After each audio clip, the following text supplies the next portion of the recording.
Hi, Maddie. Thank you for redeeming your daily ticket and congrats on being first. Oh, Ant Demon, you barely missed it. Damn. The bitter rivalry continues.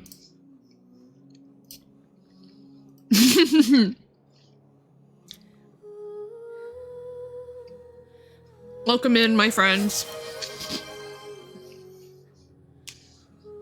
Because I woke up so late. Our plan has changed. Oh my god.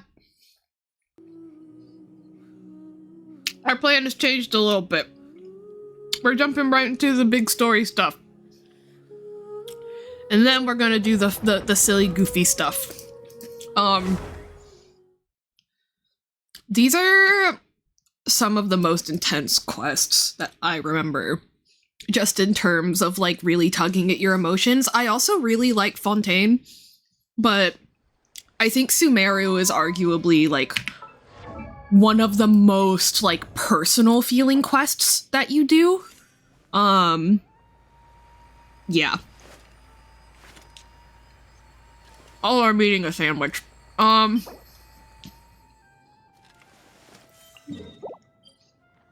Yeah, I should start farming for Ilua's level 90, shouldn't I? Blah. But yeah, first, miscellaneous daily things. Then we keep going with story. And then we goof off for the rest of the night.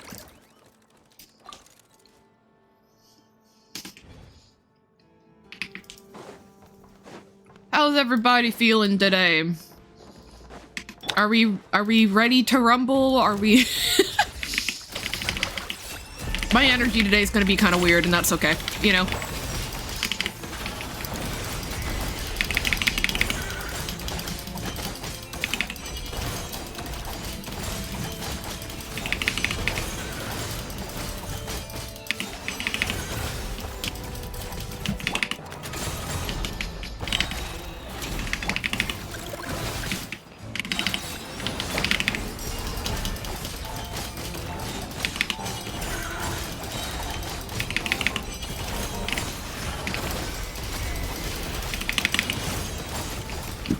Look at me actually doing rotations and shit. Yeah, baby.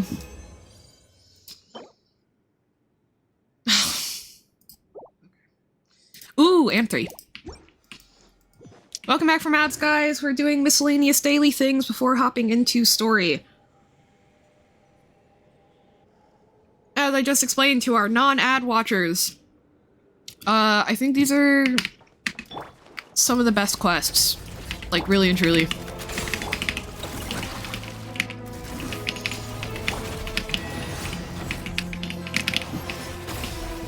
Hang on. I want more energies than that. Hang on. Bro, reset real quick. Hey, hey, hey. Thanks. Chill. Oh, actually, you know what else will technically help?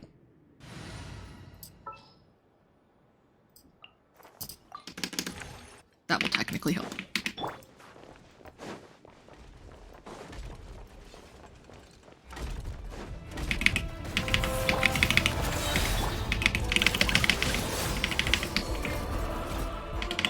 That's fine.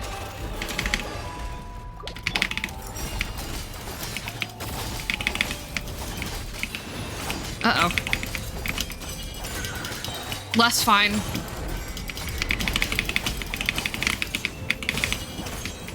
Ah,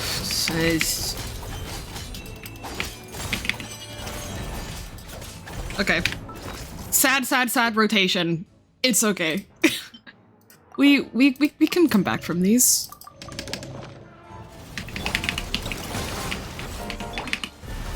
Is my Aino missing artifacts?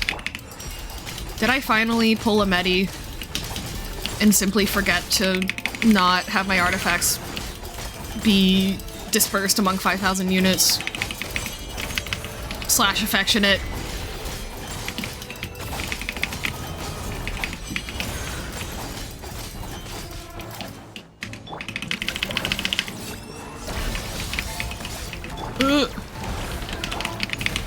Oh, that's not what I meant to.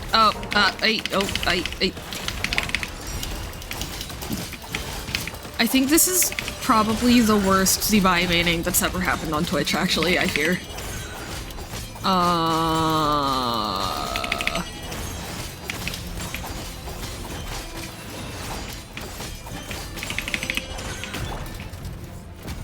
I'm catching strays. You sure are, buddy. Love you.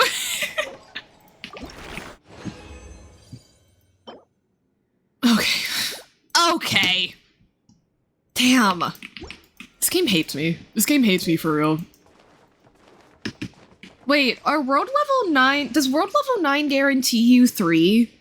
If I do this in somebody's level 9 world, will that guarantee me 3 boss drops? Or does getting all the way to AR-58 still not grant you guaranteed 3 boss drops?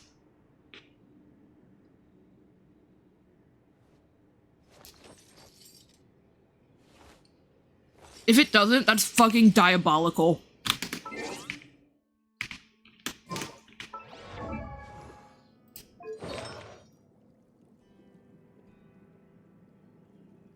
Oh.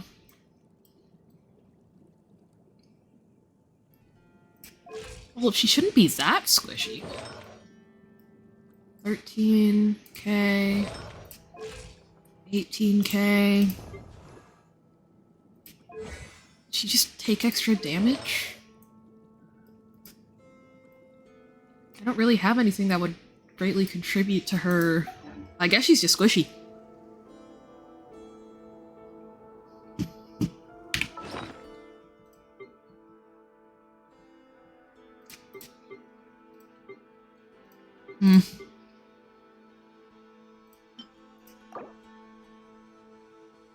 Also, I hope my chewing noises aren't too bad or anything.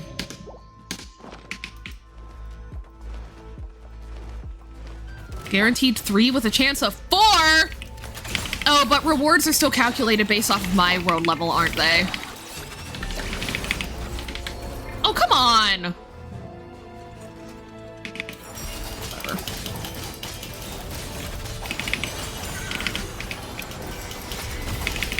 Guaranteed 3 with a chance of 4. That's crazy.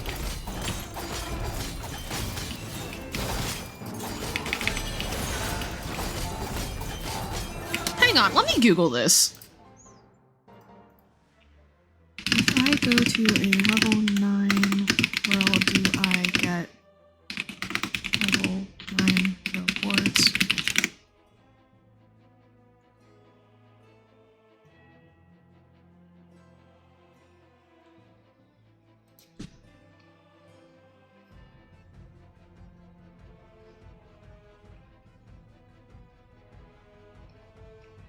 You do!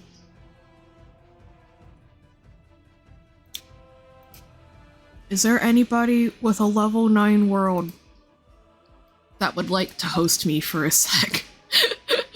I think most people are offline, though.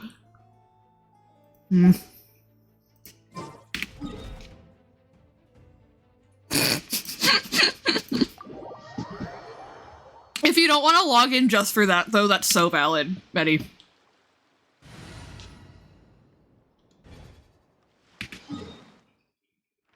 Ooh.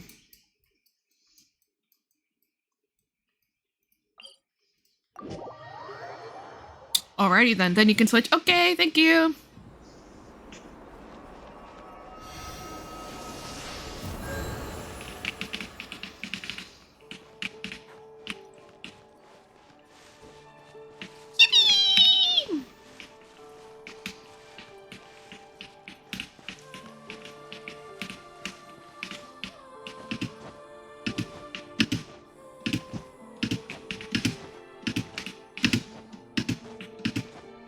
God, this soundtrack is so good.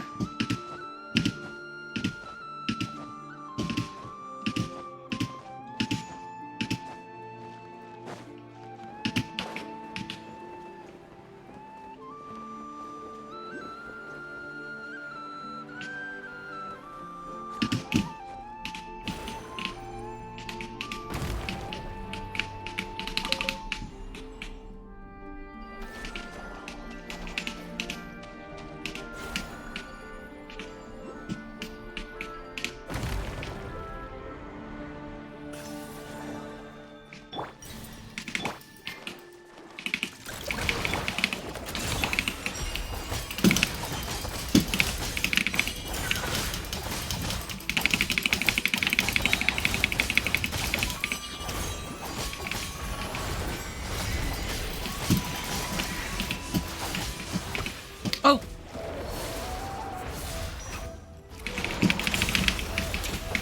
Oh, HP drain. I understand. Yes, that is problematic. Okay.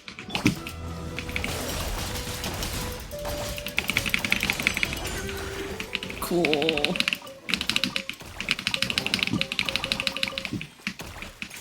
Alrighty. Is that it? Is that all that's in here? I think so. Whoa, that's pretty. Okay.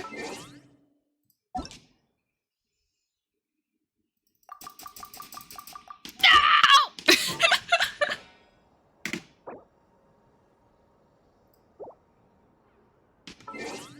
Let me in! Let me in!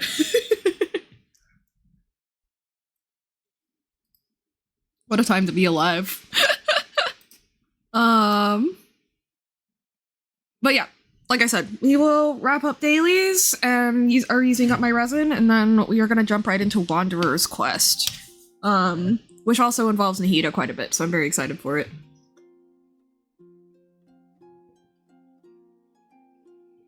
It's his new mom! And boy oh boy did he deserve one, because Jesus Christ, hey? She was going through some shit, and I respect it, but at the same time, oh my god, the request isn't coming through. It won't let me send a request. So I'm world level 8. You are world level 9. There was a whole big announcement about the quality of life update in which we get to go into world level 8 things. Like, that was like a whole ordeal. Hang on, maybe I just need to. Your co-op is blocked? I haven't changed. Oh, I am? I'm stupid. What co-op blocking quest am I in? Nilu story. Why does Nilu story quest block co-op? Can I leave the quest? You're joking.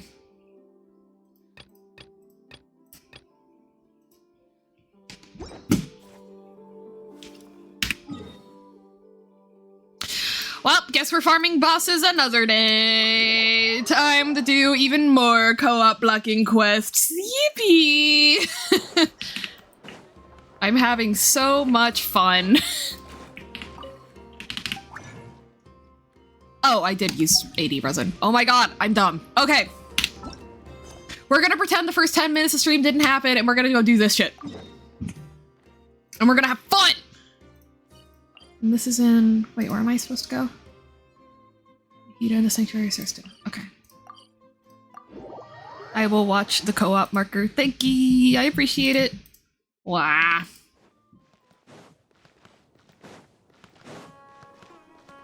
I want to play with my friends, not until you finish your homework. So truing. So truing. Okay. But yeah, we're gonna pretend the first 15 minutes of stream just did not happen, and that's okay. What? Oh. What? But the quest says we go to the sanctuary. Okay. Okay, scholars by the road. Hang on. Let's see if I can find the most stupid, convoluted way possible to get down there. Never mind, that was actually a pretty straightforward way to get down there. Y'all, the energy of this stream is gonna keep being like this, and I don't know what that means for y'all as viewers, but I'm having fun. So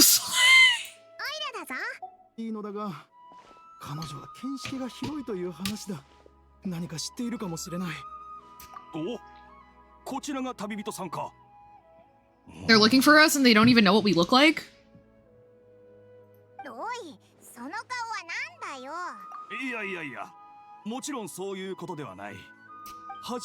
Turning in briefly while I have some lunch. Hey, nice lunch? It's 4 a.m. in your time zone, isn't it? 3 or 4 a.m.? Lunch? I mean, girl, same. But like...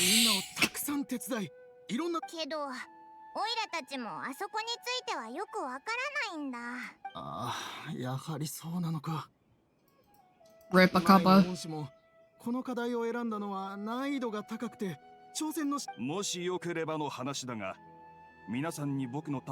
Oh.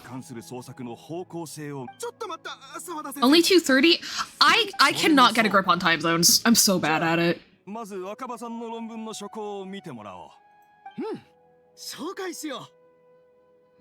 Ah, okay. Yukishi Nagamasa.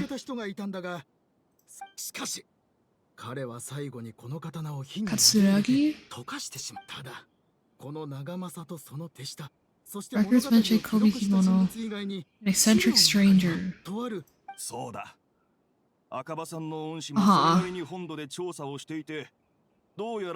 I forgot he lived in Tatarasuna specifically.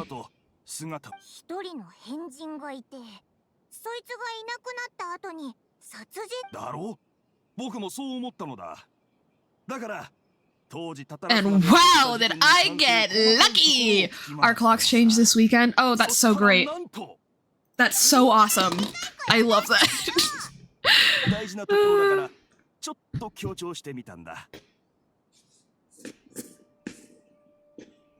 Oh, it's not on auto. What the fuck? Okay. 400 years ago specifically. Okay. Oh, so A tried making a puppet immediately. Okay.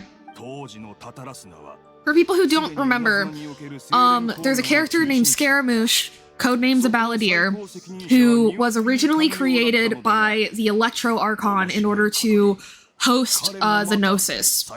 However, he was built in a way that he already experienced human emotion and therefore was not like divine enough to carry out the tenet of eternity over the people. And so Raiden A, who created him, the Electro Archon, left him in a domain to rest.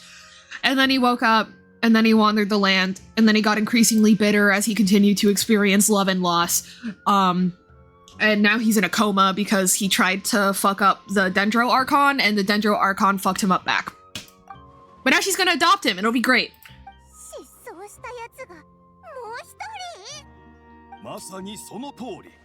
God, I wasn't built with you. Alright, man.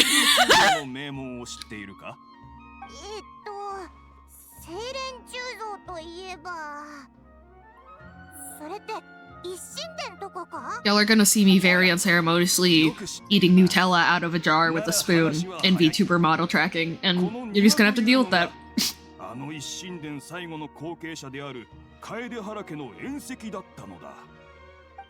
Okay.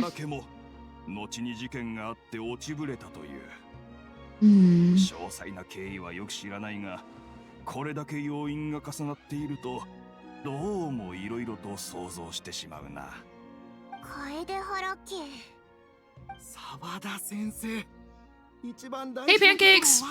I now have one character left to ascend, and is it an animo character?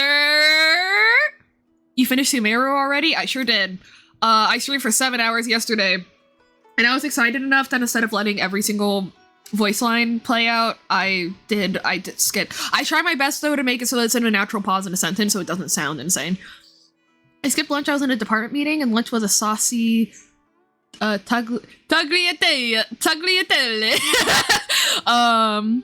Vanish? Vanish.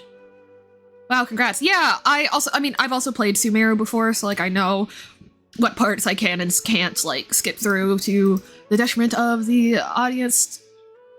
Tartaglia. But yeah, now we're doing Wanderer and Caribert, and then we're maybe gonna start Fontaine. I think that in order to maximize my Primogem collection for C2R1 Linnea, I should keep trucking with Archon Quest and then come back for World Quest later. Canonically, like canon timeline-wise, that's a little out of whack, but I think it'll be okay. And then I now, because like when I was farming for Zibai, for some reason I got super locked in on overworld exploration.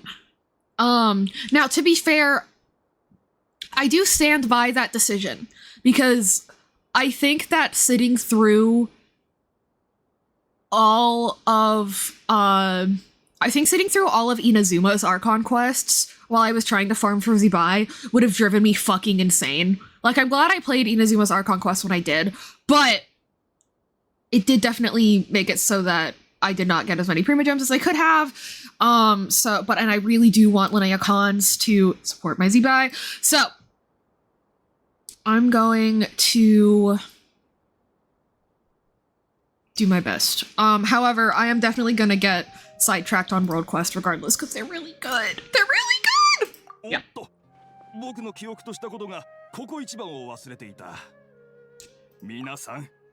There are some that might be better if I wait to play them until after Not Cry, though. There are some.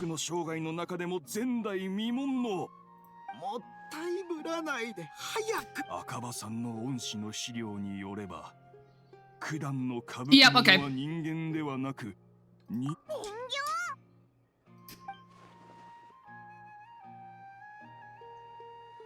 Wait, we already know that he's a puppet. Don't we? Yeah, okay. What was he doing 400 years ago in Tatarsuna? Yeah. I don't remember.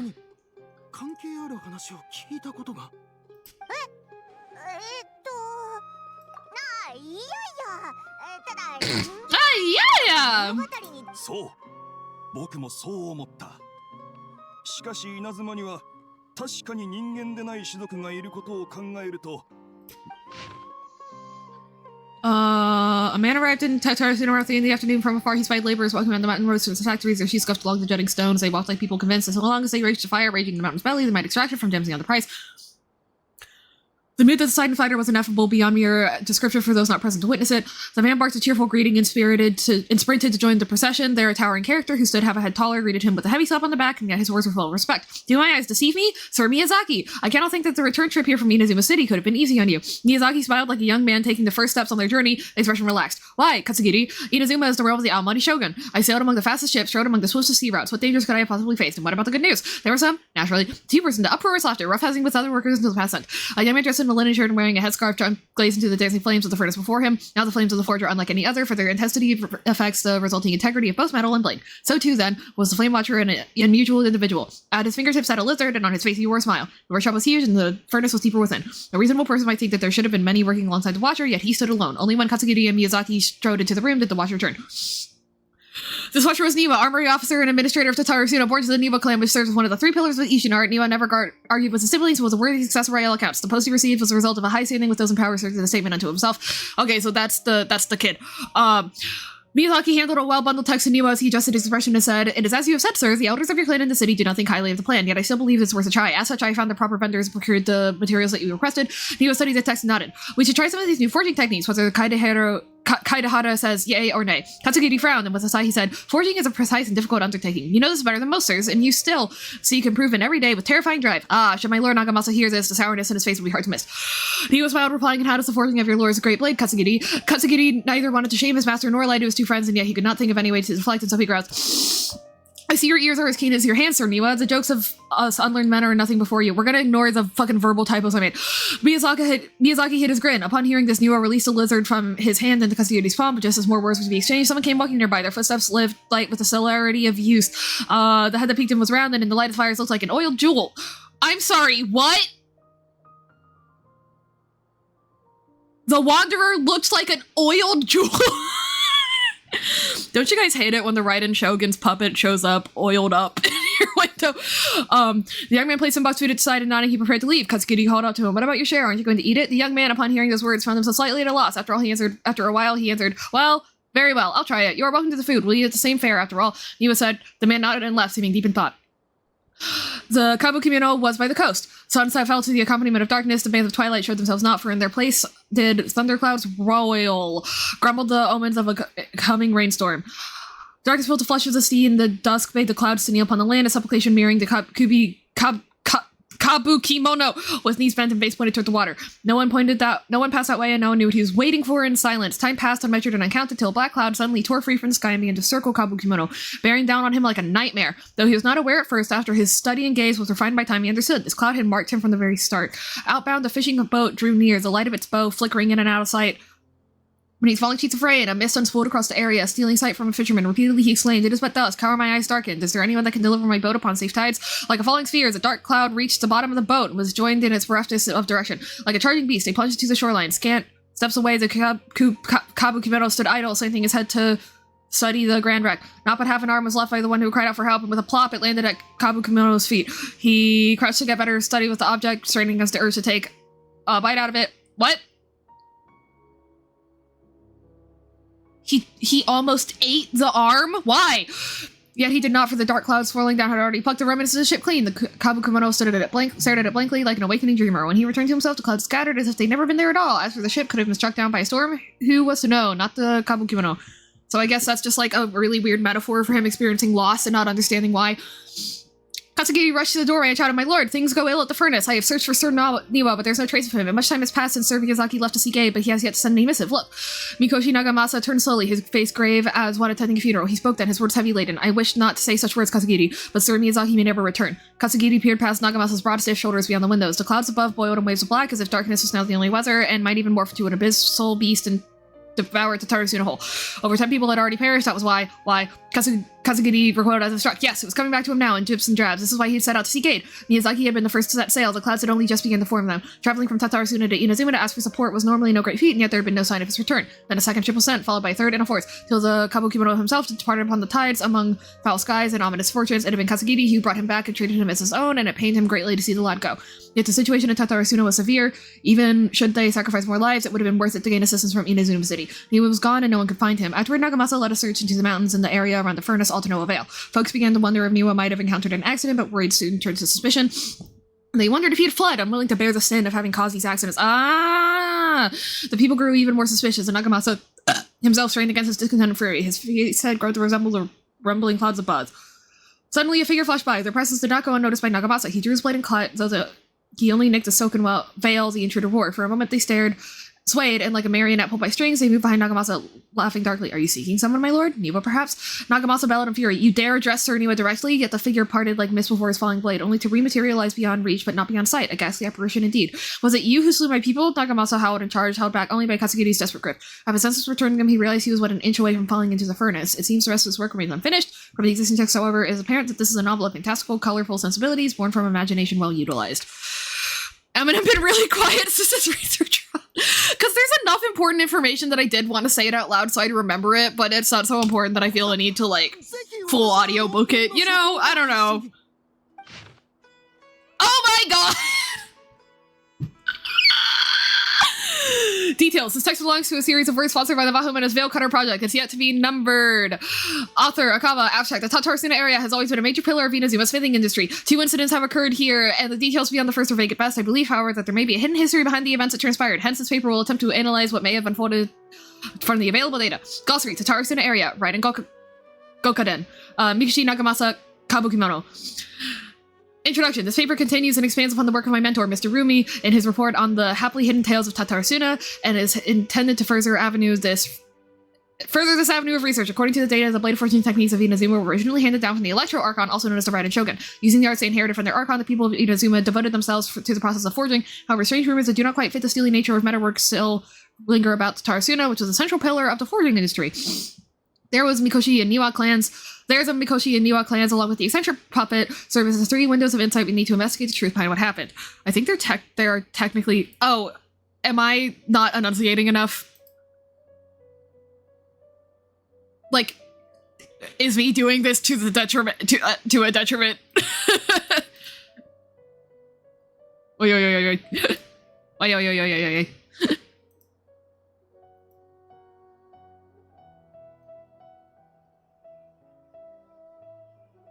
I'm trying to go through it fast, but still trying to enunciate. Mr. Rumi. Yeah. I love K-pop Demon Hunters!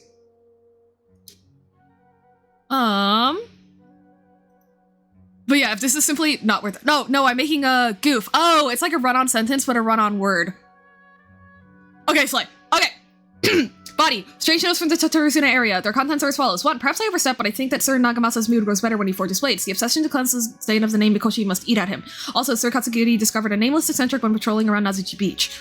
Okay, so I guess the Mikoshi clan did something fucked up. The inspector brought a certain number of day steel ingots. Sir Katsugiri discussed matters of smithing deep into the night with the vice armory officer. We at last made a single Nakamaki. We call it the Daitatara Nagamasa. The inspector was in high spirits, and he and vice armory officer, Nozomu was so taken by the beauty of the Daitatara Nagamasa that he drew a picture of it, and he performed a sword dance with that wandering eccentric. And we could not find that eccentric. The inspector flew into a rage and slashed Katsugiri. The great blade cut deep into the flesh, cast his own Nagamaki into the furnace's flame.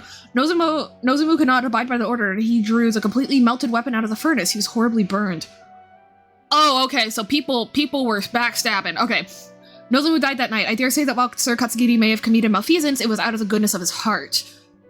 Kijiro hid the Nagamaki and Nozomu's drawing in the arsenal. Nagamasa is harsh but also knows right from wrong. Even so, he is not amenable to reason. His name indicates one obsessed with purity. Still, I and some households of Tatarasuna have not been blinded by the matter of the Nagamasa's mother Chiyo, and we must trust him.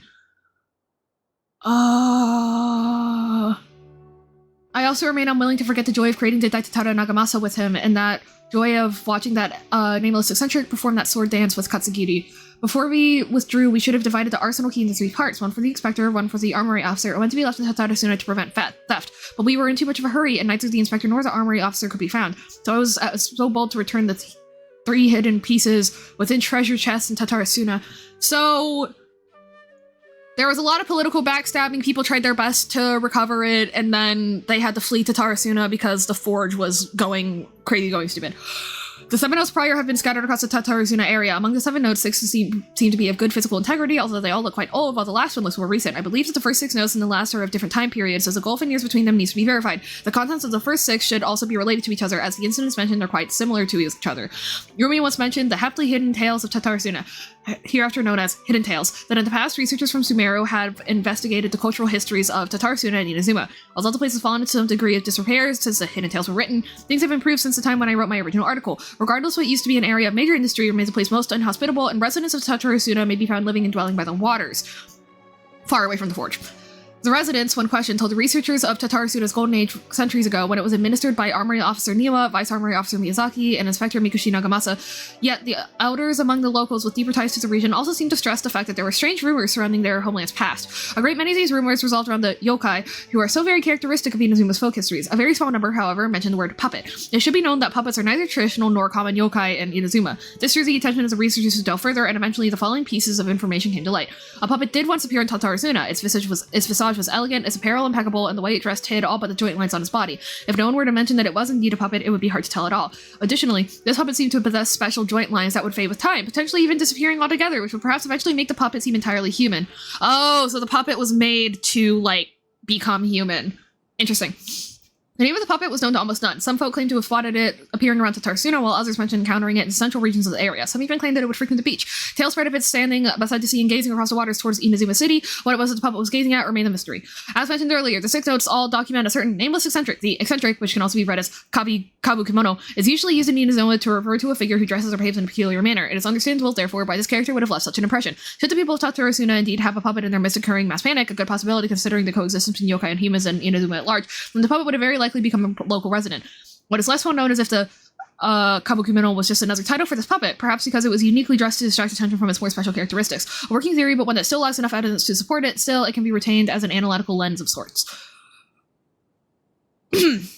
A list of individuals related to Tatsuna have been compiled here based on historical documents from Inazuma. Starting from the administrators, records are as follows. Army Officer Niwa. First name Niwa Hisahide. He was inheritor of the Ishin art and successor to the Niwa clan. His family, along with the Akame and Kaitahara clans, were together known as the Ishin Sansaku. Record shows that Niwa was a modest and intelligent individual who displayed remarkable talent in the administration of territory and people. His eventual whereabouts are unknown, but he was suspected to have left Tatsuna with his family following the incident. Vice Armory Officer Miyazaki. His full name is Miyazaki Kaneo. He was Niwa's second in command.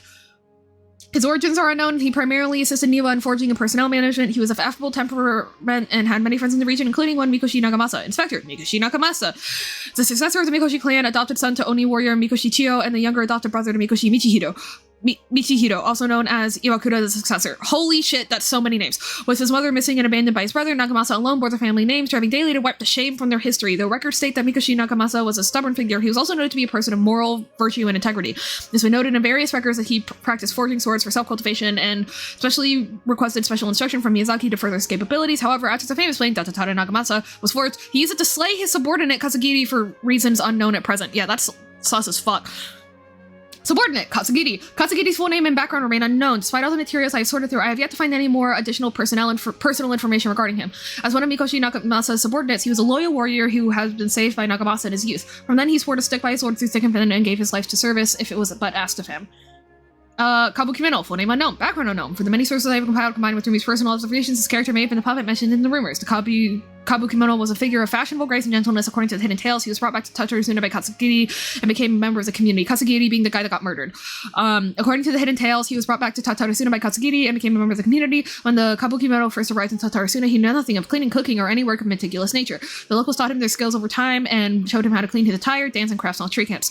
Records state that the Kabuki Minnow was left there when the Daitatara Nagamasa was forged, though his trail ends before Mikoshi Nagamasa slew Katsugiri. I believe that the Kabuki Minnow was indeed the aforementioned puppet, and that he likely had a hand in Katsugiri's death. I don't think so. It seems that the rest of this paper remains unfinished. Okay, so... I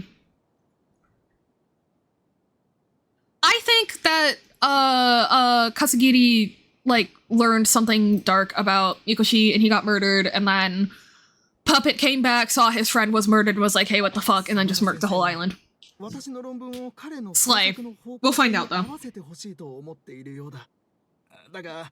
私は論文とはもっと現実に即したものであるべきだと思っている。細かいところをすべて不思議な力で片付けてしまうべきではない。Nice, Iron.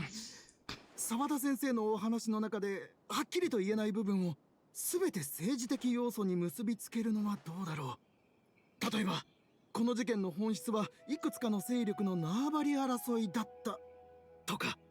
論文ってそんな適当にでっち上げていいもの。 Essay to Gessay, yeah. 赤羽さん、君の恩師があれだけ He's in the academia. You'd think that he'd know better than to do that for an essay and keep that to the novel instead. Weird. もうこれ以上は深入りできない。しかも本当に君の言う通り、この件が極めて重大で、それもそうだな。まだ用事があるから。そうだな、indeed. ありがとう。もしこの件に関する情報があれば。Okay, buddy.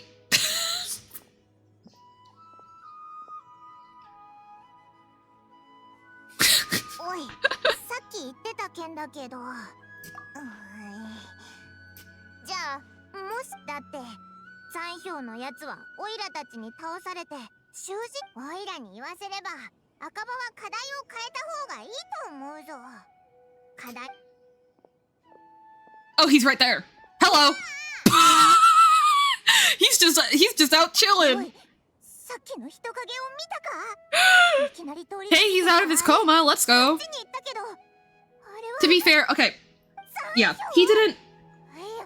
そんなはずないぞ。だってあいつは閉じ込められてたはずじゃ。Oh, also. Never mind. I literally forgot what I was going to say entirely. Okay, now we go to the Earth Data. Okay.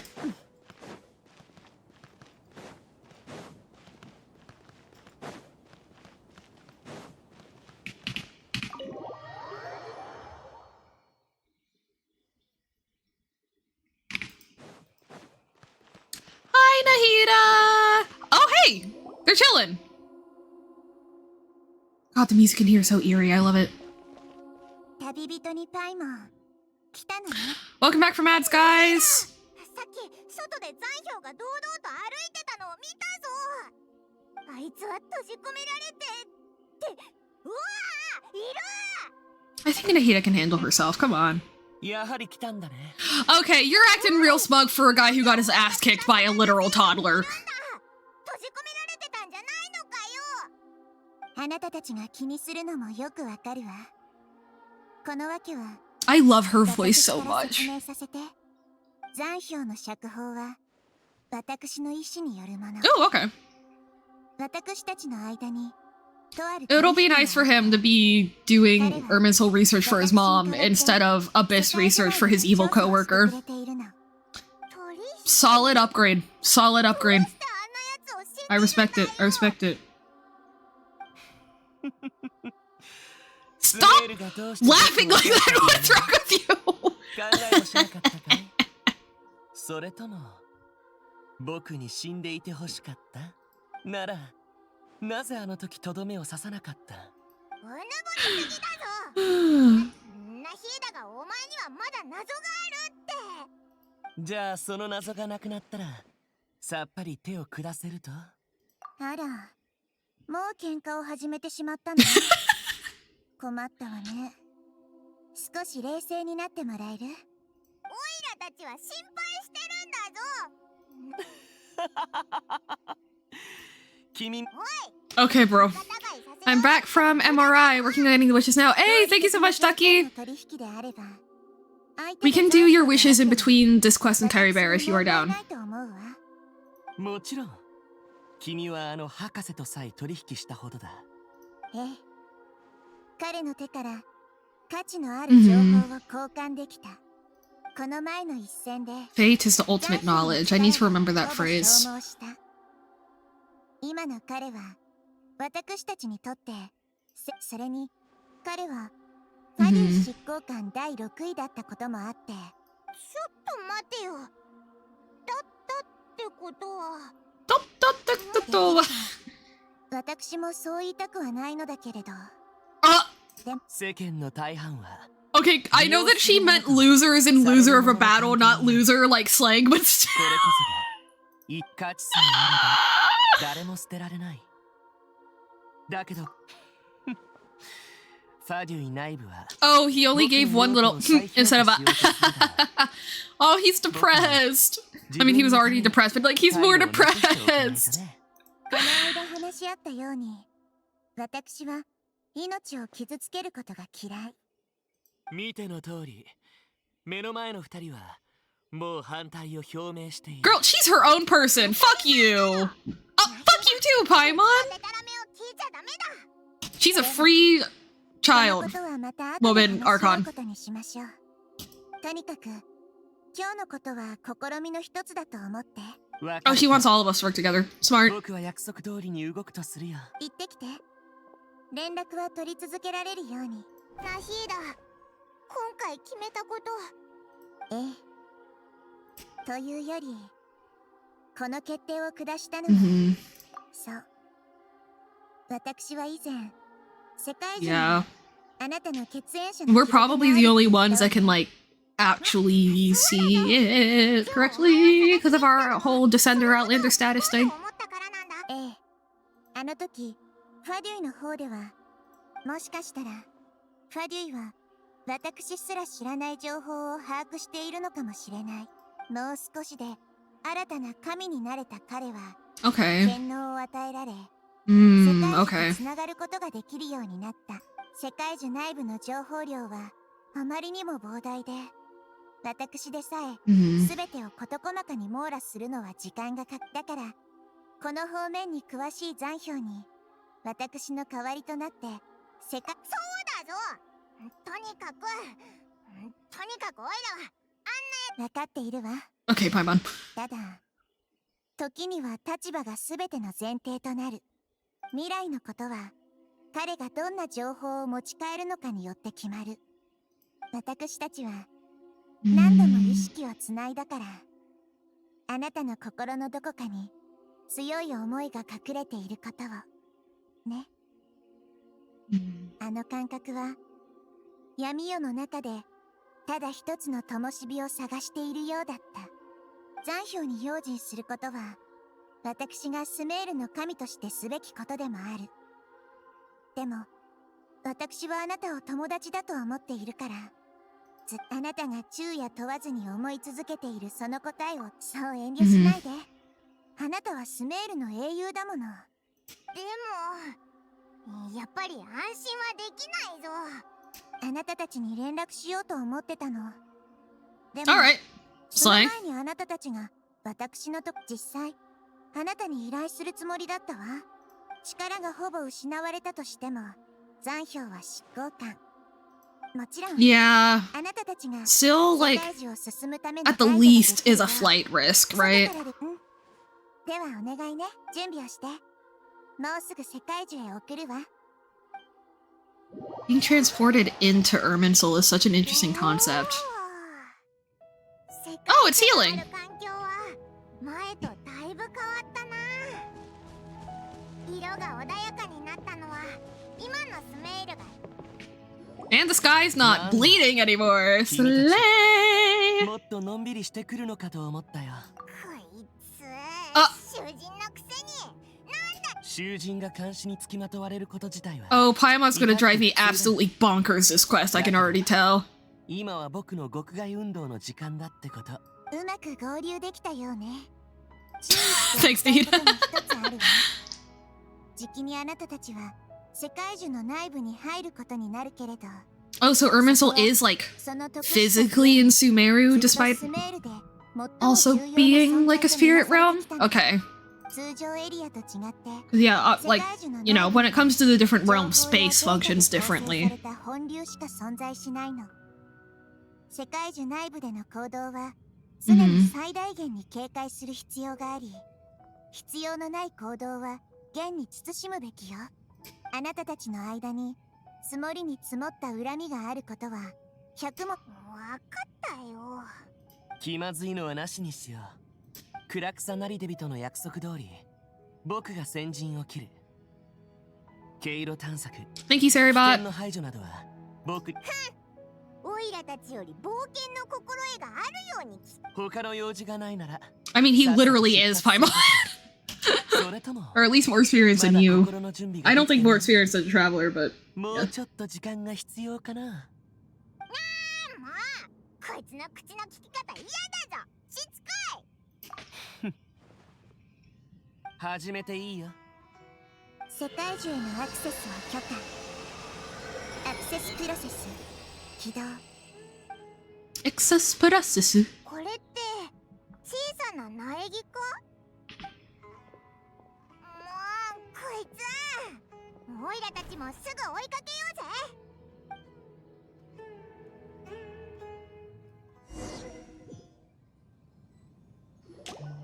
おお、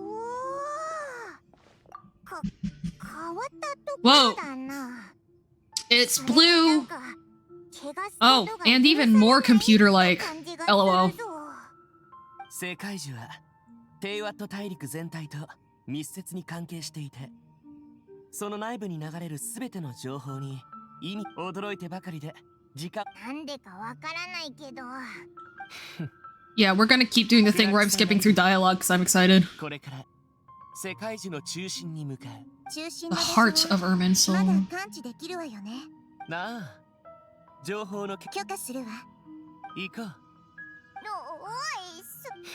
おい、何よ。想像していただけさ。君がここで何も起こらないと保証できる人なんて。Yeah.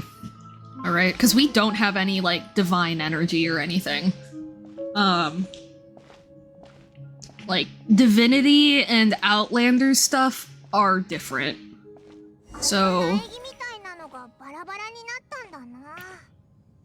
fragments have dissipated and space seems to have been 世界 affected 中内部 somehow. の情報だ。勝手に触るな。 Well, I didn't touch it, you did! Okay, and we're walking away from this thing, so the heart is out here?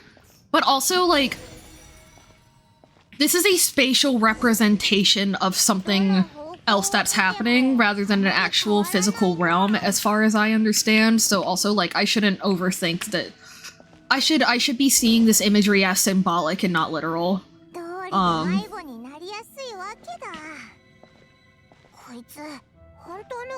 Because that's an important thing in Gnosticism, is that, like, the concept of space is based in the material world, and true divinity involves no material existence whatsoever. Like, divinity is purely immaterial. True divinity is, so yeah.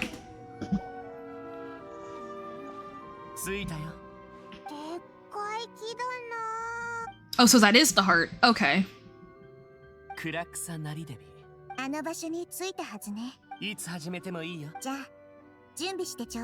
Cognitive currents. Establishing waypoint. Yeah, I guess that makes sense. I guess other divine being, other, like, celestial beings might be able to use waypoints or something. And then, you know, Celestia are descenders. He doesn't put up any resistance. He seems good at working on the front line. Maybe he had a similar role in the Fatui. Oh, yeah. For context. In the Fatui, this guy's job was to go dumpster diving in the abyss, at risk of loss of life and limb. So this is, like, Tuesday for him.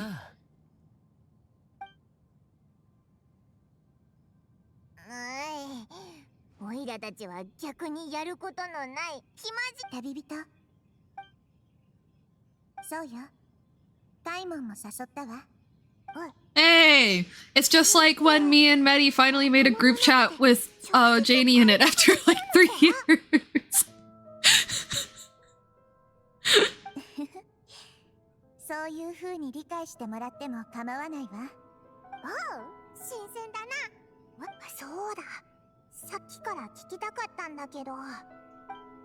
I mean, he's internally conflicted.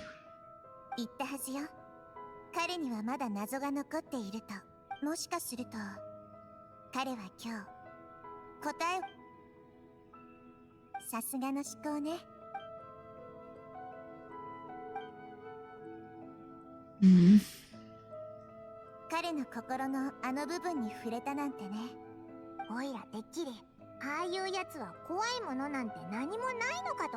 Paimon didn't think that he was hurt and angry. This is the most hurt and angry presenting ass bitch I've seen in my goddamn life.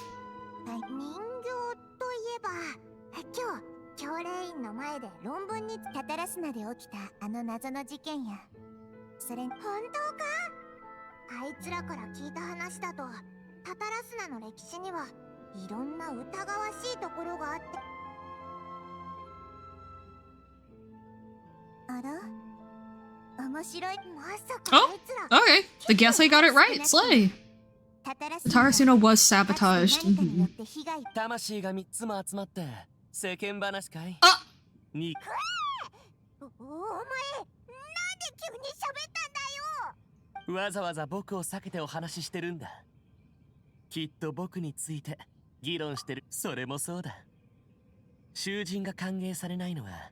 Like, he simultaneously sees himself as a free agent and sees himself as a prisoner. Very Anakin Skywalker coded of you.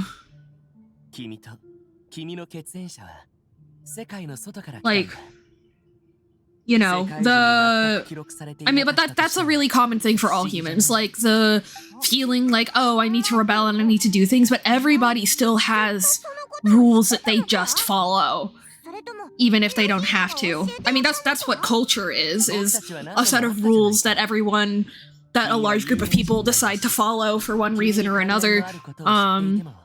But when you put those rules in the context of another culture, they're not rules anymore. They're just like a weird little thing that you do. You know, like, yeah. Oh! That looks like a teleport waypoint!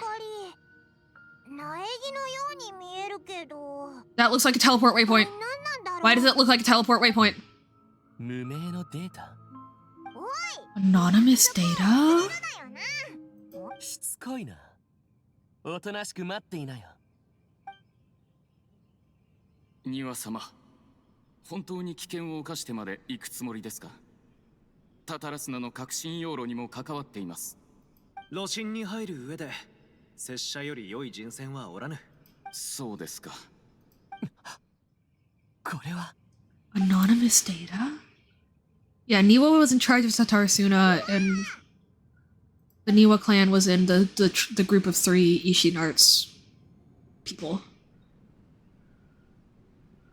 タタラスナにたどり着いてからもうだいぶ経ちますが、あなた様のいるタタラスナは暖かい集落のようで、私の知る限り将軍様は長年にわたり稲妻の大地に猛威を振るう Tarasuna was established as a means of safely disposing of Oribashi's remains. Okay. 盛んになり、代々続く刀の職人が生まれました。技術、 Oh, so all of these arts are built off of the godly remains of Oribashi, meaning they do contain a degree of divinity that it maybe shouldn't?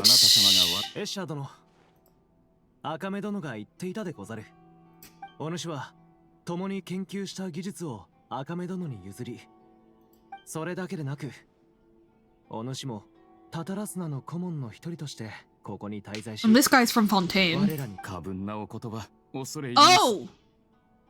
もともと Oh! So this character just was totally not recorded. しかし、 Because he put everything in the hands of the like native people in order to make it so that technically his hands were free, right? 物事の全てをつなげて考えたことはなかった。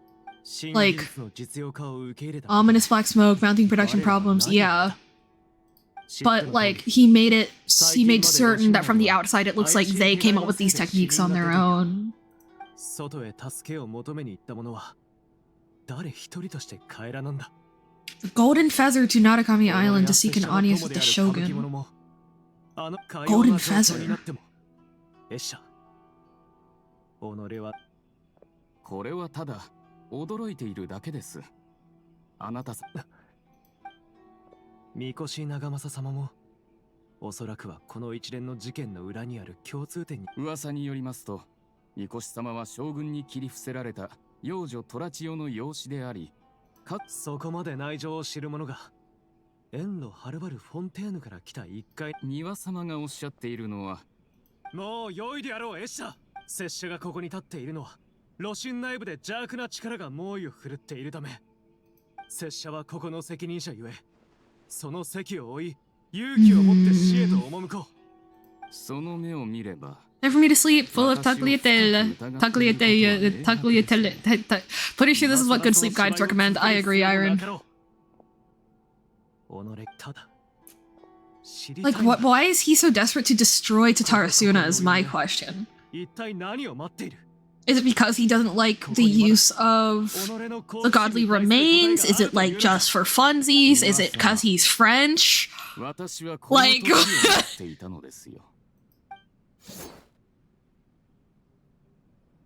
このようにあなた様の話を聞き終えてから決して己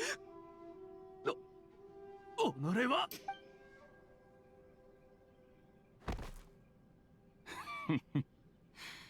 私の予想より少しは少なくともここに着いた当初はうまく偽装できていたと思った。 Oh, he's not really from Fontaine, is he? フォンテーヌは遠いですからね。あなた様の配下が Okay. So it's not because he's French. それでもなおあなた様は私の将軍。 So is he from the Nagamasa clan? いやいや、まだもう一人いるはずだ。 You're not a puppet, you're a human, you're just missing a heart. Oh. 己の背後に。それは無論鑑賞と実験のために決まっている。もちろん、もし気になるなら。Oh! I'm stupid. 私のことはファットス。 I should have realized it was a doctor ages ago. お前たちの国に少しだけ。 Create a minor inconvenience for your nation. Oh! Whoa! Okay, so So they were planning the Vision Hunt decree and everything since Conria, at least. They were setting up everything for centuries. Okay.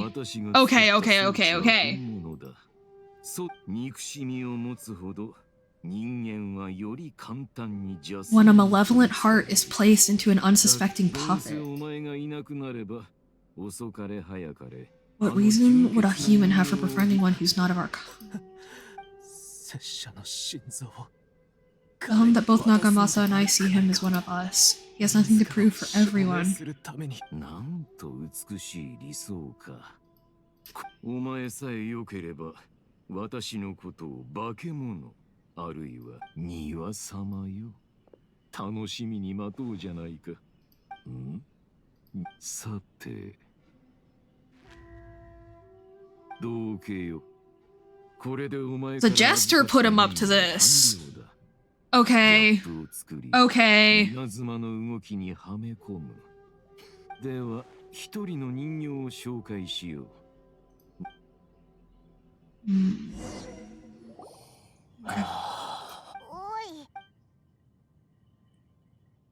Oh, he didn't know it was Dottore. Shit. いいね。さっきのは博士？でもどうしてオイラたち博士に触れ断片をすべて取り除いたかを確認したとき、こんなものはそうかしら。けれど記憶の中の庭はその意味は私よりもあなたの方がよくわかっているはずでしょ。 He was never betrayed.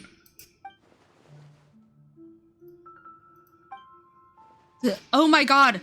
His entire life has been the Doctor's experiment. Yeah, even if the betrayal never happened, it only exists in his imagination. But where does this leave him in reality?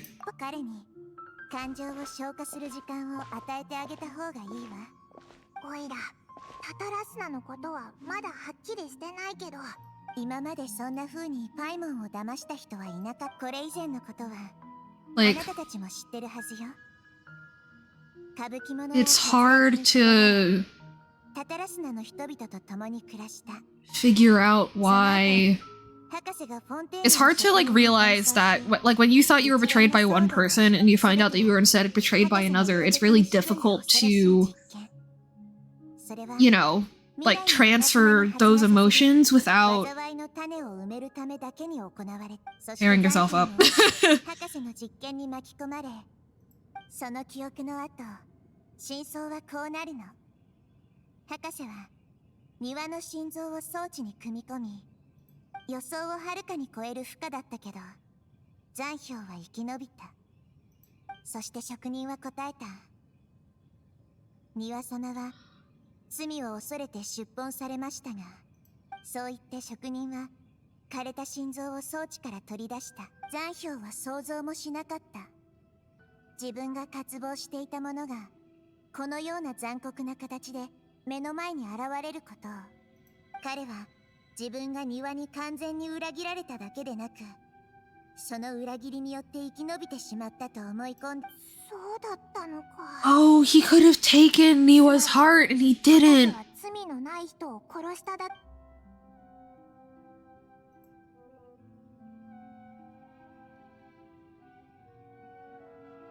Okay. So... Oh. そうね。それを理解してこそ。 Yeah, he has to make peace with the fact that he made the wrong decision either way. And that's rough. Like, coming to the realization that even if you were betrayed, this still wasn't worth it. But the realization that it wasn't true makes it even worse. Discord DM says, yeah, I saw the DMs. Like I said, I'm gonna probably do the pulls between Wander and Caribert Quest. Thank you, Ducky. あいつに様子を聞きに行こうぜ。おい、大丈夫か？おい、物騒な顔をしてるな。 Thank you for letting me know in case I missed it. 心配してくれているのか？僕たちの間にもちろん。おい、 Oh, his voice is totally different. 僕たちはそのために This little circle bit is interesting to me. 世界中に降臨者 Well, yeah, there's no, but we're not looking for a descender. どうやら本当に世界中は降臨者を記録しないようね。要するに収穫なしか。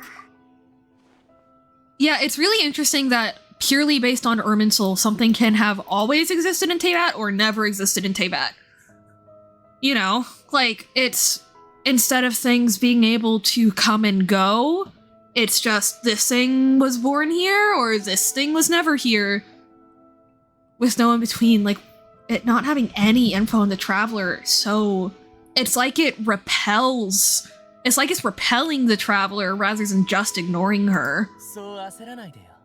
なんだい？その落ち込んだ顔は。 Oh, no. It is just ignoring her, but it can't perceive her at all, actually.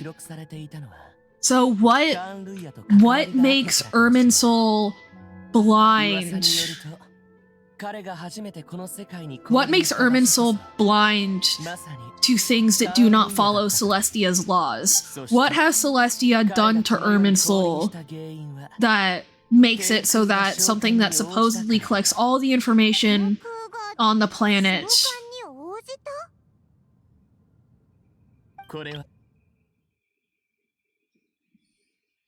you as a royal mage in Conria and lives with your brother for a time. Okay. But yeah, what the fuck did Celestia do? Because that can't be the natural state of Irminsul. There's no way. こんなことで君を騙したりはないってことさ。クラクサなりデビ。驚くべき情報ね。世界中からの情報じゃないけど、僕の収穫と言えるかな。価値はあるかい？とても価値があるわ。そうか。なら、次はプライベートな時間だ。Oh boy. お前何をやったんだ？クラクサなりデビの言う通り、僕の力は残りわずかだ。君に教えた秘密は感謝を受けるに値するはずだ。Fair enough. 僕の手を取って。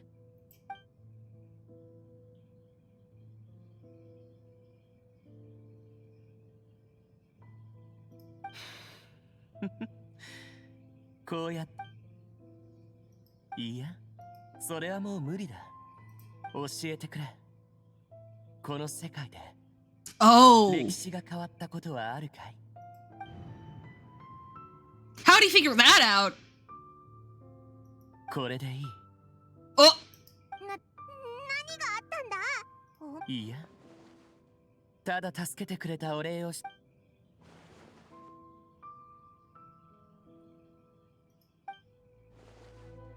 じゃあ、Yeah. 君たちも早く。どこへ行くんだ？おい、待てよ。好き勝手走るなって言ったのは相変わらず勘がいいね。だけど僕たちはもう会うことはないだろう。残響、それに歌舞伎者、この2つの名前は存在なきものとなる。タタラスナで死んでいった僕と関わりのあった者たちは。おい、スカラマッシュ。お前、そういえば Deserve another chance 僕 at は虫が life. 嫌いだ。小さくて数が多い。 So, but if Teyvat, without the heavenly principles, そういうものを取り除くと would have had 気分が良くなるんだ。 more, そして今 like, 虫は誤ったところに足を踏み hello, welcome in, Raiders! My name is Basilia. I am an OG Genshin player who is replaying Genshin from the very beginning. For love of the game, the story is one of my favorite things. Currently, we are contemplating the mechanics of the world. So, the world of Teyvat in Genshin Impact, which is the planet that Genshin Impact takes place on, the rest of the universe is able to have multiple different versions of fate play out.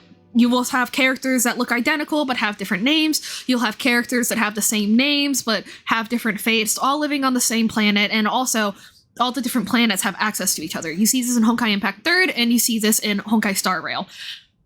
However, on Teyvat, it's the world is in a bubble, and only one fate is allowed to play out at a time due to external intervention.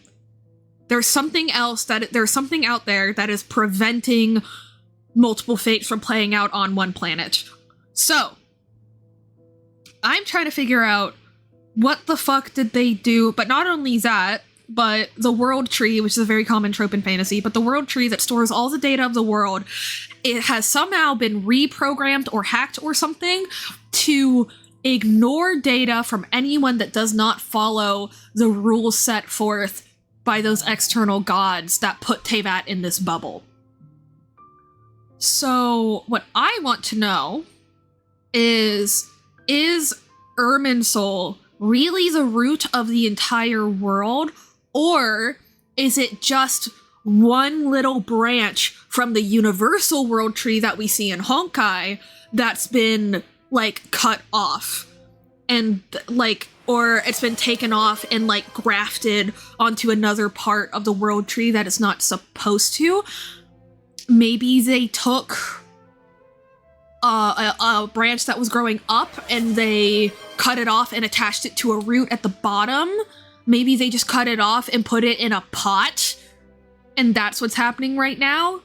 And that's why there's such a big sea of stars in between the planet of Teyvat and all of the other planets and worlds in the universe. It's a common idea that it's a leaf that fell off the imaginary tree. Okay. I like that idea.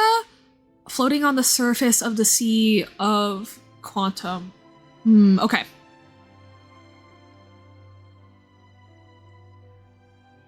Right, because it existed in a, oh, you're right, because it existed in a bubble prior to the Heavenly Principles coming here. Oh my goodness! Oh, thank you so much for the donation. That's so sweet. Let me go see, it doesn't say who it's from. Let me go see if I can go see. Thank you so much, that's so sweet. Okay, I do like the idea of it being a leaf. Oh, thank you, Ducky. That's so sweet of you. I really, really appreciate it. Let me go see. Yeah, I really, really appreciate it. Thank you so much. I can't even languish. I'm gonna go to bed. It's 3:30. Thank you so much, Kalita. I hope you have a great night. Thank you again so much for the raid. I hope you have a fantastic rest. And thank you for hanging out for a bit of my lore rambling.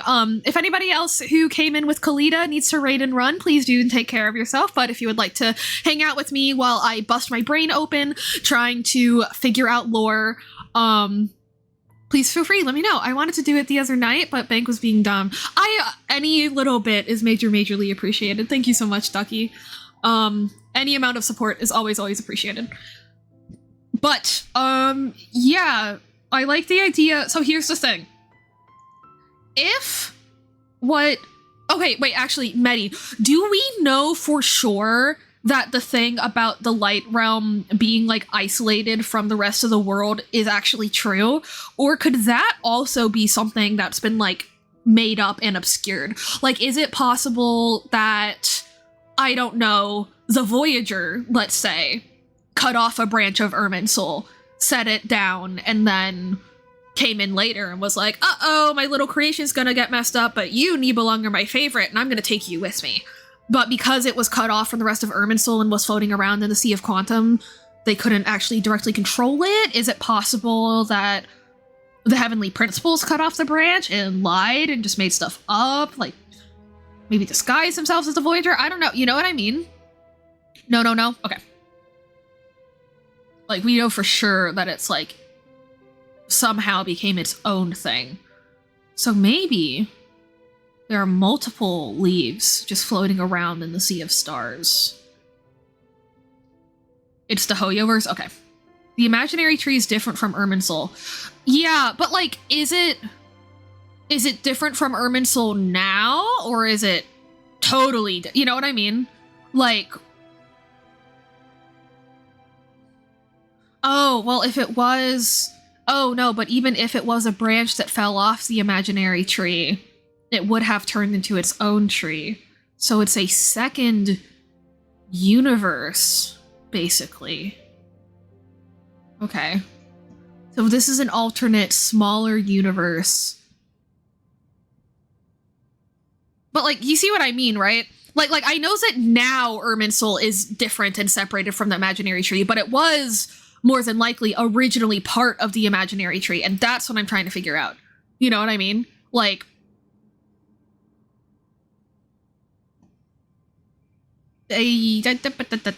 do we know for certain that it fell off on its own, is basically what I'm wondering. Or do we think that somebody, part of the greater Hoyoverse, like, cut it off to run this experiment? You know? Kind of like how, you know, in the Sub-Zero's Festival of Samsara, right?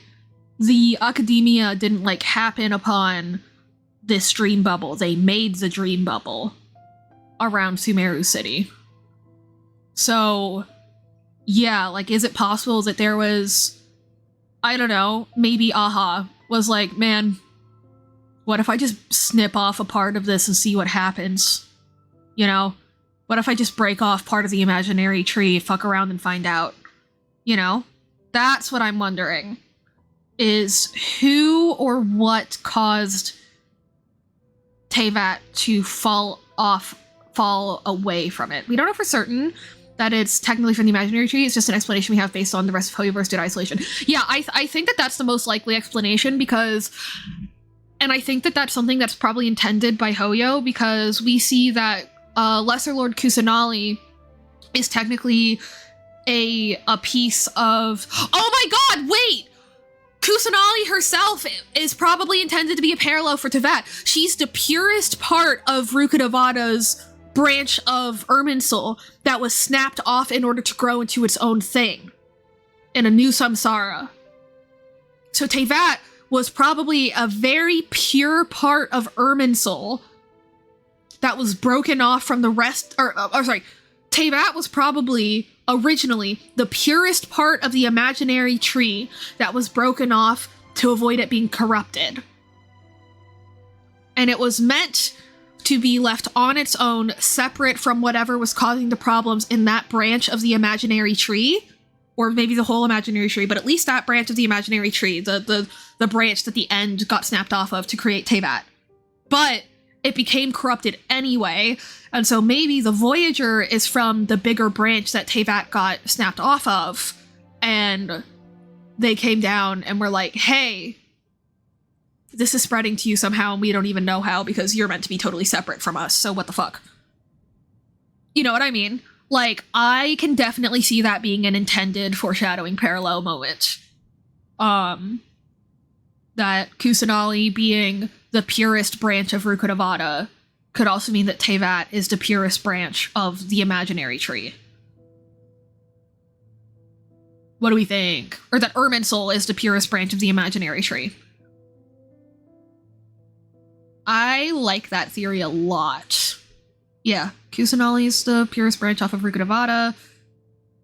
Teyvat is the purest branch off of the imaginary tree. Maybe, and then maybe just like how Kusanali was planted in Sumeru, Teyvat was planted in a pot of sorts or a bubble in order to propagate.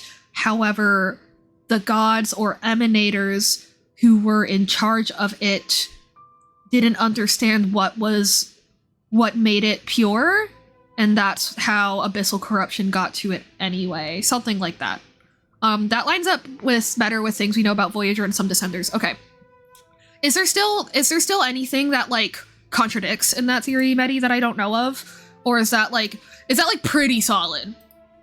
Or is that, like, pretty solid? Like, is this on the same tier as, like, my Crystal Heart idea, where it's not strictly supported, but, like, it wouldn't be super surprising if that was the case? You know what I mean? Just because of how Hoyo tends to write things.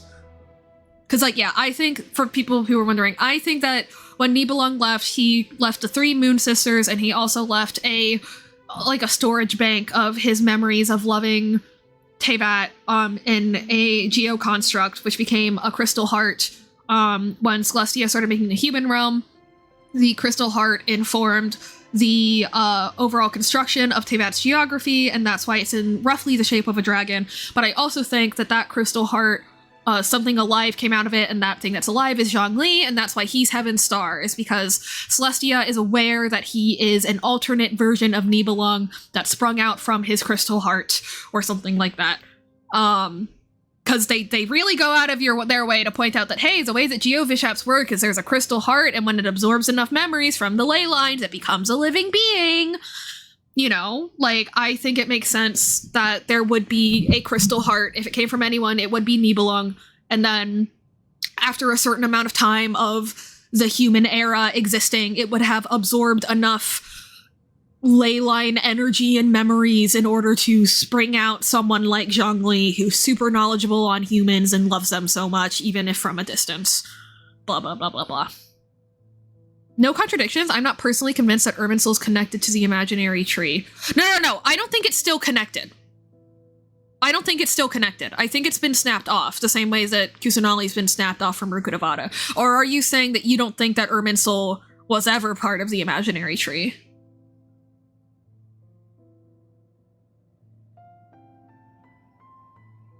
That's what I mean? Which one?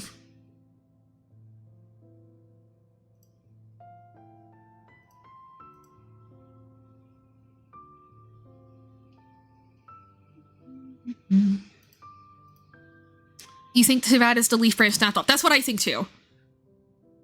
Sorry if I made that unclear.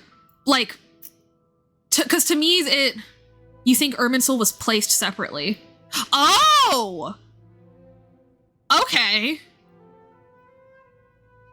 Teyvat is the leaf in the branch that snapped off, and that Irminsul is like a totally different thing? Oh!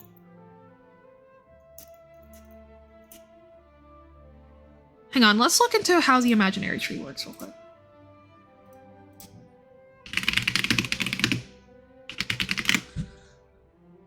Okay.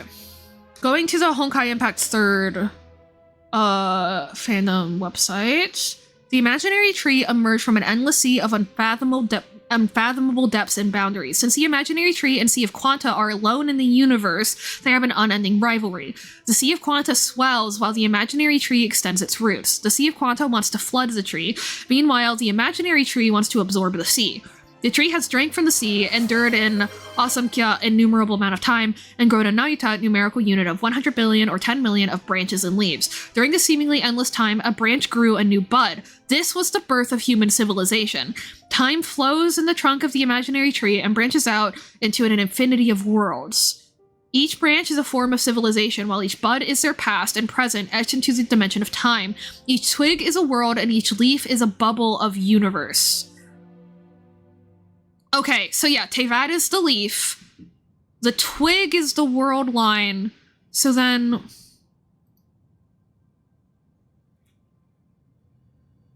So if... I'm trying to figure out how... So then how did Irminsul... Like, how would Irminsul get placed differently? Because, I mean, because the way that, like, real life, like, propagation works is, like, you can cut off a leaf from a plant, and it will eventually grow roots, right? That's what I think happened, to be clear. Like, I think that... Because I think that the Irminsul the branch is a form of civilization. The bud is the past, in the dimension, and present in the dimension of time. The twig is a world line. Right? So, like, the twig is what I think... The twig is what I think grew from the leaf. You know what I mean? As opposed to... Or, oh, wait, Medi, are you saying that you think that the leaf of Teyvat was grafted onto a different tree? Or that someone planted a different tree and then grafted it or something?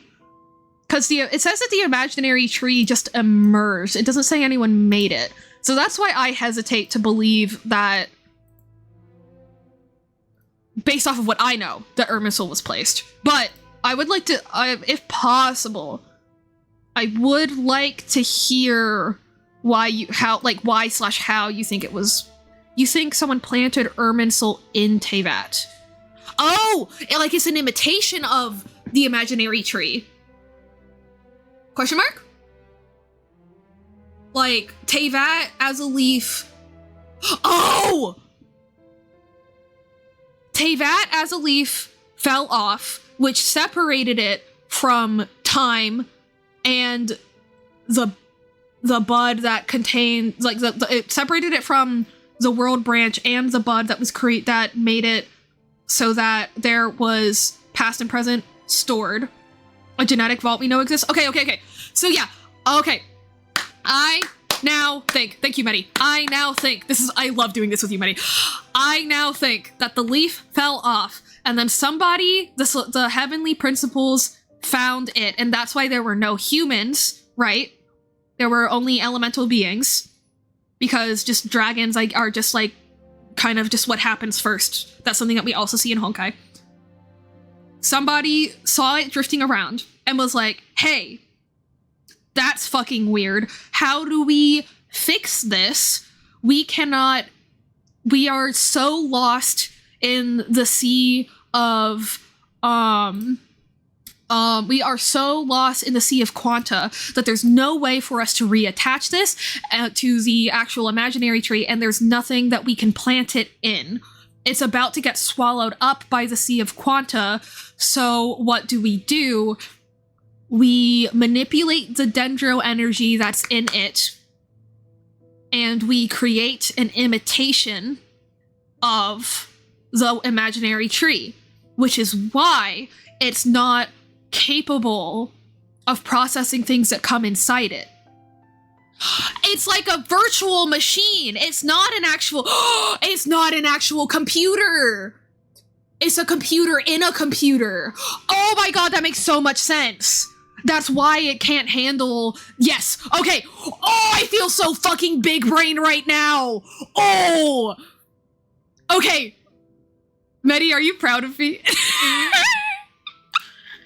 Yeah! It's not an actual computer, it's a virtual machine! Somebody came across some unused data and was like, man, what if we put this shit on Amazon Web Services? And then got all surprised Pikachu face when it started getting fucked up. Oh! I'm so happy right now. Hold up. Okay, Medi, do you think I got it? Do you think I got it?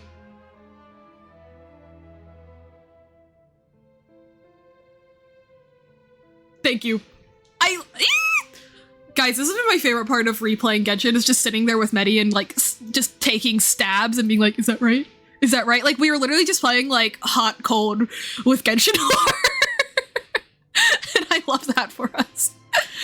And also, thank you, Medi, for entertaining it, because I know that it can partially be... I imagine I would get frustrated if someone was like, I want spoilers, but not that many spoilers. So yeah, again, just thank you. Yay! Okay. So yeah, growth is countered by a force, a selective and corrective system, and the imaginary tree's rivalry against the Sea of Quanta is a natural system based on the imaginary mechanics. It breeds, nurtures, tests, and removes. This is what humanity describes as the Honkai. The Honkai is inescapable, but humanity must press on because the imaginary tree must grow, and those who fail will become wilted shadows in the Sea of Quanta. So, if someone were to go to the imaginary tree, like leave their leaf, which is a world bubble, they would die permanently. So they cannot exist outside of their bubble. Okay. I feel more satisfied with digital Irminsul and not actually being connected to the imaginary tree since that is natural saying, Gee, love ya. Yeah. Okay. I also really like because the thing is, I think it being a virtual machine instead of like an actual like physical computer part makes the part that I was worried about. Like, how does it just ignore Descenders? You know, like, how is it that the Descenders can actually walk on the earth?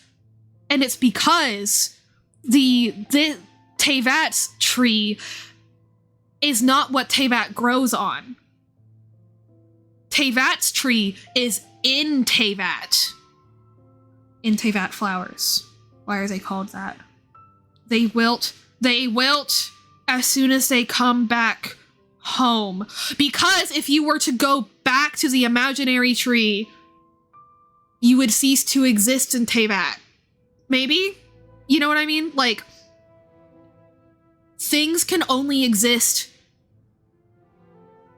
Like, when they return to Conria, maybe that's because Conria managed to break itself off, and it's like still slightly attached, but it's like not wholly in the bubble. Like, maybe there's like a little hole that goes out into the Sea of Quanta or something. And so that's why when Teyvats go to it, they dissolve. That parallels the Night Kingdom too. It does? Ooh. Ooh. How so? How so? Hang on, let me... If I look up the Night Kingdom, I might get too many spoilers, so I will wait. But yeah, like... It's a feedback loop, and it's not technically sustainable. So it's not even an experiment. It's somebody's desperate attempt at keeping this little leaf that fell off of the imaginary tree alive in the endless Sea of Quanta.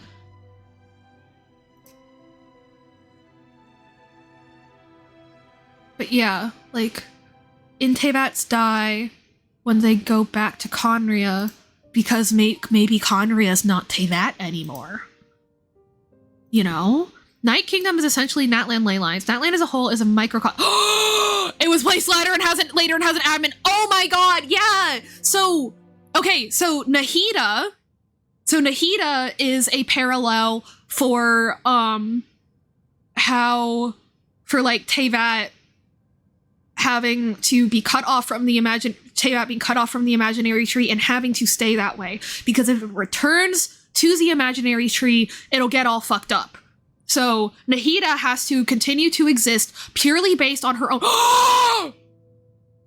Wait, because if Nahida finds out that she came from Rukkhadevata, things fall apart, forbidden knowledge comes back. If Teyvat finds out that it was originally part of the imaginary tree, it falls apart and gets corrupted and stuff. That's why finding out that Teyvat is like in the sea and whatever is forbidden knowledge, because by definition, it, like, by the rules of the imaginary tree, it can never reconnect. In order for this bubble of reality to stay alive, it can never connect with its roots. The same thing is true for Nahida.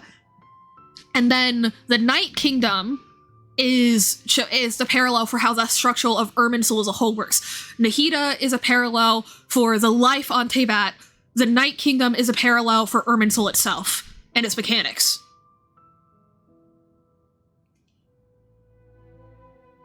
And so maybe the reason that the powers that be created the twins and had them go out among the Sea of Stars and come back is so they could find out how they can possibly give Teyvat a place in reality. Is it possible for them to tether it somewhere? Is it possible for them to put it back somewhere near the world tree, or near the imaginary tree, where it could be protected, even if not connected? Like, ooh. And then the all-consuming narwhal, I think, is just a manifestation of the Sea of Phantasma, or whatever it's called, right? Like, the narwhal is a miniature version, just like how Irminsul is a miniature internally existing version of the imaginary tree. The all-consuming narwhal is a miniature internally consistent version of the sea that tries to swallow everything up, that tries to flood the world tree. And obviously, yeah, that's why it's connected to the primordial waters. So if you swim, are the primordial waters the walls of the bubble? And if you swim through them, you get to the Sea of Phantasma, and then you get fucked up. And that's why touching the primordial waters is enough to fuck up a lot of people. Okay, we gotta continue with the actual story. But thank you, chat, for keeping me company as I start going into like mode. Hang on. Let me write down things first. Okay. Nahida Nahida parallels life on Tevat and how it is not compatible with knowledge of the imaginary tree it came from. The Night Kingdom parallels Irminsul and its functions as a virtual machine within a larger computational system. So it's a tree within a tree within a tree. Okay. I think I'm good now. Story. ダメだ。本当に消えたぞ。何かあいつを探す方法はないかな。 Oh, you know what? And that also kind of explains why you have to actually go in and erase things from Irminsul, whereas with the imaginary tree, once you come in contact with the imaginary tree, you stop existing in the world you existed in. Your fate just gets absorbed. So, okay. If you leave your world bubble on the imaginary tree, you get absorbed and subsequently stop existing. Restart cycle? Like, restart life cycle, nutrients grow into buds, leaves fall off and die, leaves rot, leaves become nutrients. However, in Irminsul, you have to go in and delete things. Because the only way to truly... And also, when something gets deleted from Irminsul, it comes back in the form of, like, a folk tale or a fairy tale or something, right? So, things cannot be fully deleted in Irminsul or even fully go through a life cycle due to its internally dependent structure. Nothing truly dies on Tevat.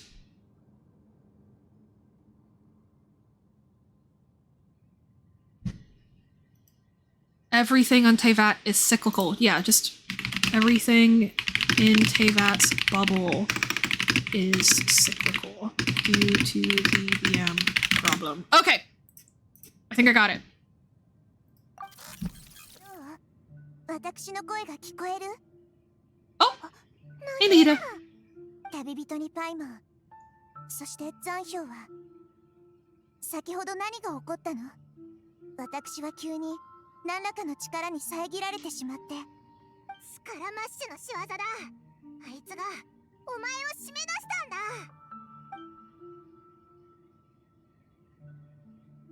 想定外だわ。彼にはほとんど力が残っていないというのに、まだそんなことができたなんてね。もしかして破れた時に力の一部をこっそり隠していたの？それとも彼は全力を尽くして本来到達できない境地まで登ったのかしら。あいつどこへ行ったんだろう。ごめんなヒーダ。オイラたちが見張ってたのに。大丈夫よ。あなたたちが悪いわけじゃないわ。この先どうなるのか私も完全に把握できているわけじゃないけど、私に任せて。そろそろ時間よ。私の導きに従って一刻も早く世界樹の内部から離れましょう。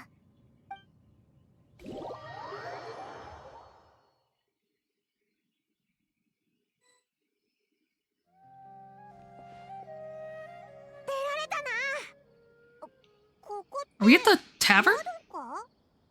事態は急を要するけど、まずはここで休んでいてちょうだい。宿泊の手配はもうしてあるから。Oh, is this the same inn that we stayed at during the Sabzerius festival? RIP. 私がやるわ。ナヒーダ、そんなに深刻な状況なのかよ。お前は大丈夫なんだよな。あまり心配しないで。私の判断が正しければ。あ、声が消えた。なんかとんでもないことになったみたいだぞ。Yeah. Yeah, and it's also very interesting that people can figure out that, like, yeah, you can erase things. But once you erase something, you forget that you can erase things. But that's pretty classic. I keep saying classic. Bruh. 歴史を変えたい？でも、そんなこと Welcome back from ads, guys! Okay, yeah. I feel pretty confident in my new virtual machine theory. I'm very, very excited. But now we're gonna go back to the story. Thank you so much all for bearing with me while I go into theorizing mode. And I hope everybody's still having a great time on stream. And also, yeah, if you have any questions and you're just like, hey, what the fuck is going on? Please feel free to ask.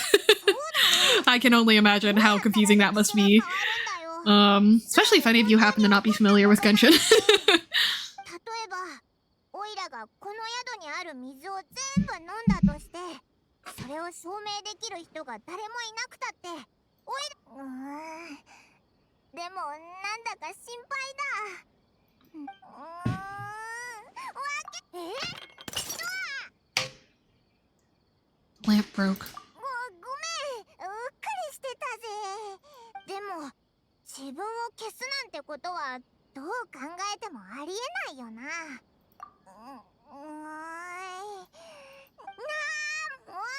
嫌なやつだな。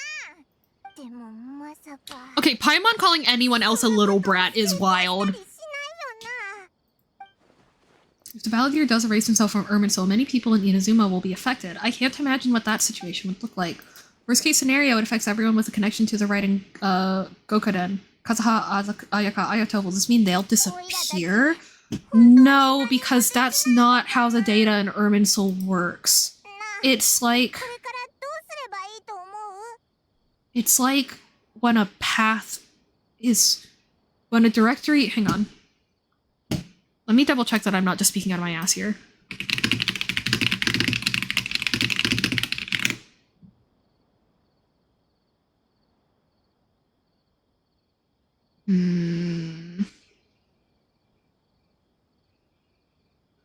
Like...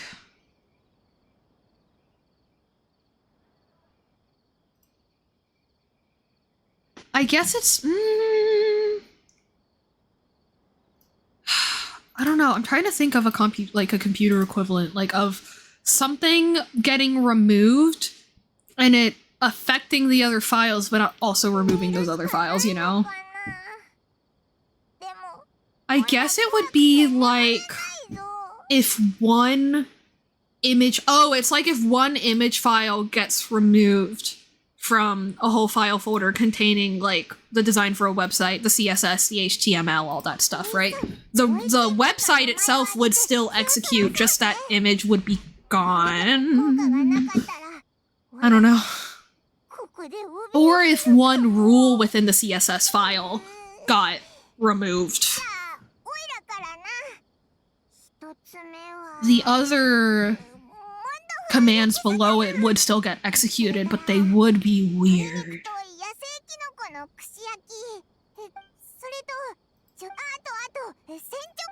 Oh my god, girl! Chill! Paimon, chill!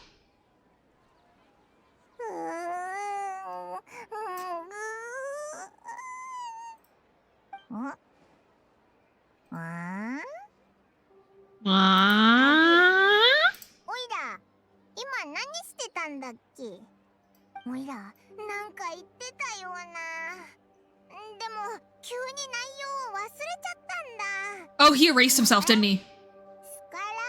Is the lamp still broken? Is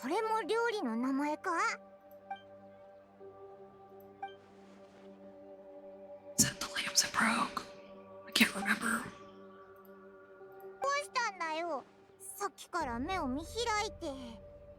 おいら、その残氷って。おお、いいぜ。どこに行くんだ。いいけど、その表情、何か。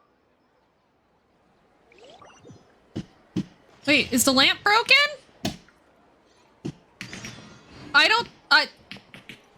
I think that's the lamp that broke, and I think it's not broken anymore. Welcome back, Medi. Oh yeah, also another thing I typed out,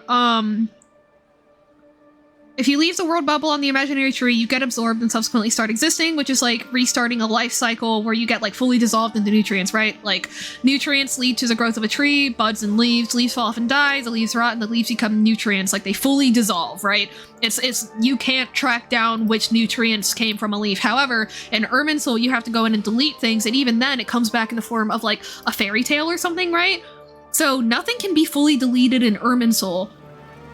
Nothing can truly die in Teyvat, which is why the bubble is cyclical, why everything is a reincarnation, why everything is, you know what I mean? Like, why things come back as stories and stuff like that is because it's not, when you delete yourself from Irminsul, your data doesn't get deleted, it just gets reformatted. Whereas in the imaginary tree, it does get deleted. I think. Which, oh, and the reformatting idea also matches up with the thing about how you can just go from being a descender to not being a descender, and vice versa. Right? Like, oh, or is becoming a descender true deletion? Right, because I imagine when you become a descender, you come in contact with the sea in a way. Or you make contact with the sea. We came from the Sea of Stars. Okay. Yes, I'm putting pieces together somehow. おお、久しぶりじゃな。もちろんだ。話してみろ。ほう。そんなことが聞きたいとはな。かつて稲妻に名を馳せたライデン。Okay, that's the same. 5つの鍛造技術は That's the same. 様から直々。しかしその後、これら刀鍛冶の家系は、じゃが幸いにも近頃、わしの記憶が正しければ。そう言われたら、あの時はライデン五家伝が。本来はわしなんぞが知る由もないこと。彼は同じライデン五家伝。まあ、ライデン五家伝は Murder rampage by a vengeful 伝説 bladesmith. によると400年以上も前、タタラスナの露心でタタラスナの鍛造精錬技術は優秀なものじゃった。造兵士の神の庭様もその投稿と一緒に投稿の一族は没落し、その His orphaned son. だ彼はこのことを稲妻全体のせいにした。じゃが無力な彼は物語はここで終わらない。100年前100 years ago. 当時の当主は現状にやがて彼は怒りを晴らすためにその者は百目一族の出でありながら自らの一族の職人まで殺めて。じゃが楓原家と上里家の末裔や刀工と対峙した折、そのおかげで So the legend changed and someone else attacked the bladesmiths. And it's just an orphan? How come Niwa is remembered by name? You know what I mean?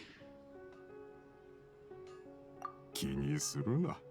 その表情だと、まっちゃ Yeah. Data does not, when you delete yourself from Irminsul, you don't get deleted, you get reformatted. So, Kusanali got reformatted from something that sprang from Rukkhadevata to something that's just always existed. Kinda. Like... Are we seeing my vision? I think.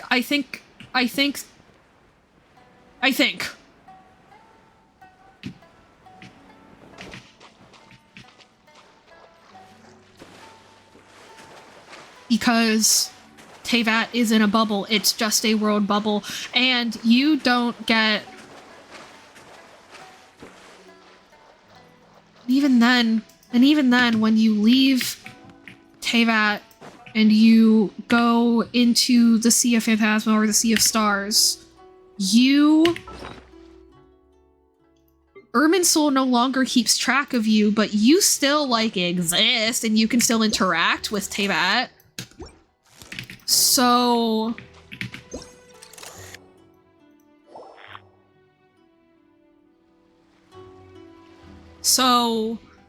I guess that's just, like, you being part of the broader computer overall. Yeah, you still exist, but the virtual machine doesn't acknowledge any files that it has not been told by the physical computer that's running it that file exists.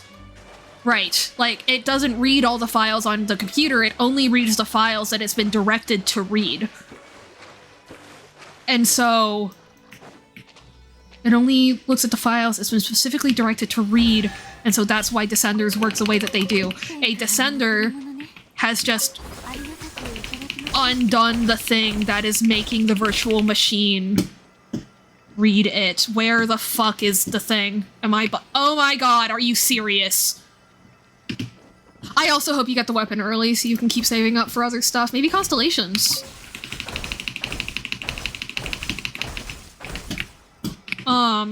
But yeah, okay. Just repeating myself so I can get things in my head. Virtual machines only look at the files they've been directed to look at. When you become a Descender, you have removed yourself from that set of files. However, you still exist on the broader computer. Which is why you can still interact with the virtual machine even if you are not part of it. And why you can choose to put yourself back in that directory. So, yeah, the virtual machine idea explains everything. Which is like, I mean, that fits into, like, I mean, people going Genshin's simulation theory has been a thing since the game dropped, but, like, it's a little bit different, I guess. I don't know. Or it's just more specific. Like, the specific framing of a virtual machine makes the simulation idea click for me really well. 旅人、久しぶりだな。もし奉行様とお嬢様をさ。公務に行ってる。あ、奉行様。どうするんだ？中に入るか？他の人だったら当然ダメだが。ありがとな。Hell yeah. おや、そのように私を見てどうしたんです？いいですよ。何を聞きたいんですか？ Has virtual machine idea been floating around for a while and I just somehow haven't seen it, Medi? I'm curious. 元気ですよ。奉行様の方はというと、あなた聞いた感じ。普段。ええ。 And is that super different from your working theories? Because I really want to hear yours too. どうだ？他に聞きたいことはあるか？どういたしまして。実のところ、お嬢 I don't 様 know. からよく Valid. あなたのことを伺うんです。私もあなたが稲妻に来られてから様々などれも普段奉行様公務によっては奉行様が言うにはトーマさんご存じないかもしれませんがお嬢様もたまに先代奉行様と奥様バーヤの私は奉行様とお嬢様の成長もしお時間がありましたら It works with my theory. You just focus on different components than I do. Makes sense.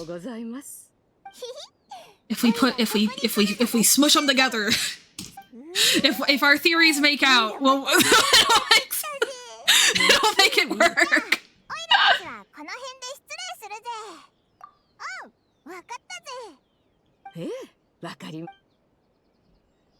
二人とももう行くのか？そうか。 But yeah, this is I feel pretty comfortable skipping through this because this is just I am skimming it though to make sure nothing contradicts my new idea, but I don't think anything does.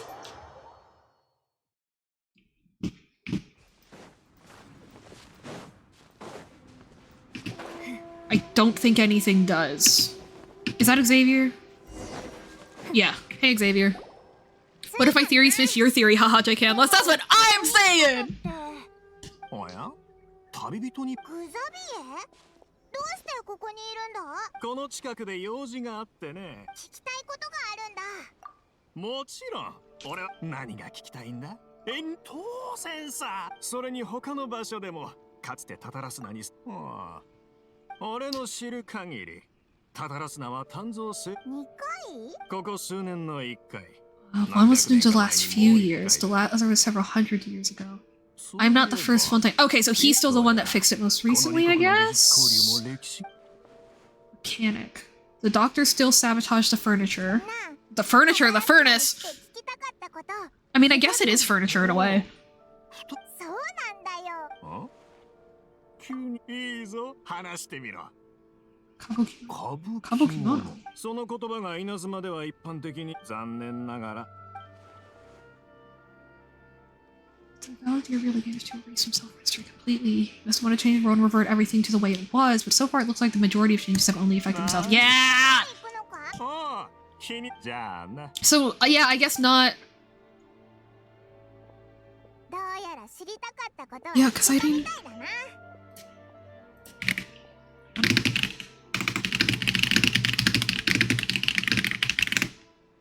Let me look something up.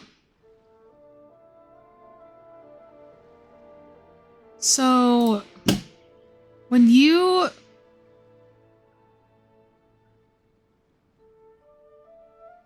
Yeah, when you delete a virtual machine in the Azure portal, which is a type of hosting service, only the compute object is deleted. This means the OS disk with the file system and all folders and files is still available, and you are still charged for it. It's easy to verify. So you create a VM, you delete a VM, and then you have to separately delete all the resources. But what happens when you just delete the resources? Because, I mean, deleting the VM would be like deleting the whole bubble, and that's not what's gonna happen. I don't know. I'll figure it out.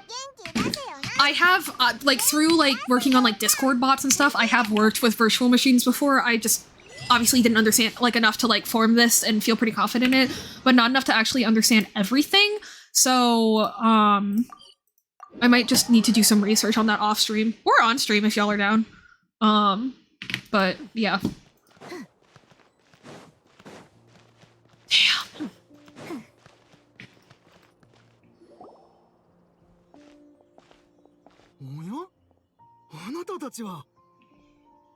Ooh, maybe their essays have definitely changed too. Oh wait, no, if a file is... Hang on, if a file is removed, but it is necessary for the rest of the machine to function, then you would need to make a new file that essentially does the same things and or edit the file surrounding it to no longer be reliant on that one file. Or something. I don't know.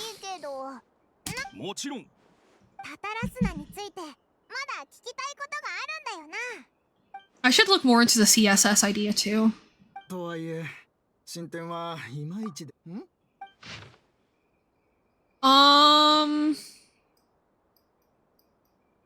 Okay, so the Kabuki-mono has been removed.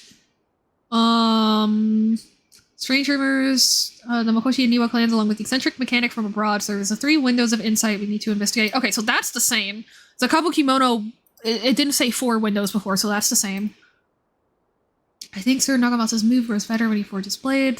The inspector brought a certain number of steel ingots. We at last made a single Nagamaki. We call it this Nelzamu. So taken aback by the beauty, he drew a picture of it. The inspector flew into a rage and slashed Katsugiri. The great blade cut deep into the flesh, cast his own Nagamaki into the furnace's flame. He could not abide by that order and drew the completely melted weapon out of the furnace. He was horribly burned and died that night. Sir Katsugiri committed malfeasance. It was out of the goodness of his heart. Kinjiro hid the Nakamasa's heart, but also knows right from wrong. I also remain unwilling to forget the joys. Before he withdrew, we should have provided the arsenal key. Okay, so that's completely the same. 6 seem to be of good physical integrity. They're quite old. The first 6 and the last are of different time periods. The content of the first 6 can be related with one another. The incidents are consistent with one another. Oh, okay. Oh, it highlights the changed parts. Okay.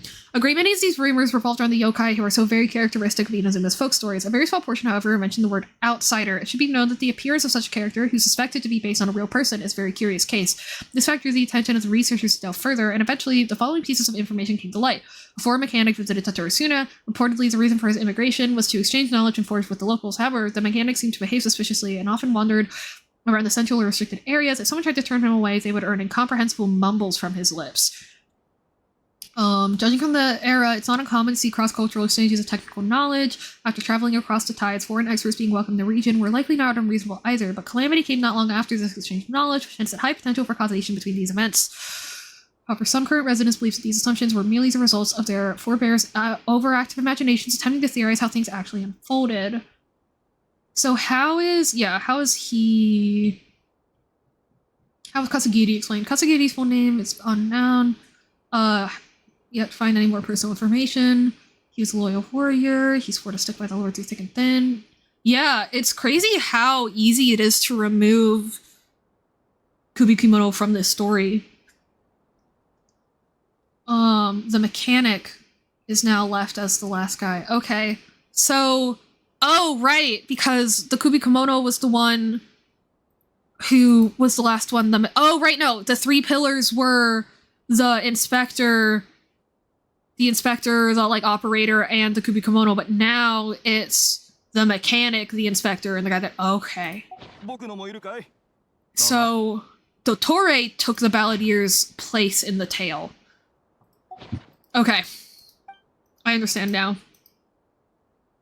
So, okay, right. So another things were reformatted to not rely on the Balladier's file. However, that still left space for there to be something there.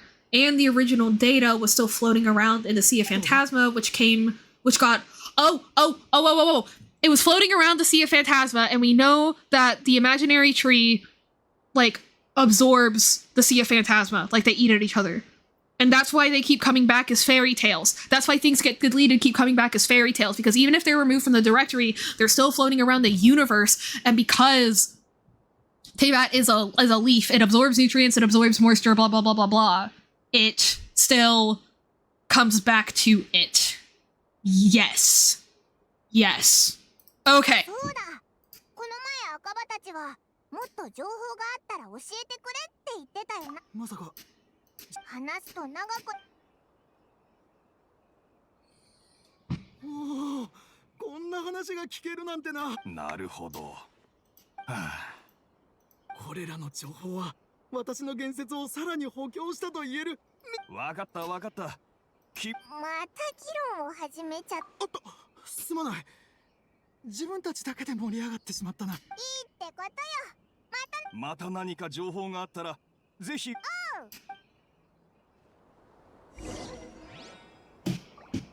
Okay. This shit is whack. I hope you're still having a good time, chat. I'm worried I may have spooked people away, but them's the breaks. 旅人。全然休めなかったぜ。残暑？表情が暗いけれど。Yeah, Nahida doesn't remember, which makes sense. I am the record keeper. While watching you and waiting, I'm doom scrolling and watching Japanese people rage at games makes me laugh. Hell yeah. おい、どうしたんだよ。With a heavy heart, you piece back together the story that was broken and scattered across time. There's a puppet who lived among men. Yeah, and he's not forbidden knowledge because he's still technically, like, originated from the leaf.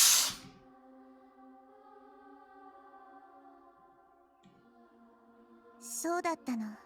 つまり、その残氷という名の人形は。でも、どうしてそいつは。旅人の話によれば、彼はもう少しで。There was no one in the machine after we defeated it. Oh, okay. So does that mean that there was no samsara? つまり、本当にそんな人が。ええ、理論上にしか存在しない旅人はテイワットの外の世界から来たから、もしこの世においてこのような形で改ざんされた過去を記録できる人でも、その残氷ってやつは私も今ある情報からしか推測することはできないわ。 We were enemies. I don't know his perspective on all this, so I can't say why he did something so extreme. Do you want to reset anything or save someone? Yeah, like, was he hoping that Katsugiri would be saved?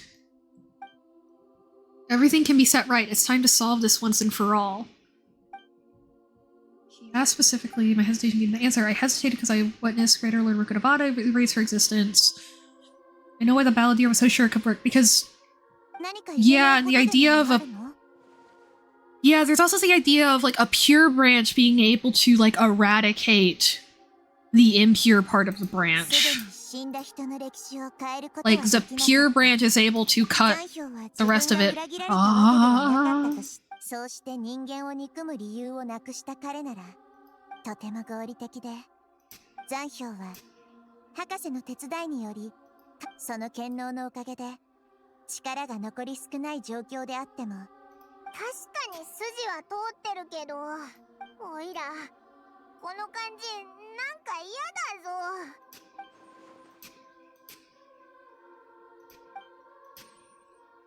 Yeah, like... People still died when they were meant to die. Oh, wait, it's because of the heavenly principles. If this were like the rest of the Hoyo-verse, him being removed from time would have caused similar time loop problems that we encounter in usual, like, sci-fi, time travel, fantasy, whatever. But he's not. This bubble is subject to the heavenly principles, and so that figure has to exist in some capacity, and so do all the other figures. Each string of fate is being prevented from one string of fate getting messed around with does not adjust all the other strings, because Celestia has woven them together such that they maintain their own structure regardless.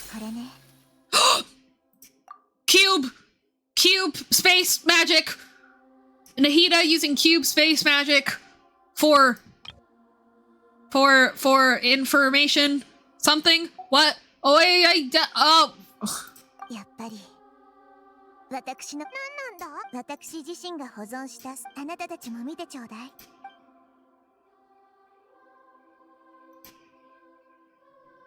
It contains a fairy tale? I authored this record myself?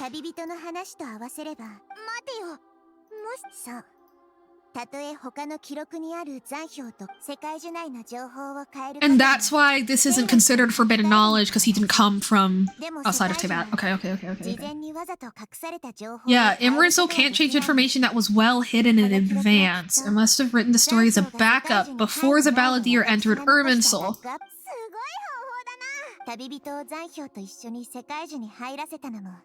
And Irminsul didn't think to delete it. Yeah! Irminsul can't interpret things that were made by humans. Irminsul can't interpret things that were made by humans. So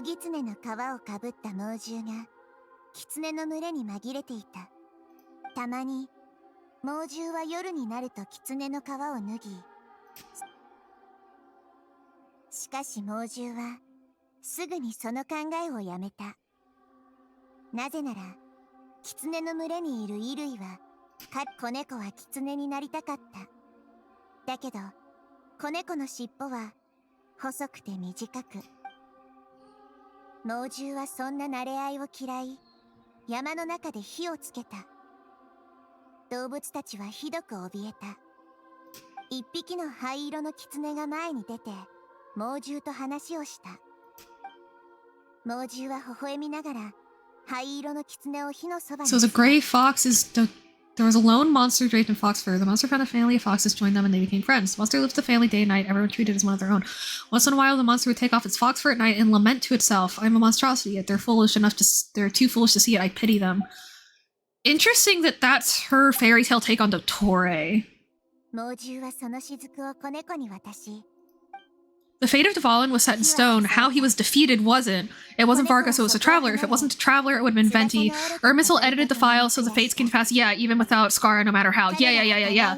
Because, because the characters are the assets that are being used to carry out the program, but the program itself is written no matter what. So, if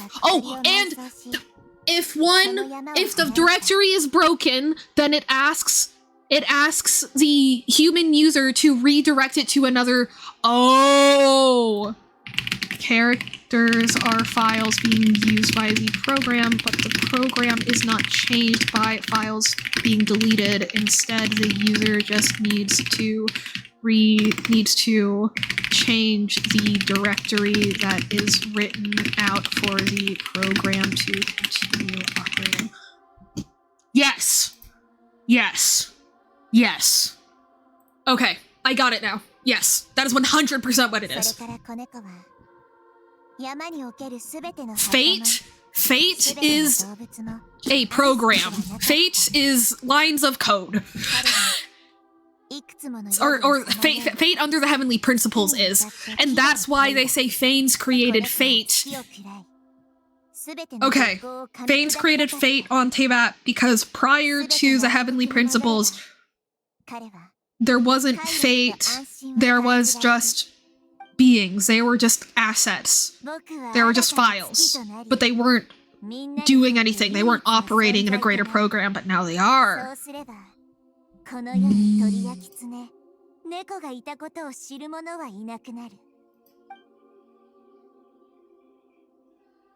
Yes. Okay.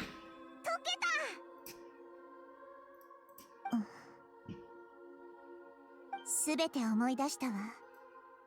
私が全力で残したバックアップは残氷自身の記憶だった。It's his own 神になる memories. ため、彼は大量の実験と改造を受け入れた。人形だったからこそ、あのような過酷な過程を耐えてこられたのね。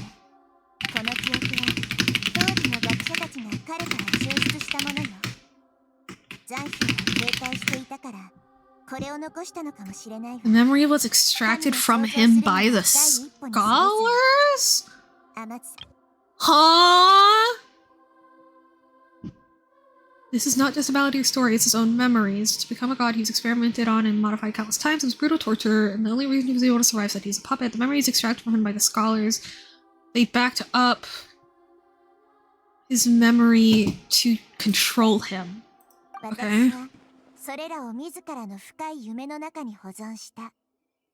そして書き起こした物語でさらに外部を包む。And again, the cubes, the cubes, spatial magic, the cubes, the cube. I sound insane. そいつはオイラたちと何回も会ってて、いつもオイラたちと敵対 Are the cubes like when you click on a? オイラは完全にそいつを忘れてた。 Are they cubes to... Hang on. I think that I think that instead of creating the cubes, I think that what the Sustainer of Heavenly Principles does in the opening cutscene is she's selecting their hitbox. I think that she's selecting their hitbox. And that when she...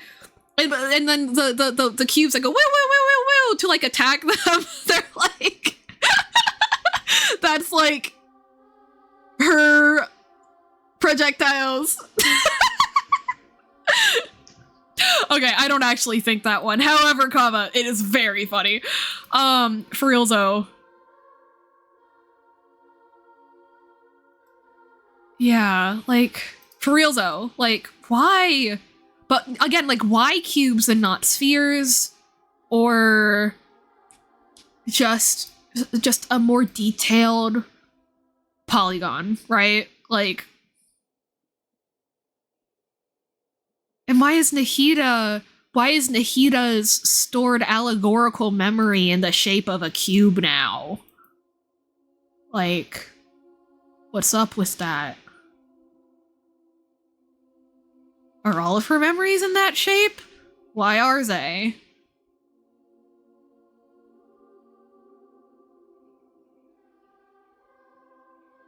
And then...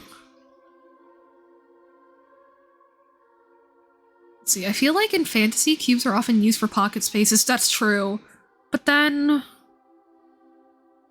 you know, if I, in this theory, am treating each character as an asset rather than their own machine within themselves, like their own file, Nahida is probably to continue keyboard. True, yeah, her animation.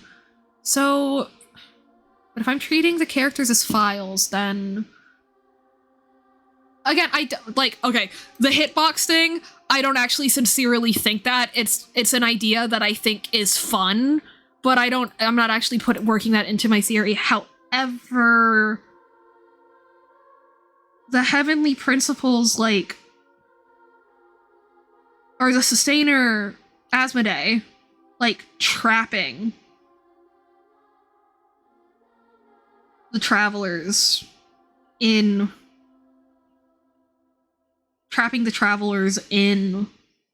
cubes it's so specific. You know what I mean? And it's interesting that it kept the traveler, like, I don't know. 残氷は降臨者に関する情報を探すのを手伝ってくれると約束したわ。 But also, if it's normally used for like a pocket dimension, but I don't think she's creating pocket dimensions when she does that. So what is she doing? Well, pocket space is different from pocket dimension too. ただ、世界中にある情報の変化がファデュイの上層部にどれだけの影響を与えるかはまだ。その話だと、オイラはそいつのことが好きじゃなかったみたいだけど、だからってそんな結末もオイラは好きじゃないぞ。それこそが知恵がすべての問題に。Like, we know that Teyvat as a planet is round. 私たちは凝視し、認知し、理解してもなお問題にとらわれる。答えは一つだけではないの。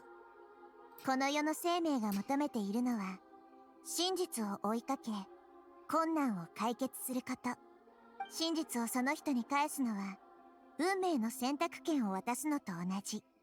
傍から見れば、無駄なことだったかもしれないけれど、こうして自分が思う通りに消えることができたのは、彼にとって、きっとそれだけの意義があることだったのよ。忘れないで。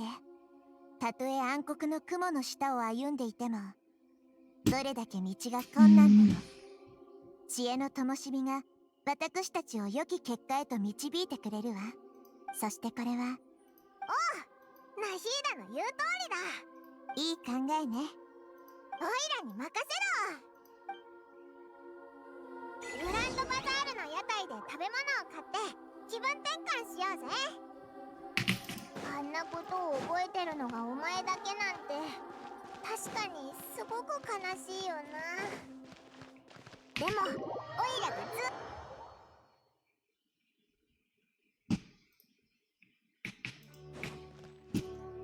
So, but I also feel like pockets of memories, you know, pockets of information in Irminsul showed up as like little branch images that one of them almost looks like a teleport waypoint, right?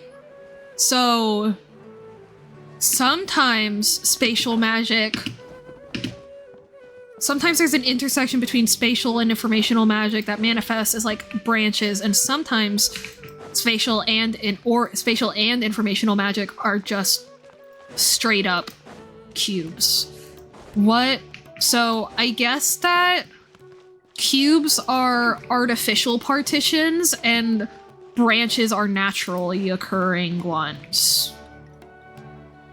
And that's what... because, you know, the cube is such a perfect shape, right? So I think that it's meant to represent a degree of artificiality. That's what I think. You are artificially containing an organic structure in a way that it is not meant to be contained. Okay, that's my actual idea. Yes, okay.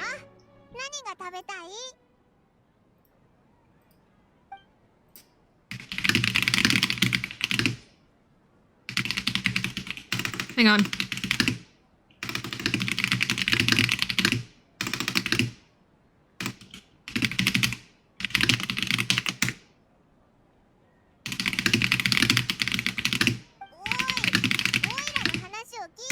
Yes. Okay, that's what I think. I've written it down.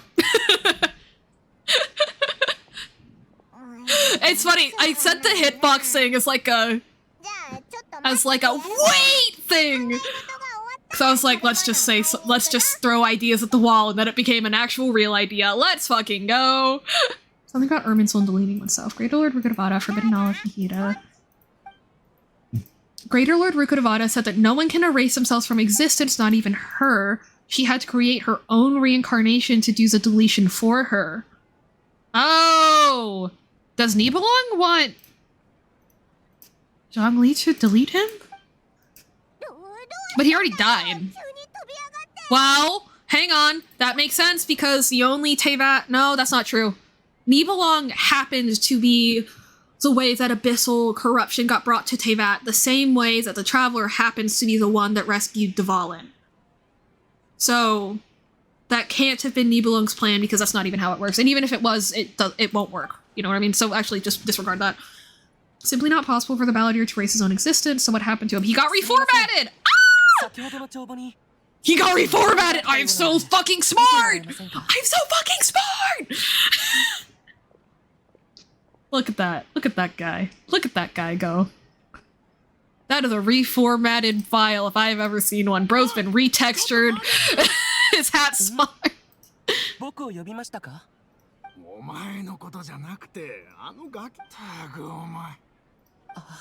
That's my boy! すごく気になってるみたいだけど。お前さん、別に。お前だ。しようなんて気はないし。いえ、お金はいりません。そんな言い方をされてもな。ほら。Oh, he still gets manifested as an outsider. 待て、この際だから金もいらない。いかにも僕のことは後にしましょう。おい、どうするんだ? And so the things that are still in common is that he's an outsider and that he likes doing odd jobs. Well, but it used to be that that was just what he was good at, whether he liked it or not. Now he enjoys it. Okay. Or at least seeks it out, as opposed to being forced into it. So this is a version of the Balladeer who, untangled from all of the other files, is able to make his own choices, but still ultimately follows the same overall fate because his file is still part of the overarching executable program. Okay. Yeah, the thing about, like, characters being files is still holding up so far. I am gonna keep tabs on it, but I think it works really well. 数に問題はありませんね。洗った方がいいでしょうか。そこの二人。町からここまでずっといたでしょう。もしかして、いや、その目。しかし、僕にはさっぱり。本当に知ってたんだな。すみませんが、そのよう。人形？その表情。Was he still created by the Electro Archon? 僕を知っているのは、僕はただの放浪者に過ぎません。いいですよ。ただ。 His elbows are covered now. Does that mean that his joints are still... Right, because if he hasn't spent as much time getting close to humanity, then his joints wouldn't have fused. 辺りをさまよっていたとき、意外といいやつだ。品を届け終えたら、あなた。じゃあ、まずは町。 No, his knees are still there. Okay.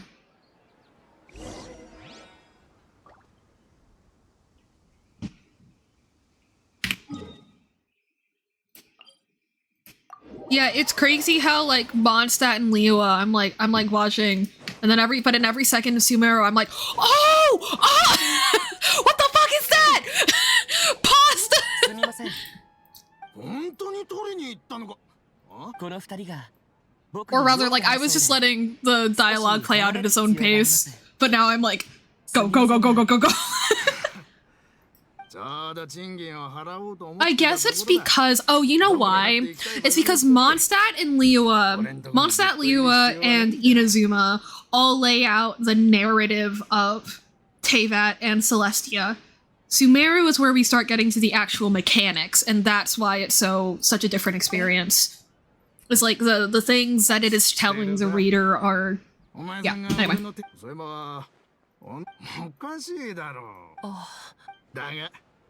しかし僕にはそんなもの。ここでお別れしましょう。気にするな。感謝します。さて。Okay.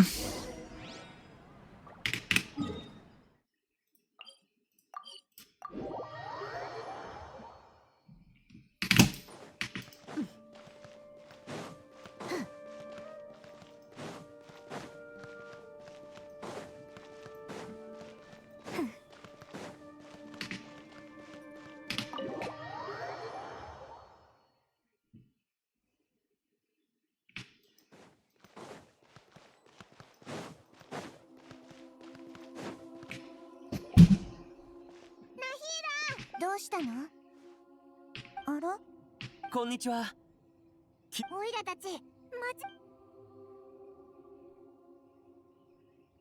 つまり、あなたはテイワット各地を放浪しながら修行をしていると。はい。こちらの方が A plant with no roots. Yeah, a file that's outside of the directory but still is being drawn into the program. 過去というより、このような言葉を使うのはあまり前世みたいな感じか。But this isn't a new samsara, is it? 昔というにはずっと聞きたいのですが。何か言いたげなのに言いにくいのはそのことが今の僕にけれど。そんなに真実が気になる。はい。じゃあはっきり言うわね。あなたは他者によって死にかけ、あなたは終始さまよい、たとえ居場所や身分を手に入れて執着という根は時として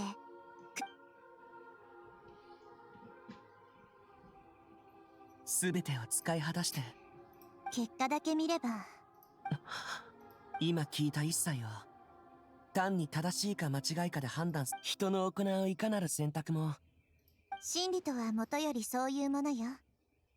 正しさもあれば。前哨の僕は別に傷つけようとしてるわけじゃないんだ。No offense, but yeah, you were kind of a bitch. 全くの無実じゃないとは思う。クラックさんなりデビ様。はい。この目でたとえ今のあなたの精神が。僕は人形。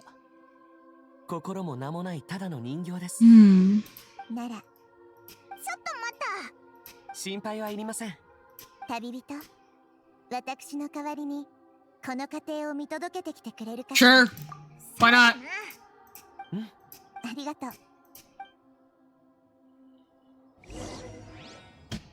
Okay.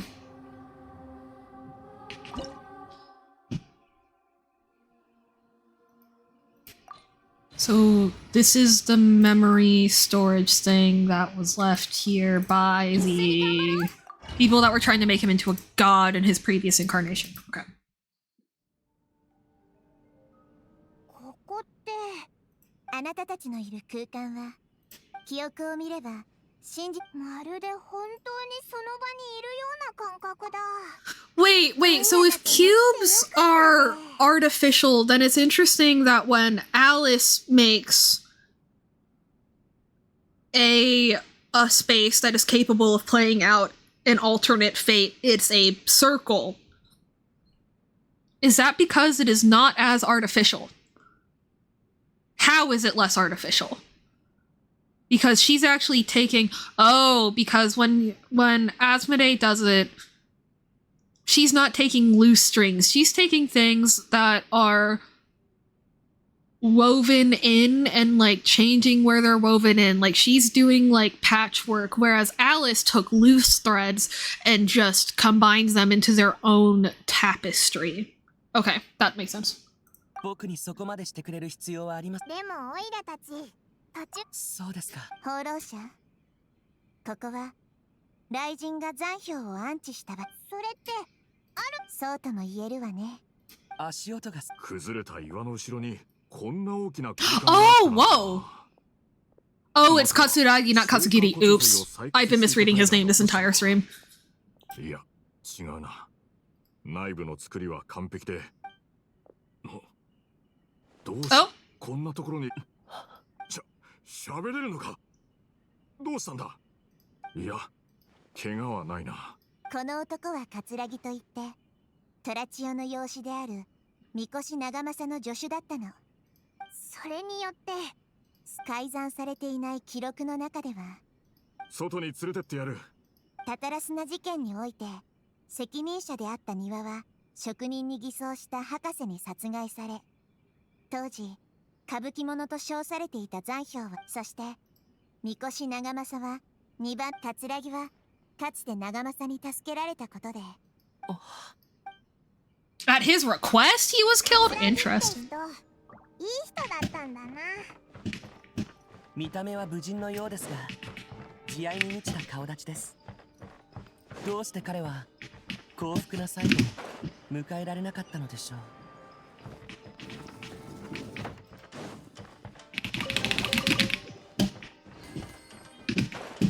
長政様、この衣を崩れた洞窟で見つけました。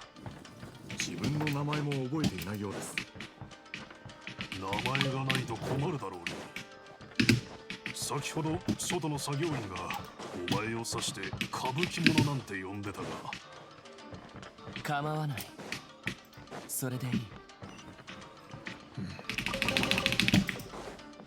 And yeah, I guess this is just Nahida running a simulation, so it's not considered forbidden or anything. She's not using abyssal energy or anything. あれ、戻ってきたぞ。君と同じで僕も捨てられたんだ。当時僕はここに住んでた。 His past self is talking to... Oh, okay. Oh, no, it's him talking to the child. 僕のお父さんとお母さんは、お父さんも僕と同じようにいつも。でも、You promised me? 家族だからずっとこの子には名前がない。というより、残氷も彼の名前を知らなかった。母親が亡くなってから、この子はかやぶきの小屋に一人残され、そしてタタラスナを離れた残氷は、その子供って幼くして病で亡くなったわ。ある日、残氷が家に帰ると、彼が息を引き取っていることに気づいたの。おい、一体どうしたんだ。返事をしろ。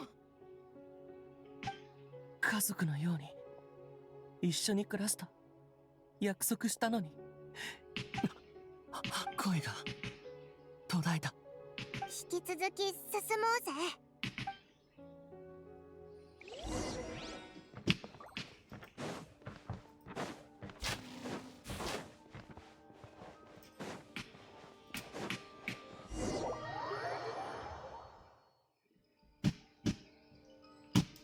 どうして僕の行く先を阻む。阻んでいるわけは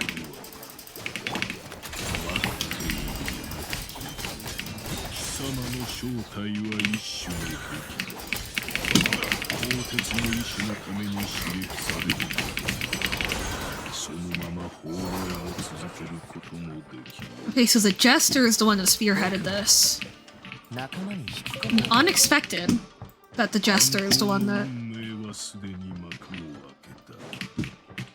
I forgot that the jester was involved in this part. Okay. とても暗い場所です。ここなら知ってるぞ。改ざんされていない記録の中では、嫌な感じだ。おい、あっちを見ろ。つまり親愛なる淑女様はあのアホどもとこの工場をもうあんたの手下なのよ。それともアビスで戦う方が有意義だったかしら。まあもちろん博士の実験体になるよりつまらないのは認めるわ。本当によく舌が回るようだね。もっともその口で得をしたことはほとんど Taking ないみたい。 ibuprofen, sorry for the rattling sounds. これからの任務に向けて少し気持ちの持ちようを変えることをおすすめするよ。言われなくてもこれから何があるかくらい知ってる。そうかな。あえてもう一言だけ言っておこう。あら、私を心配してくれているのかしら。まさか Ibuprofen 君が僕 ASMR. の足手まといにならないことを願っているだけさ。君の他人に迷惑をかける能力は講師といい勝負だからね。私はただこの混乱した国に火をつけてあげてるだけよ。 Oh, wait, actually, hang on. Brief pause. My new chair came with some, like, もっとひどいことを tiny bubble るん wrap, じゃない？ and it sounds totally different. It sounds really different, and also it came in these tubes, so I can, so like, hang on. Just.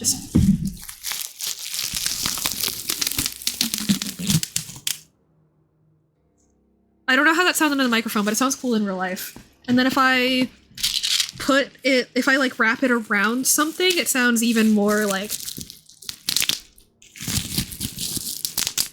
you know, like, yeah.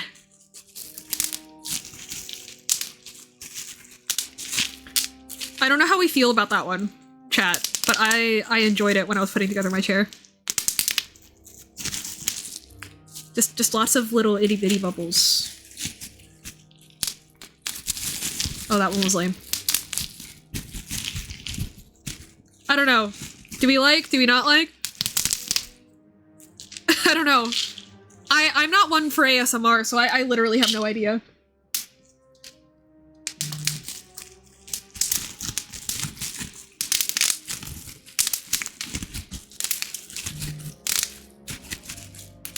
Sounds like a snack. Yeah! Like, but it's crispier than like a wrapper, right? It sounds like wait.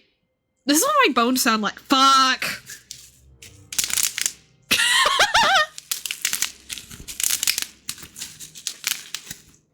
Ooh, if I like roll it on itself.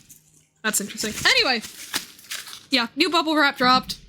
覚えてるかしら。稲妻にいたあの時、投稿を何人も殺したんでしょう。ライデン五家伝の末裔もさぞかし。 On one hand, I really like the I really like the Balladeer story. On the other hand, I can't get over that he was like, man, I can't believe these people betrayed me. Guess I gotta kill every blacksmith that's ever existed. I've sworn off insomnia cookies because of their ASMR as you hate them. Oh, I thought you were an ASMR guy. Shit. How bad are they then? かわいそうな舌だって。体中に火のついた女の分際でよくも僕にそんなことが言えるな。まあいい。誰かがここを見つ。 Don't like ASMR. Oh, you just like the bubble. Right. I remember now. You like joking about it, right? I remember. But you do like satisfying sound and hues, but not like actual like ASMR. Right. もっと人に好かれるように振る舞おうとか思わないわけ。僕の義務、君に好かれることじゃない。それに、君の目には最初から利益と結果以外のものなんてないだろ。 Witch? Oh, okay. Yep, just straight up the Crimson Witch of Flame. Slay.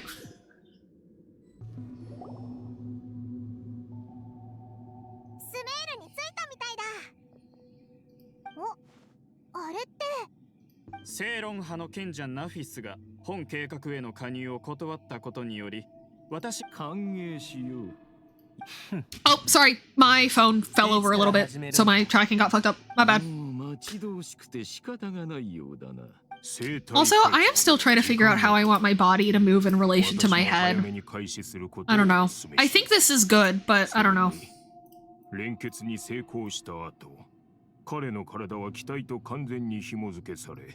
I want to make it cuter somehow. 経験してきた。そうだろ、博士。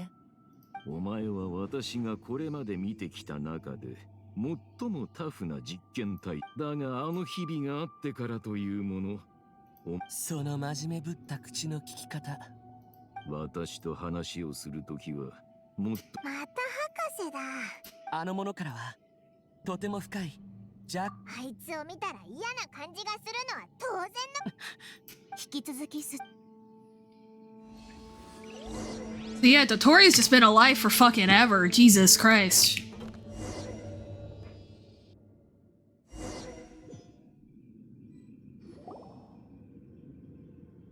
神様、あなたは僕が悪であると思いますか？あれらがあなたであると認めるなら、悪であるということになるでしょうね。あなたが思うに、人と人形に違いはあるのでしょうか？あなたにとっての全小や多少の自分は、あなたと何か違いはある？もしもないとしたら、人の世の冷暖に耐え、喜怒哀楽を味わう者は人である。そして、生老病死を憎み、僕は十分に多くの過去を見ました。どんな結果になろうと、僕に課せられたその記憶を僕に渡してくれませんか？でもそれじゃあお前は。僕は常々人という生命個 But 体 that, if he has those memories, that doesn't change reality back, does it? So. 僕は人形として世に生まれました。記憶を取り戻すことは、あなたを完全に。So then he'll be a incarnation in a world not compatible with him? この胸に焼いた穴と共に生きてきました。 Or... 人形を想像したものは、それからあなたたちに出会って気づ。 Person can't erase themselves, even though the original balladeer is gone. This person will live on in his place. Oh, right, because he's not going back to his previous incarnation, technically. He's becoming a different version. Okay. So, the same way that if we told Kusanali the truth about Rukkhadevata, she wouldn't become Rukkhadevata. She'd be a Kusanali that remembers it, Rukkhadevata. A person's sins are an inescapable part of their destiny. 他者よりだからお願いです。宿命を変える意味を。分かったわ。すでに決心したのなら、これらをあなたへ返すわ。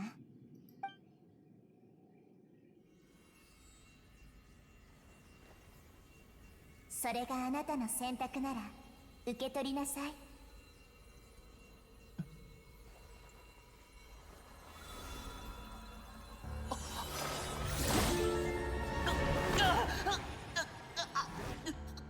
こやつを自由にしてやろう。人形？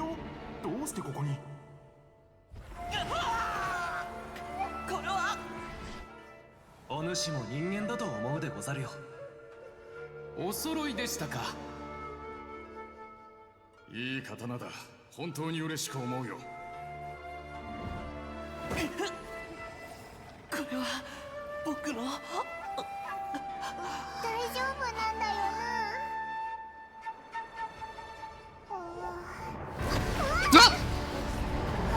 Hello! Do we have to fight it again? Oh, we definitely do. He has to fight his... So we have to fight off...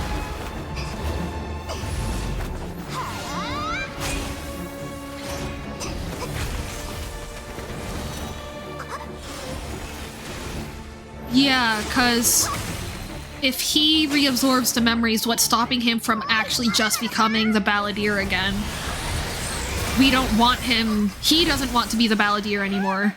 He wants to be the wanderer, but he wants to remember the balladeer. So that's what this fight is representing. だからこそここで終わるわけにはいかないんだ。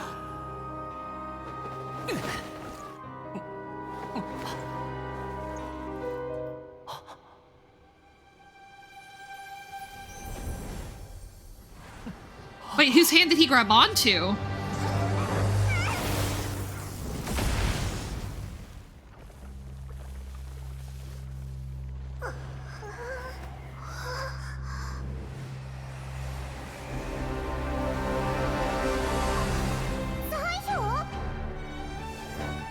Yay!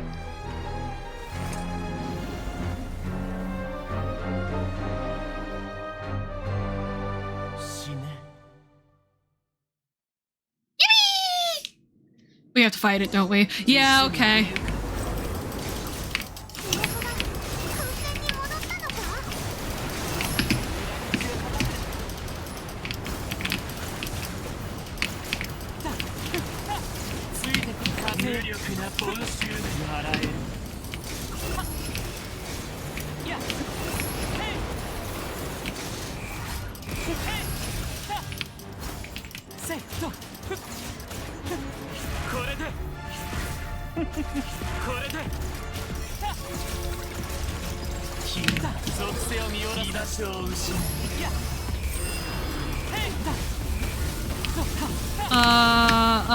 Uh-oh. Not good, not good. Oh, we're fine. Okay, cool. Hi, trying to avoid major spoilers, so not really looking at stream. Unfortunately, wanted to say hi. I am having very much fun. Thank you so much for stopping by, Willow. I hope you're having a great time.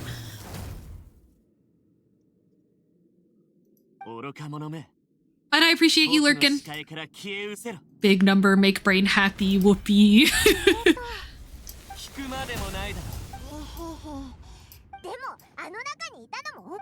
Oh, you know what? Wait, I just realized, like, low-key, me putting this in Japanese and mostly just yapping about, like, lore things rather than necessarily main narration things actually does kind of make it more, like, spoiler-free friendly, doesn't it? That never occurred to me. Huh. You hung- Ooh, watched Dune 2. Hey, how was it? But yeah. Anyway, cool.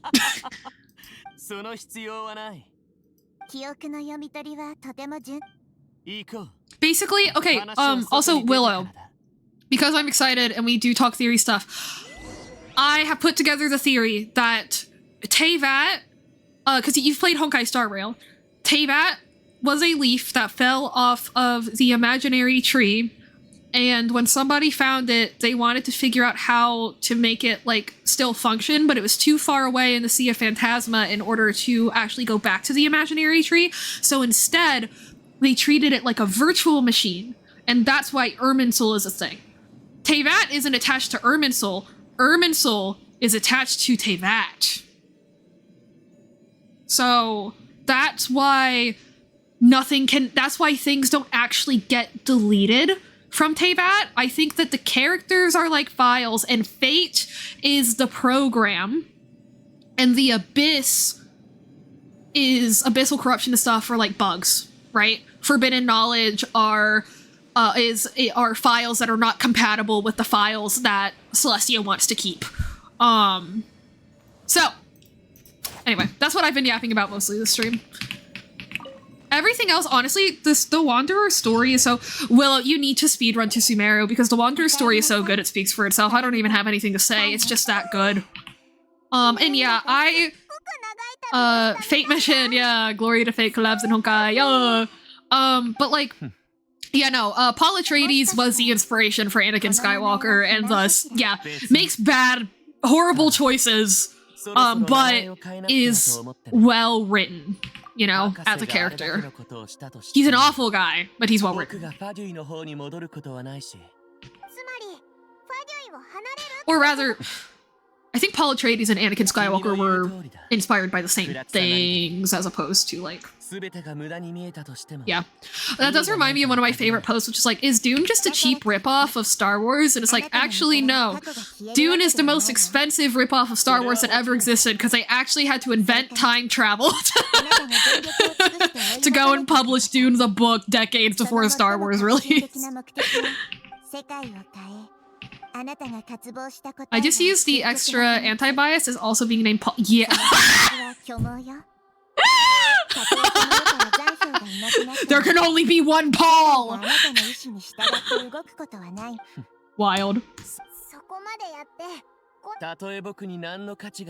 Oh, Willow. I will also say the next one will be less spoiler-free friendly on account of it having more narrative weight. Okay, actually, here's a good way to frame it. Most of Sumeru, Mondstadt, Liua, Inazuma mostly tell you about the narrative between Teyvat and Celestia.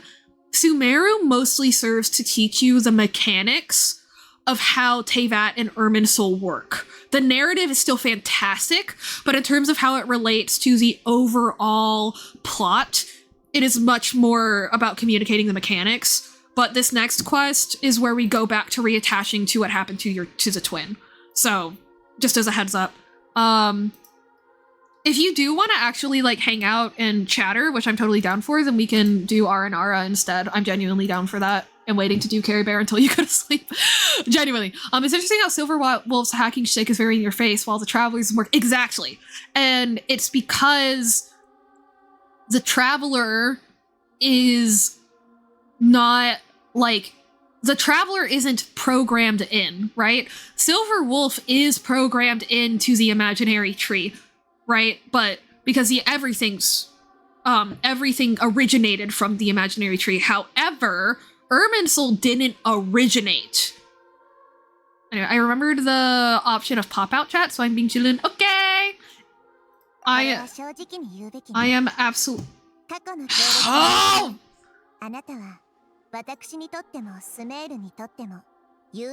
I hate when somebody comes into my server who's blatantly a bot, and then I decide to give them a chance, and they wait like a full 24 hours before they send their scam message. I'm like, bro, at least do it quickly so we can get it over with. But, but also, like, yeah, my commentary will probably linger more towards spoiler stuff, so if you'd rather avoid that, that is a slay. 悪いけど、僕は物事を見る角度が少し違うのさ。まあ僕も全部が全部打算だとは思ってない。そう思ってくれてよかったわ、旅人。これから私はもちろん世界中に記録されたあなたの血縁者の旅の始まりもね。But yeah, Sumerus were talking about already established things and previously talked about speculation and hell yeah. Yeah, just again, the next quest is a lot of like new information that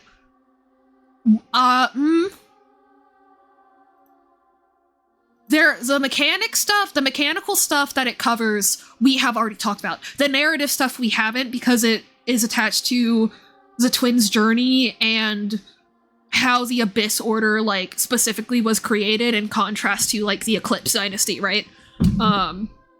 Like, this is a very specific clan of Conria. If that makes sense. So... yeah, but also it's one of those things where like it does very neatly fit into like what you already know of the twins' journey from what we've talked about, which is just they decided to play by Celestia's rules due to whatever happened. Oh, you're going to eat soon, Slay. Yeah, I was gonna say, like, if you want to chat up until you go to sleep, then I'm down for avoiding it until it's your bedtime, but yeah. Anyway. だから彼らに何はともあれ助けてもらったわけだし、個体と個体の間には借りとそれを返すだけの関係しかないんだ。そうではないわ。人と人との関係は決して簡単に白紙に戻せるようなものではない。あなたもきっと感じたことがあるでしょ。Oh, we are doing polls in between this and caribert too, so. 水滴が蒸発するように消えはしない。Also, Sister, don't worry about me being a factor in your whole plan or wants to do in the game. Oh yeah, you're not like dictating anything.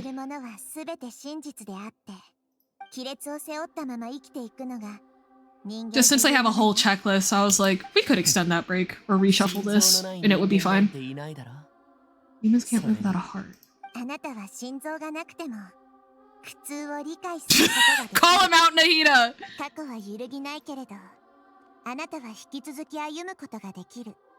どうやら僕をどうするべきか。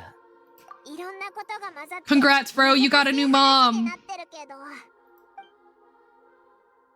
How's it feel, buddy? Oh? Bruh. Bruh!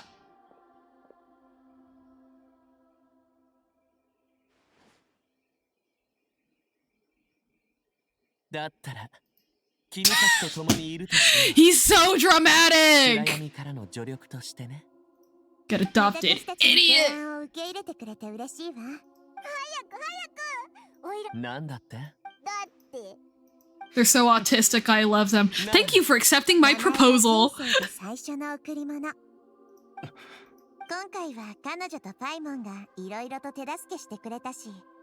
Honestly, I'm excited to give characters I never really had an interaction with a chance. Ooh! Like, to play or just, like, getting to know them in the context of the story. Okay, guys, what do we name our wanderer? I'm still mad that they don't let us put spaces. Because I wanted to name my little dinosaur thingy little guy, and I couldn't, and I'm still mad about it. Help you from behind the scenes, go to college and gain a social life, right? Like that old tier list, I was just a hater for the love of the game without any sort of rhyme or reason. It pissed a current me off. That's so valid. So both, yeah. I mean, yeah, because you were like, what? Like 1920? Sometimes you just gotta go through that era of being a hater for the love of the game. I think I'm gonna keep his name as Wanderer, because I don't want to name him Kuni Kazushi, because that was the name that A gave him. Non-Wanderer names. Some people pick Zephyr, Westwind, Kaze, Wind, Fujin, Wind God. He's not a Wind God.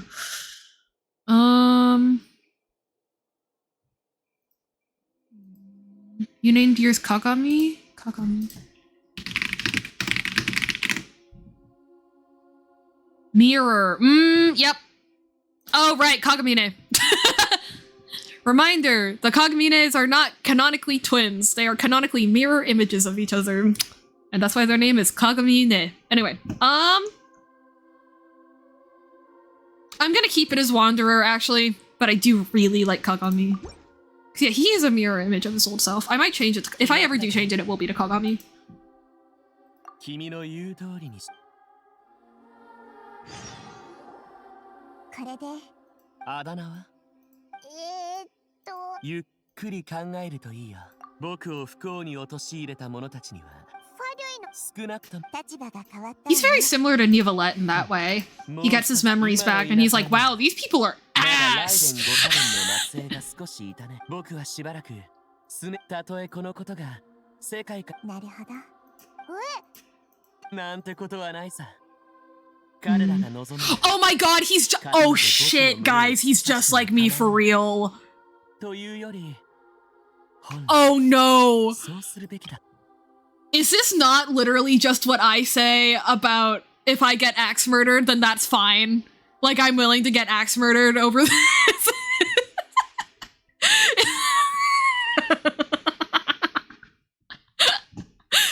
Willow, I've told you that story, right?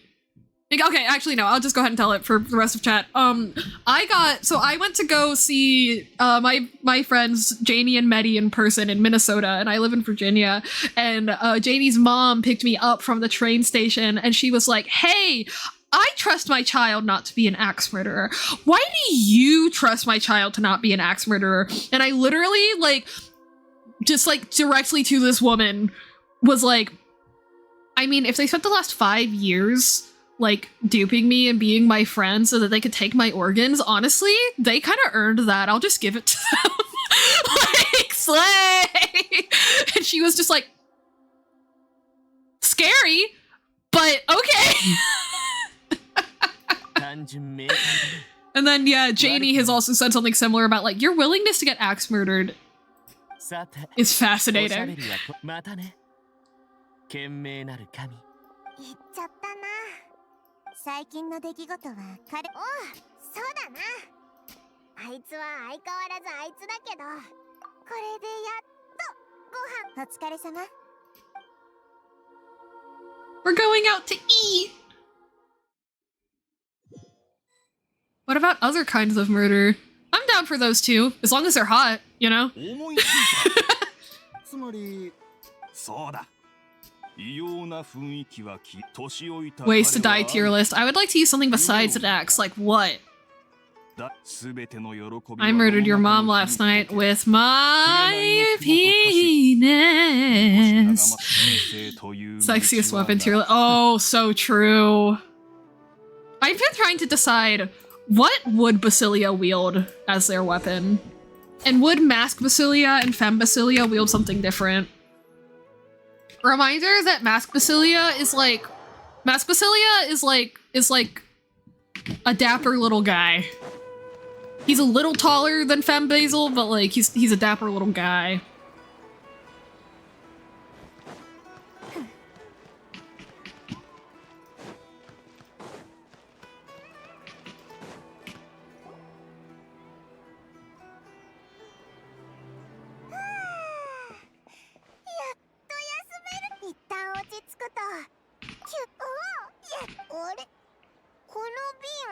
It's still broken!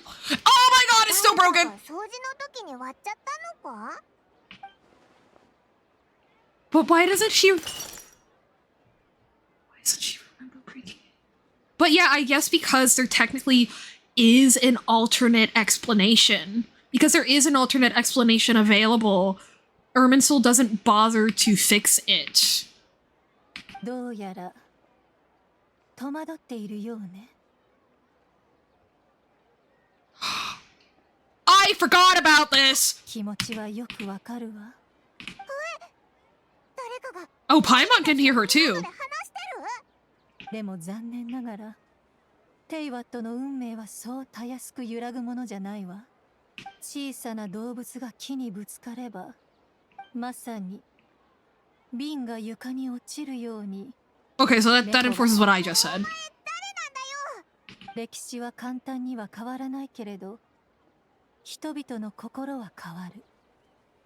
What is unseen is but an illusion.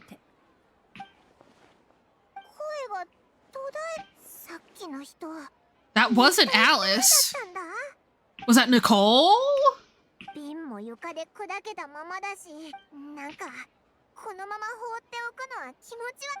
That wasn't Fanes. Fanes is a dude.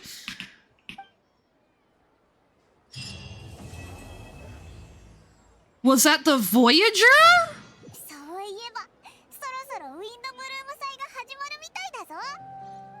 Was that the Voyager? That wasn't Nicole.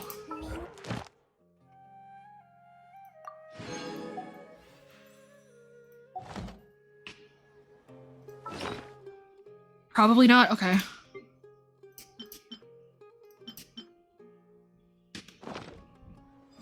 Huh. I totally forgot about that. Just entirely forgot about it. Okay. Now we're gonna do gacha pulls. Doing pulls in a second. Okay, I am going to go to the BRB screen. Or no, I'm gonna go to the chatting stream as I log into Ducky's account so we can do some pulls for Skirk's weapon for him. If y'all are down.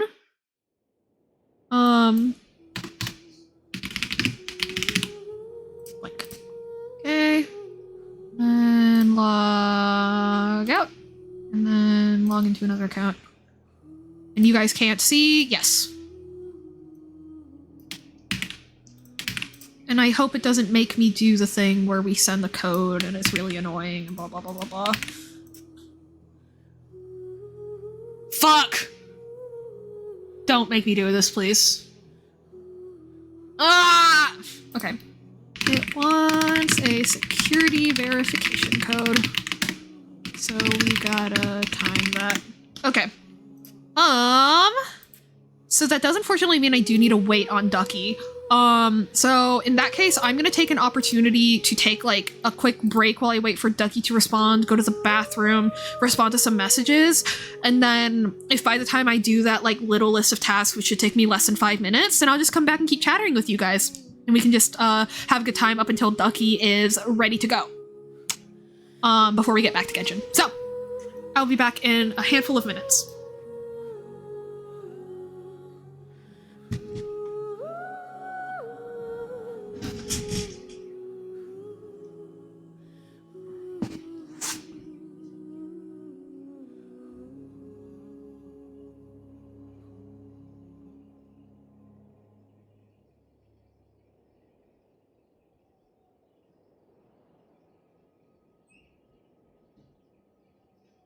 Shit, no, he just sent me the security code!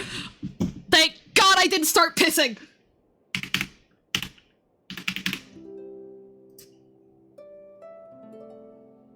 Okay, Slay. I'm still gonna go pee and shit, though. Be right back.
Okay, hello.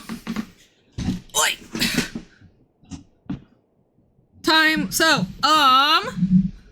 Ducky is free to play with exceptions of like gifts from people and whatnot. His god sister, he's been helping her with her account, and so she offered to get him some Primo Gems so that he could get Skirk's banner. We are coming up on a guarantee, not just for not just for an event weapon, but for specifically Skirk's weapon due to fate points.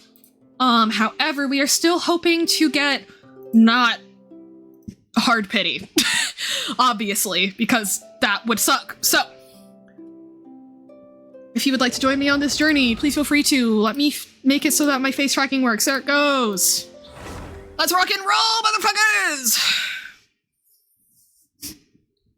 52 wishes in a dream. I mean, how much pity do you have? Let's find out. Bro, what? Wild. Okay.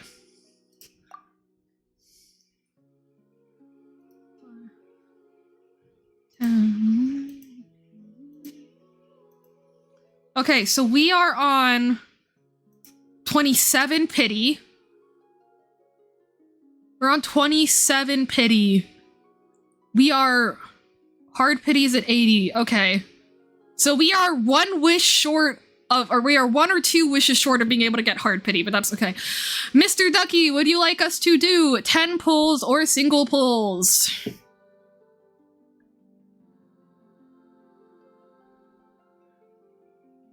$23. It was page 6. So wouldn't it be...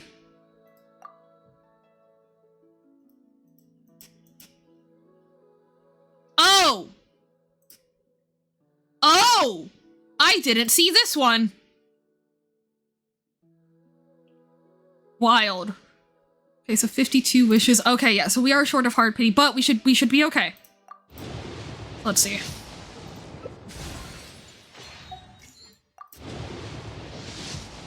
Dang. Okay. And it'll be this 10 pull, watch. And it was a bell. And it'll be this 10 pull, watch. Oh! Second try, baby! Rust? Okay, sure. Yeah! Let's go! Guys, it's me. I'm magic. Look at me go. Can we get a double? I doubt it. I've never gotten a double in my whole life. So yeah, 40 something pity. Not bad. Not bad. If I may say so myself. You know what? Screw it. Rest into character skirk. I hope you mean. Oh, we're on 4 pity. Okay.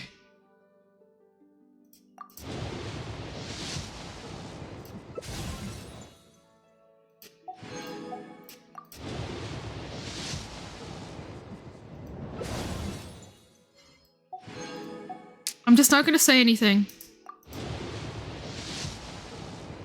Ah. Dang! Okay. Is that- I'm sorry, was that your first ever Widsith? Wait, what? Or am I stupid and I don't know how the wish menu works? No, it wasn't. Okay. Anyway, my friend, would you like me to upgrade it for you and equip it and whatnot? Or would you like to do the honors of that yourself? Ah, yeah. Congratulations! And yeah, you have your Skirk equipped. You have Skirk and the Scofier. Yay! And then Risley on Lost Spirit of the Sacred Winds is awesome. Equip and level what it can. I don't have many things yet for an upgrade. Gotcha. Let's see. Well, first of all, let's go ahead and put it on. Ooh. Oh my god, it's so pretty. Oh, I need Skirk so bad. If I wasn't fiending for Linnea so bad, I would go ahead and get it.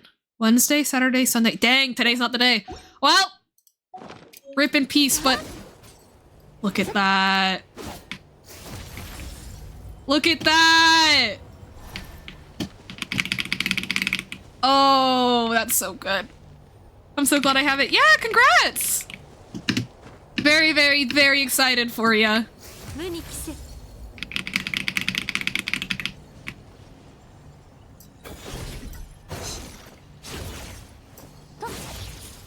Like, it fits with her animation so perfectly. I think this might be one of the best signatures. Yeah. I think this might be one of the best signatures for me. Look at her stats minus some not being leveled and only with placeholder artifacts. Then look at Escoffia's. Oh boy.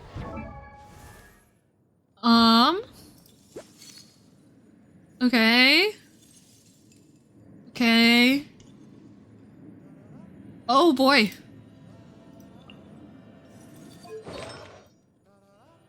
Okay. I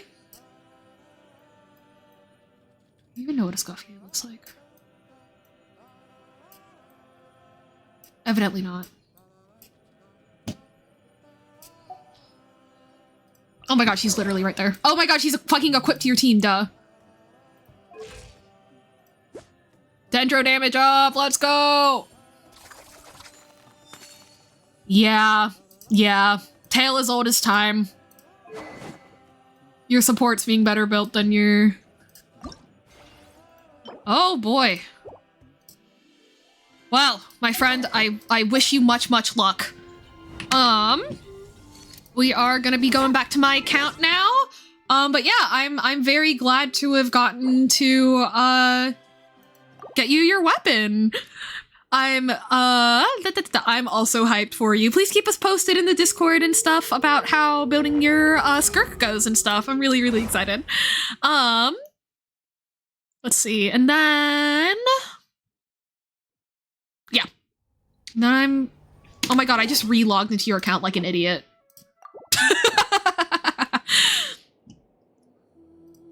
Okay, log out, exit and clear login for information, start game from my account. There we go. Yippee! All right, my friends. Yeah, we're gonna do caribert and aranara.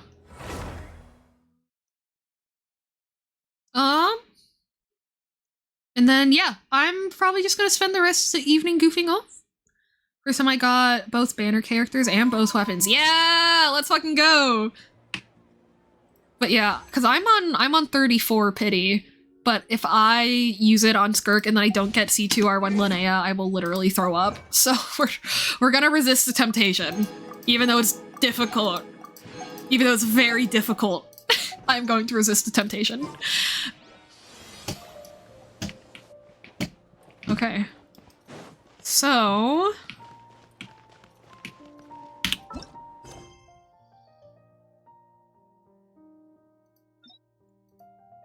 Oof.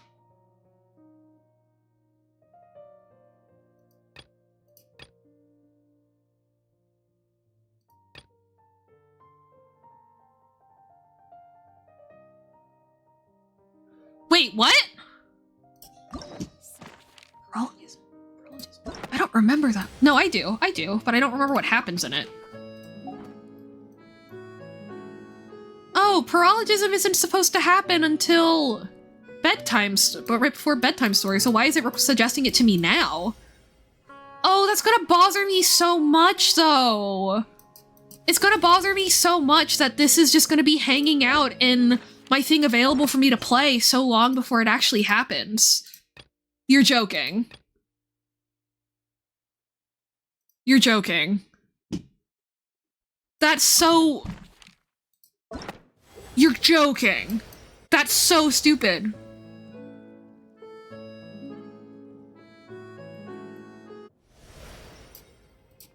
Whatever. Okay, Genshin. Whatever. God. But at least we can see Kaya! Kaya! Also didn't realize that's where paralogism was in the timeline. Yeah, I'm not playing it until then, so we're just gonna have to fucking stare at that.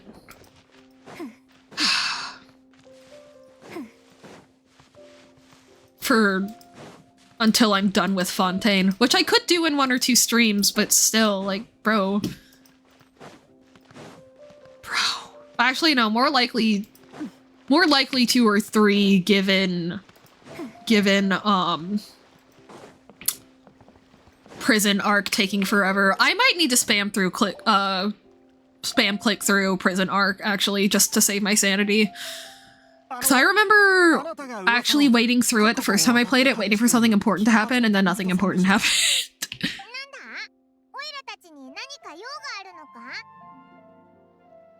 But yeah, this is one that I think we should sit back and watch as it plays out instead of skipping through.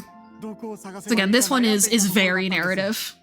ちょうどあなた宛ての手紙が私の手 Another 元にありまして、 outer? あ Ew. る外国人から預かったものなのですが、その人にこちらの郵便システムをうまいこと利用されてしまったんです。手紙を必ず届けるという確約 I feel like the main issue with prison is the non-dialogue bits. Yeah, true. 先を記入されてしまいまして、オイラたちに手紙を届けるのって結構難しいんだよな。何しろオイラたちずーっとあっちこっち駆け回ってるし、手紙を受け取るにはむしろオイラたちの方から郵便受けに行って探すしかないかもな。 Also, can I just say, それでそいつが書いた届け先 I feel like a lot of people's feelings of voice lines taking too long would be totally solved if they just split the subtitle into more separate cards. Because my problem is I finished reading the subtitle 10 years before the voice line is over. 手紙を届けられなければ規則に従ってこちらが賠償しなければなりません。本当にあの人にはしてやられました。しかしどうやら運は私の味方をしてくれたようですね。どうぞ。 It wouldn't be totally solved, but I do think it would help, personally.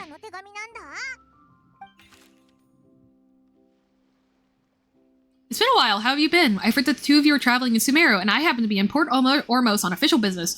Lately, I've been stopping by c2r1 Tavern for a drink or two every afternoon. If luck's on my side, and this letter successfully reaches you, come to me then and we can catch up on old times. We'll see it as a fated encounter. Your trusty buddy Kaya. Ooh. My wife. Hashtag my wife. Hashtag my wife. あいつはこの手紙が無事に届くことにあまり期待してなかったみたいだな。むしろもしこの手紙が本当に届いたら、それこそ運命の定めってことになって。 Bro, he's just being facetious. He's not being sneaky. Come on. 何にせよ、昔の友達に会うのは嬉しいことだもんな。Paimon, he's flirting! He's flirting! なるとジャファータバーンに行ってるみたいだ。オイラたちも午後になったら時間を見つけてあいつを探しに行こうぜ。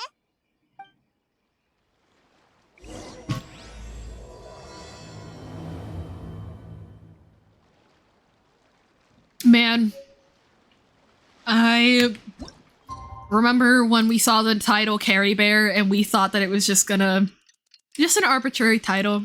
Didn't know what it meant. Everything was happy. We were all fine. Things were gonna be okay.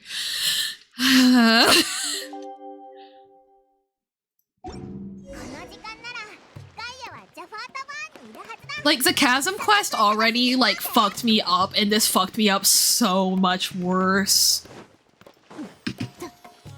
Hi, Kaya!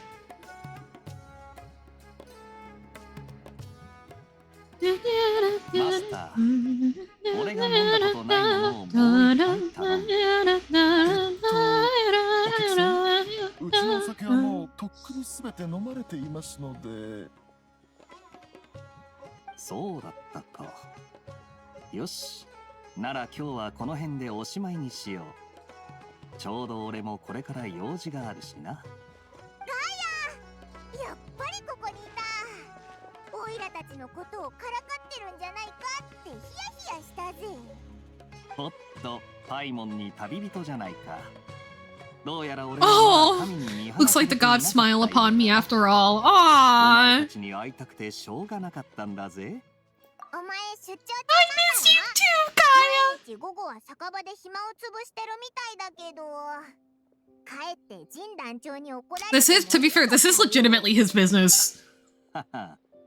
俺はジンをひどく恐れているんだぜ。そんな俺にあいつを不機嫌にさせる真似をする度胸があると思うか？実はな、俺が今回スメールに来たのは、ここの酒造業を視察しに来たからなんだ。ジャファータバーンにいつもいるのも真面目に仕事してるからなんだぜ。スメールが香料で有名なのはよく知られているだろう。ここで香辛料入りのカクテルが発明されたっていう噂が以前流れたんだが、 This is so nostalgic. そいつがかなり評判いいらしくてな。そこで騎士団は酒に最も造形の深い俺を派遣した。それが噂ほどの一品かどうかを確かめるために。Very believable, Kaya. それで結果は Paimon bought that? That's crazy! 結果はオルモス校の何人かの高陵商人とすでに契約を進めている。I mean, it is definitely like actually considered night business because alcohol is Don Wine is like Modest's main export, but the way he's framing it is very funny. And also, we all know that this is more for D-Luke than it is for the Knights. We all know it. We all know that D-Luke...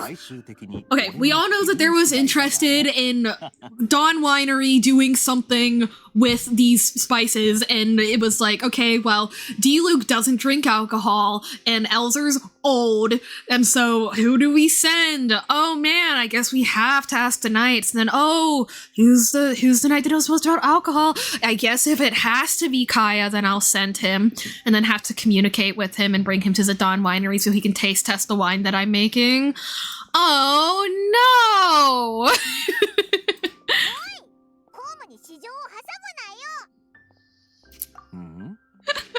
Oh god!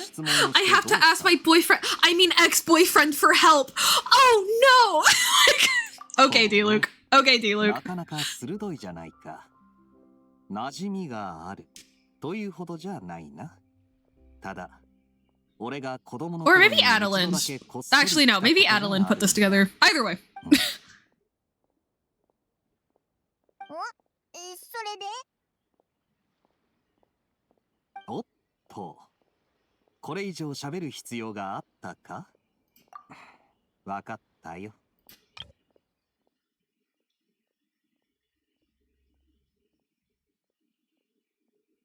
はい、まだ幼い頃のことだ。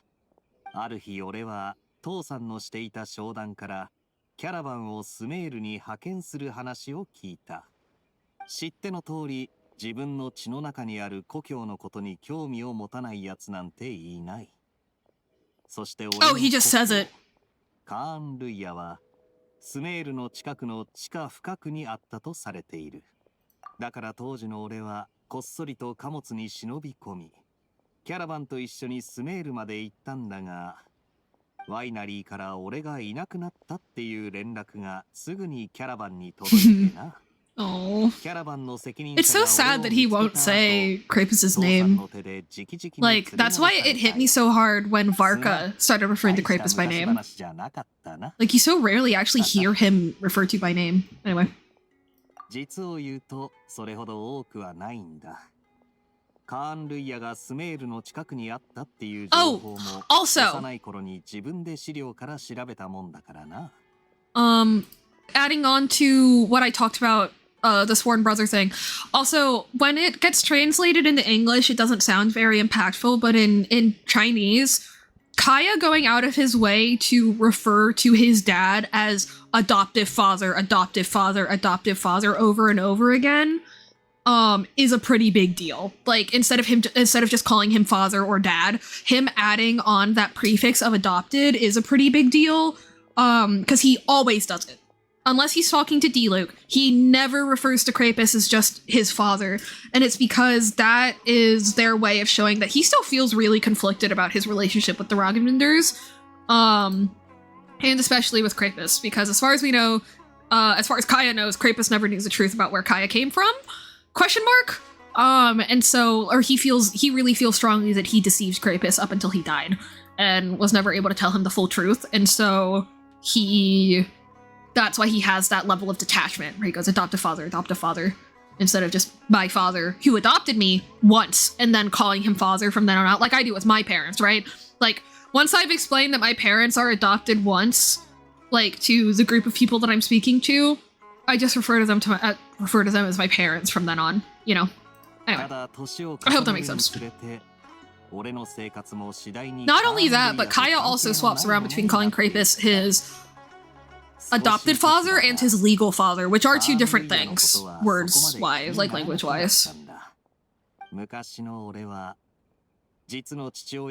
calling him D-Luke's father, for that matter. いつもそう思っていた。だが後になってよくよく考えてみたんだ。父が俺をモンドみたいな自由で平和な城に置いていったのは、ただまっとうに生きてほしかっただけなのかもしれないってな。一部の物事から俺を遠ざけたんだよ。Safely cut off from certain things. 楽しく生きられたならなおさらだ。と言っても、これは全部俺の勝手な想像だけどな。I guess it's just to keep him away from the とにか abyss. くお前に有用な情報は提供できそう Or だ from よ people that rely on the abyss. 今俺が持っているカーン・ルイヤと関係があるものと言ったら、おそらくアルベリヒという名字だけだ。アルベリとマスター、デスインディスアフタヌーンを頼む。What the fuck is wrong with you? 貴様はアルベリヒの意味をちゃんと理解しているのか？ Bro, chill! 近くで盗み聞きするだけじゃなく、やっと俺たちの話に参加していただける気になったようだ。Giant Sleeve thinks he's so cool す and でに so モンド suave. で面識があったよな。ラインスレイブで会っているか？俺のことを知っているのなら窮地と言っていいだろう。ガイア・アルベリヒ、アビス教団創立者の末裔よ。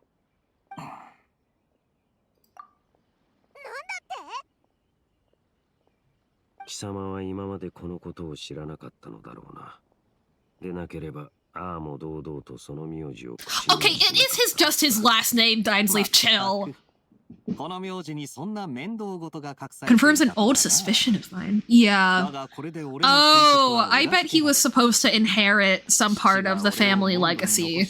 And his father was like, no, I don't want that for my son, left him in Mondstadt, so that he would be under the protection of an Archon and therefore would not be able to be part of the family business. してくれたからかもしれないな。それに Yeah, it's interesting that the four-pointed star in his eyes is different from Albert, is different from Giant Sleeve. Oh, because Kaya's not full. Oh, so is Kaya not full-blood Conrian? 貴様が先ほどこいつに言った言葉、それを裏切るなよ。貴様がその本心を保っている。 In 60 days, I'll have 4 more 10 pulls because I got 2 welcomes from giveaways. Hey, nice, Ducky! お前まさかアビス教団のやつらと何か関係があるわけじゃないよな。おいおい、話が急にシリアスになりすぎじゃないか？モンド人の俺はそういうのに慣れてない。 Very decidedly being like, that is not your business and is not my problem. それがどうしたって言うんだ？そう心配す So る。 he had a hunch, but he didn't know for sure. That's really 機会 interesting. があれば俺は喜んでアビス教団の連中を懲らしめてやるさ。 I trust him. そろそろ時間だな。香料を扱っている商人 Who knows? Once I get back up to 100, I'll let you do them again. Oh, thank you, Ducky. I really appreciate it. Yeah, because I also, like, don't wish on every banner, and so I really appreciate when people give me the opportunity to pull on their accounts, because it feeds my gambling addiction. But also, I like being able to lend my 50-50 luck to my buddies. So, thank you very much, Ducky. And also, if you change your mind, I will not mind. Like, pull on your own account if you really want to, obviously. ダインはガイアのこと信用してないのか。二人とも So yeah, I guess, I don't know why it never occurred to me that Kaya wouldn't be full-blooded Conrian, but it makes sense because, Willow, stop listening! 3, 2, 1! Cause yeah, if the Tofar broke the curse and just, like, had children, then yeah, and they were in Sumeru, then yeah, they would have mixed with people from Sumeru, and then, but still been attached to the family legacy, and then also if you're in Sumeru, you're constantly surrounded by the Withering, and Forbidden Knowledge, and Elizar, and so you probably, yeah, it makes sense that maybe that there's in the, because, you know, in Sumeru, you see the entrance to Conria, right? So maybe that's where Kaya's from, right? Is like his family is in that ruins and his dad took him out of those ruins and then parked him in Mondstadt. Because if he put him in Sumeru, then they would have been able to get him back. But if he puts him all the way in Mondstadt where he's protected by the winds, then they would be too afraid to get too far away from Sumeru. So then the question becomes, why is the Abyss Order centered in Sumeru? Is it because of access to Irminsul? That would make sense, because if the Abyss Order, because that would mean that the Abyss Order is obsessed with fate, and the Eclipse Dynasty is obsessed with the godly remains part. You know? In that way. Yeah. And also, let's say that the Jester is the one that influenced how, you know, animo boxers and stuff like that look, right? Because, you know, the Black Serpent Knights and the Fatui do have some visual things in common.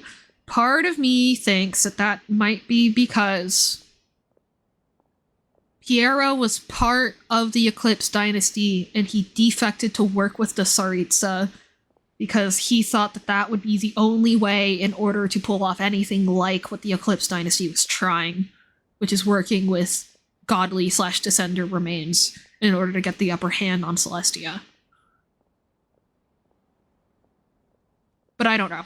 Anyway, I let a few people pull my account. I at one point had 150 and wanted someone to pull for Nefer and her weapon. They lost the 50/50s, and all the 5 stars took you to hard pity? That is unheard of. All of them? That sucks, dude. Anyway, Willow, you can start listening again. 果たして本当に人に何の影響ももたらさないのか。俺はそれに疑問を抱いているだけだ。貴様の血縁者がアビス教団に王子と呼ばれているのは Bro got adopted, goddamn. してのことだろう。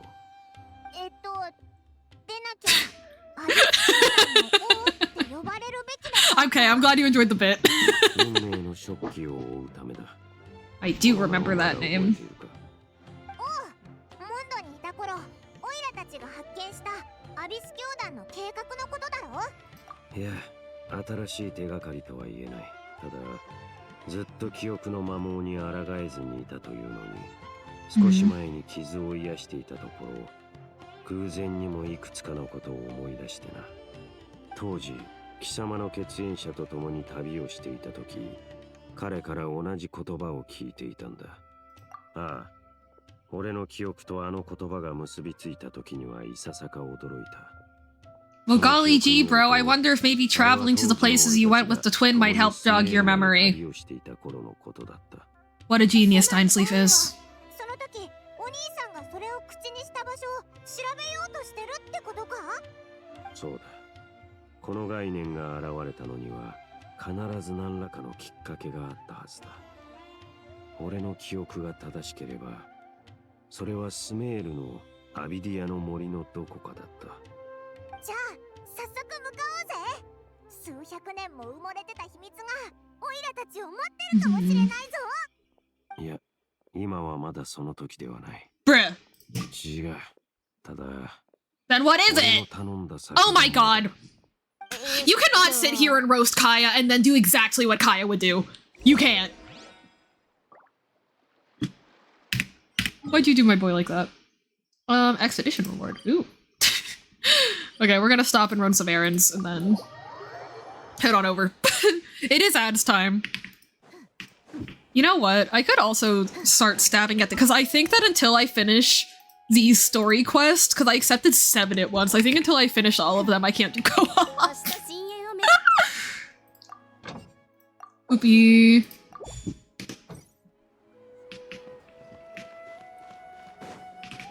Where are these at anyway?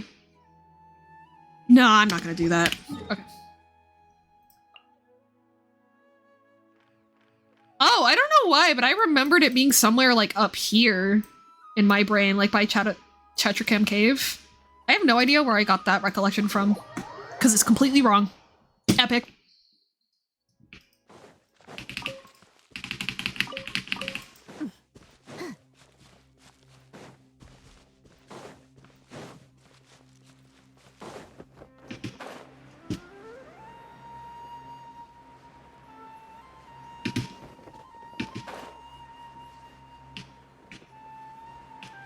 Okay, cute place, cute place.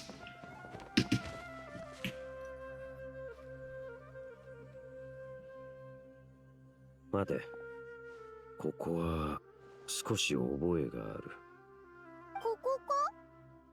特に変わったところは見当たらないけど、数百年前もこんな感じだったのか？ああ、この森のすべてが俺の記憶とあまり変わりない。Can Dinsley see the Aranara? めったに人 That's an に interesting 影響され question. ることがないからな。近くを調べよう。何か手がかりがあるかもしれない。これって畑か？そこの家に住んでる人が作ったのかな？でも長いこと使われてないみたいだ。そのせいでここに何が植えられてたのか全くわからない。そもそも本当に何か植えてたことがあるのかな？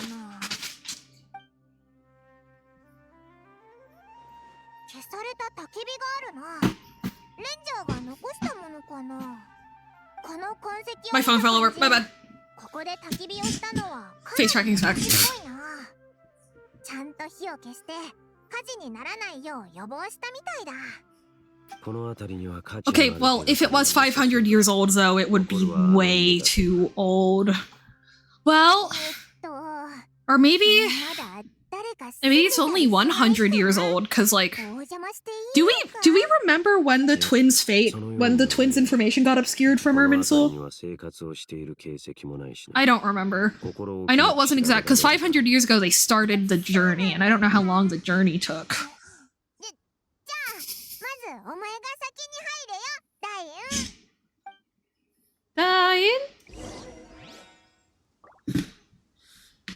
Diane from Twice.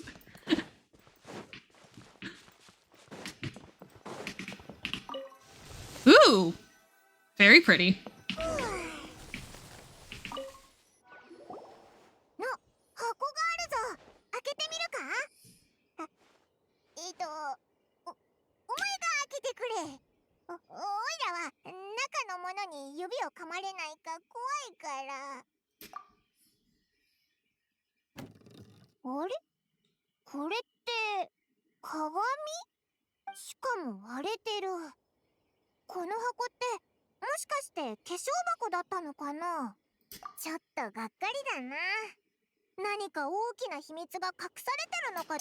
So we know that I know from some spoilers. I don't know any specific details, but I do know that reflections have a mechanical function in Teyvat. Like, I know that the moon's like someone did some shit with like a moon's reflection. So I wonder if the reason, because this mirror becomes like a part of the story. I wonder if that's why, if in fate we are considered a mirror image of our twin, right? I don't know. Like, not just parallel, but like, you know, reflections of each other specifically. I don't know.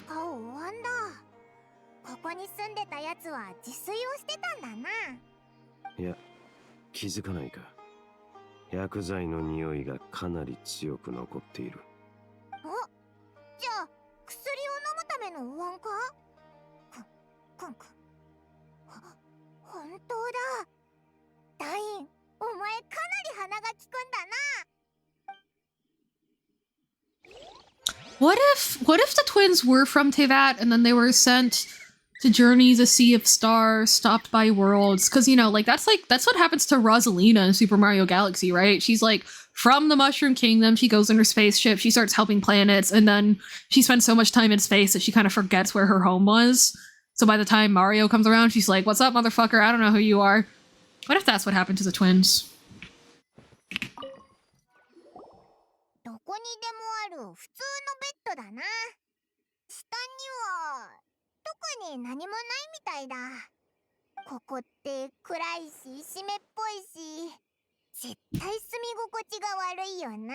No, but No, but the traveler remembers that there's a home.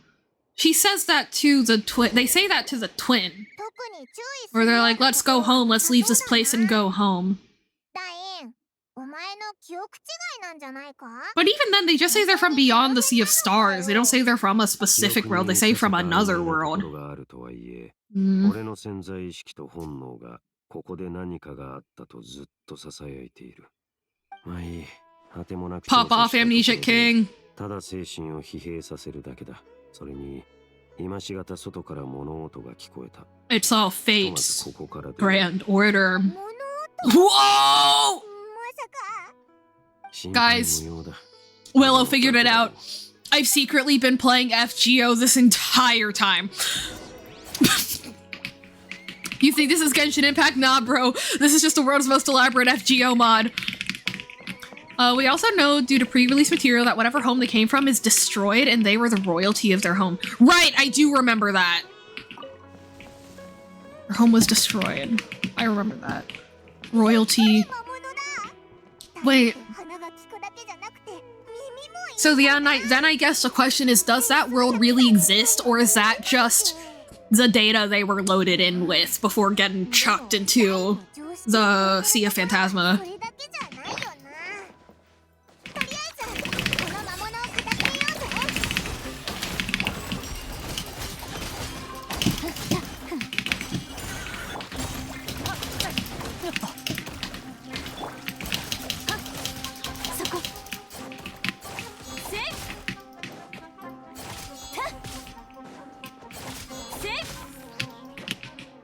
You're joking.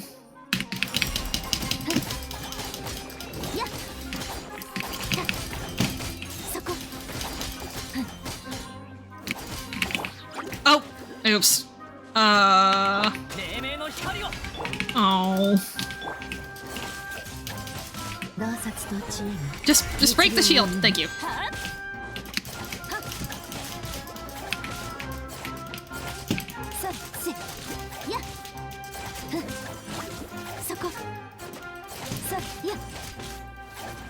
Yep. I'm committed.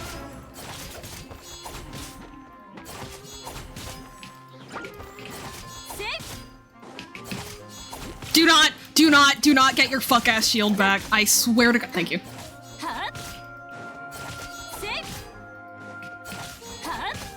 Nice. Okay. Whew. I personally think it does. I like the parallel strategy of not being able to protect that home or home to Electric Boogaloo Conria. Yeah. So yeah, I guess that, you know what? I don't think Teyvat is an experiment. I think Teyvat is the result of the Heavenly Principles desperately trying to figure out how to make this leaf floating in the Sea of Phantasma not get completely destroyed by the Sea of, not get completely overwhelmed and absorbed. Maybe the Heavenly Principles were trapped in the Sea of Phantasma, and when they came across this bubble, they were like, well, shit, if this is all I have, then I gotta make sure it's perfect. But leaves are meant to be human worlds, human civilizations, and there's no humans here, so I have to make them. Right? Like, because that's what it says, that's how it works in Honkai, is like, they specifically say that... They specifically say that a branch grows a new bud, which is the birth of human civilization. Time flows in the trunk, it branches out into a world, and each branch is a form of human civilization. Yeah, so, yeah, do you want a hot cold? Yeah.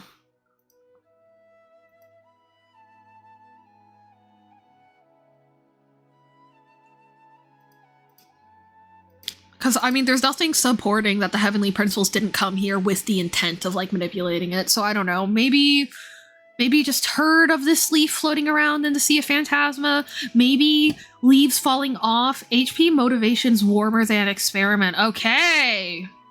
Maybe the Heavenly Principles world also fell off the world tree. Or maybe... Well, because we've established that nothing truly dies in Teyvat, nothing in Irminsul is truly deleted, so maybe the Heavenly Principles was so sick and tired of watching things totally dissolve and get reabsorbed by the imaginary tree.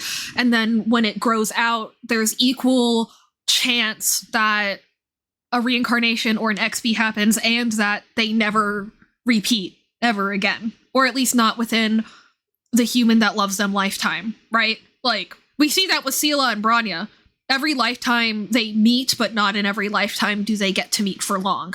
And so maybe the Heavenly Principles feels that it's so unfair that there are some fates in which people that are clearly best with each other don't get to meet, don't get to be together, don't get to live and die together.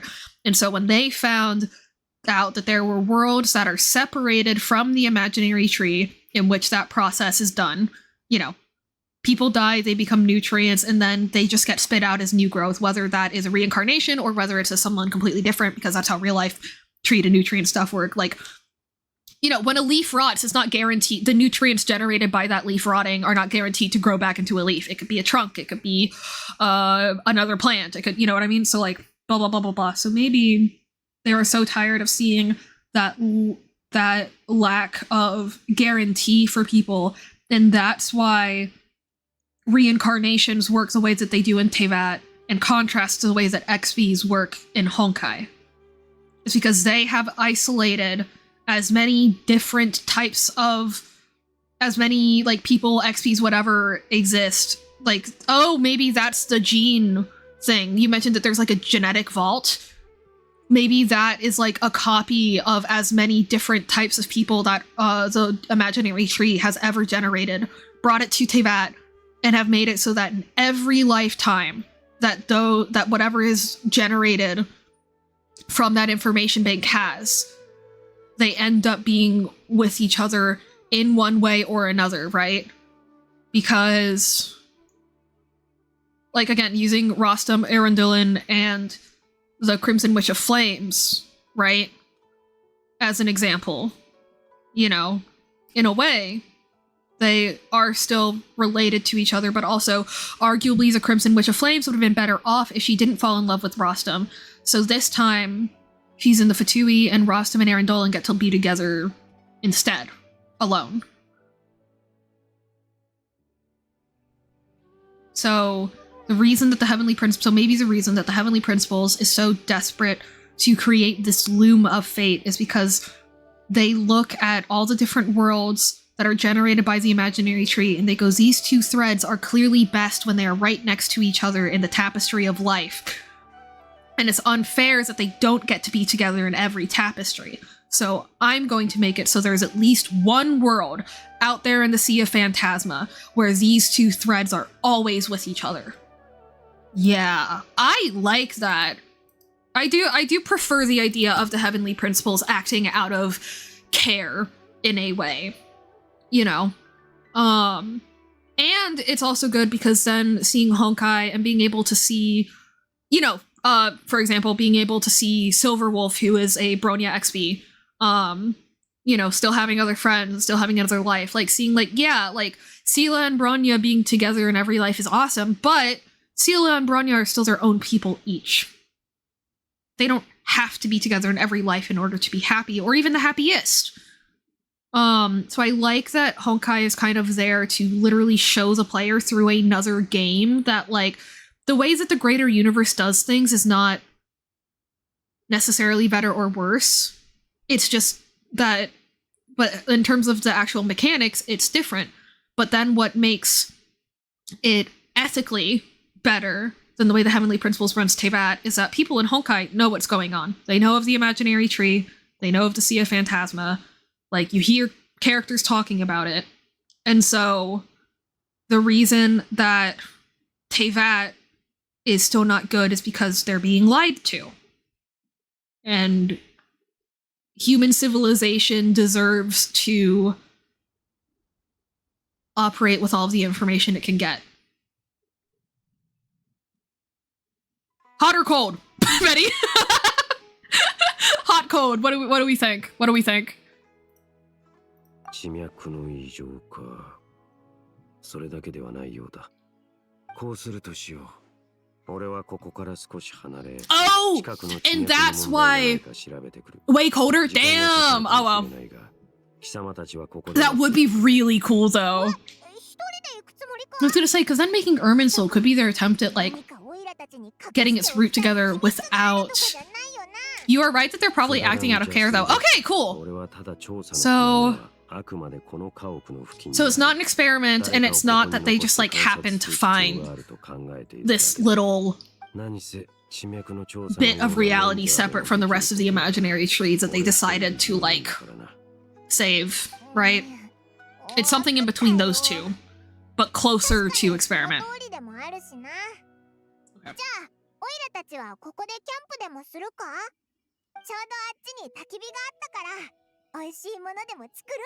Maybe it's someone trying to figure out how to reconnect it to the imaginary tree without just imploding it. So not an experiment, but...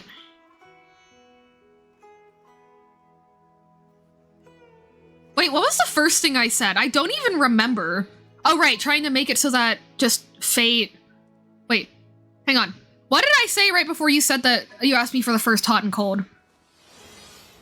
What was it? I said that the heavenly principles, fate, they just wanted things to be controlled.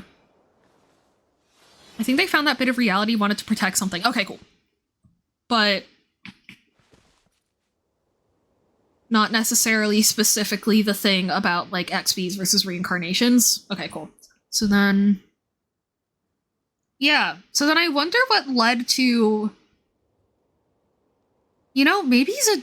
Hang on, did the Heavenly Principles bring the Gene Vault? But we do know what the thing is. Okay, I'll find out then. But did the Heavenly Principles bring the Gene Vault, or was that just, like, part of the bubble? Ish? Okay.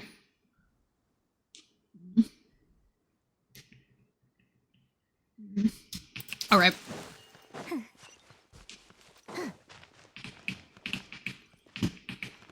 Oh my god, I'm dumb. Yeah, I think that's one where, like, I just need to wait until I get more pieces in Natland and stuff. Actually, for what you're asking, yes, they did bring it, but they didn't make it. The Heavenly Principles brought it, but they didn't make it. They found it. Maybe? Hmm.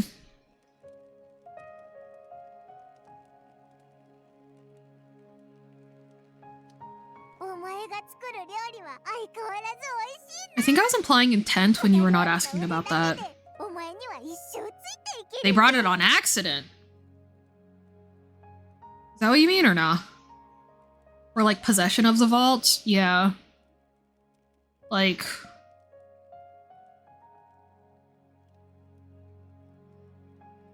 Where did the vault come from, I guess? Did it come from the imaginary tree, or is it its own separate thing? If so, then that kind of makes sense, that just, like, out of coincidence, like, there are similar threads between the imaginary tree and Tevat's little bundle of reality.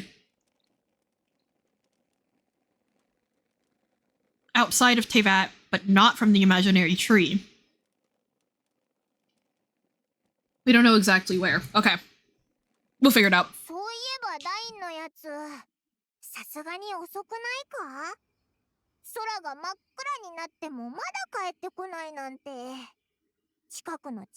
Alright, detour done. Thank you for bearing with me, chat. Or for hanging out with me, chat. Not bearing with me. This is my Twitch channel.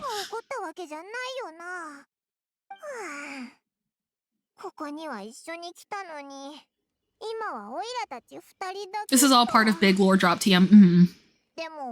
Traveler, spaceship, something or other, rewriting history, blah blah blah.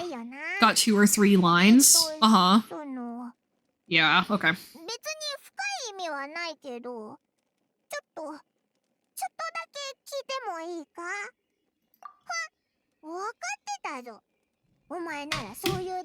Fuck you, Paimon.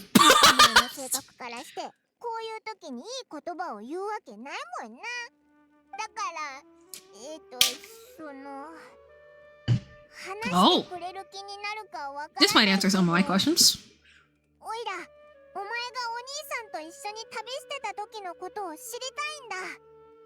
な感じだったんだ？星空？ We pointed the planets we wanted to visit. We traveled through the universe always by each other's side. We saw all manner of hope and despair. This is the first time we've ever been separated. If nothing else, I just want to know what happens. Oh, so the traveler does know that she's like on a planet. Okay. おいら、お前の気持ちはずっとわかってたぞ。離れ離れになった理由すらはっきりしないなんて辛すぎるよな。おいらが必ずお前のガイドをちゃんとやり遂げてみせるからな。真相だっていつか明らかになるはずだ。よーし、今に見てろよ、タンリー。ごめんな、辛いことを思い出させちゃって。やっぱりお前には笑っててほしいんだ。Oh, I will also say the whole like is Paimon the heavenly principles thing.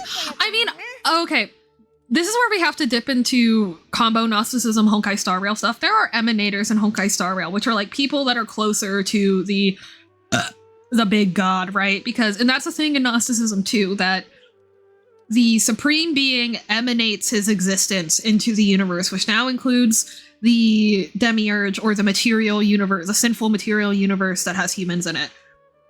And so there are not parts of, but there are emanations of the supreme being that exist on Earth that have been combined with and corrupted by human material world stuff, right?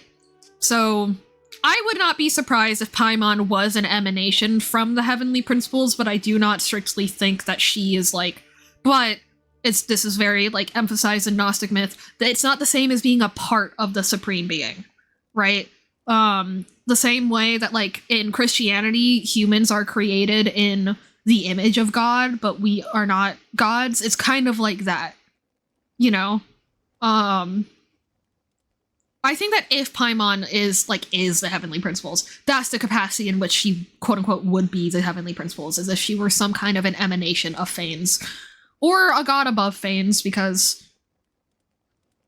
who knows? If the gateway that we see in the intro thingy of the game and in the login screen is what Celestia looks like, which I don't think it is necessarily, but I more likely think that Paimon is some kind of an emanation of the supreme god that is above the heavenly principles, as opposed to the heavenly principles himself, like Fanes himself. Anyway, more story. もう遅いし、お前は先に休んでていいぞ。今夜はもうそんなこと言うなって。おいら、おやすみ。安心して。おやすみなさい。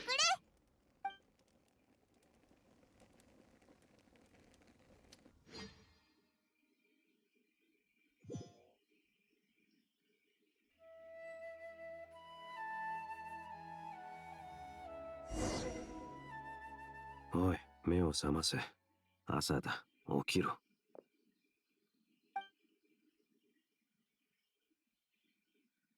Why is your vision all fucked up? Girl, wake up. Girl, wake up!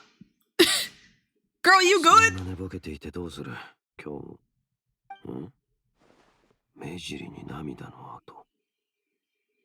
まさか昨日、血縁者の夢でも見たのか。Oh, wait, no. I know what's happening. 貴様はここで休んでいろ。俺は森の奥を調べてくる。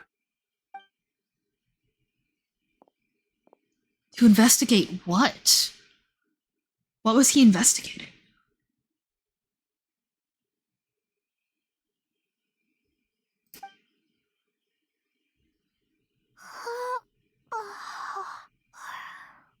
The idle animation!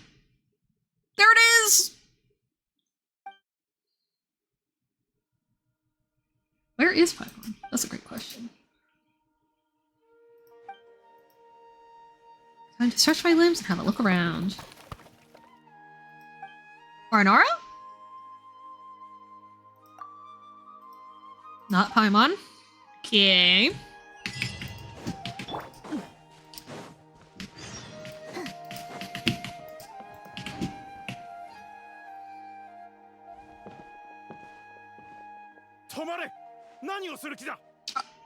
Hello. ここは君が思っているような場所ではない。そして余計な真似もするな。さっさと立ち去れ。Alright, suspiciously Abyss Herald looking man. 旅の仲間とはゆうべ君の Sure. そばで見張っていたもののことか。それなら If you 明け方に森 insist. の方へ行くのを見たぞ。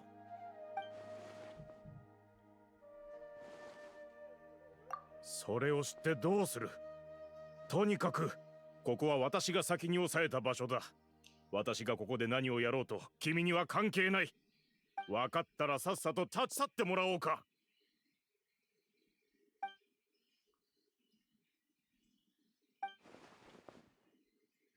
Not a very warm welcome, but alright, bro, if you say so. どうした。なぜどこにも行かない。呆れた。仕方がない。 Whoa, he has even like more distinct diamonds in his eyes than Dime's Leaf. 教令員のものでもなさそうだしな。だがいいか。余計な真似はするなよ。これを守れるなら好きにしていい。 Okay, that's sexy. I'm no villain, nor will I pretend to be a saint. Ooh, blue meat, blue meat, blue meat. 私は中に入りたいんだ。たく、なんてやつだ。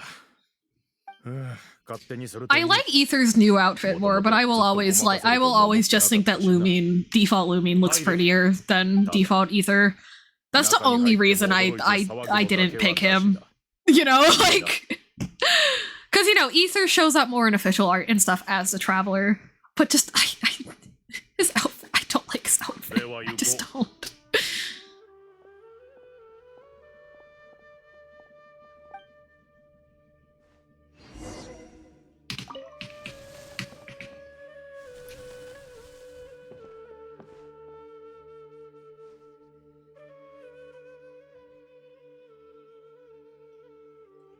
余計なことは聞くな。安心しろ。この子に攻撃性はない。Sucrose core. その全身は幼すぎたからな。とにかく He's too young for anything with that hole. そうなって考えるな。 Wait, so then why is he huge? That sucks. まさか。 Yeah, I mean, the goal is to erase everything about who they were, so I guess that includes age. 言った。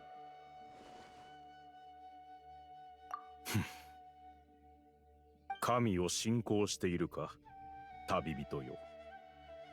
Oh, I was like, what is he looking at? He's looking at the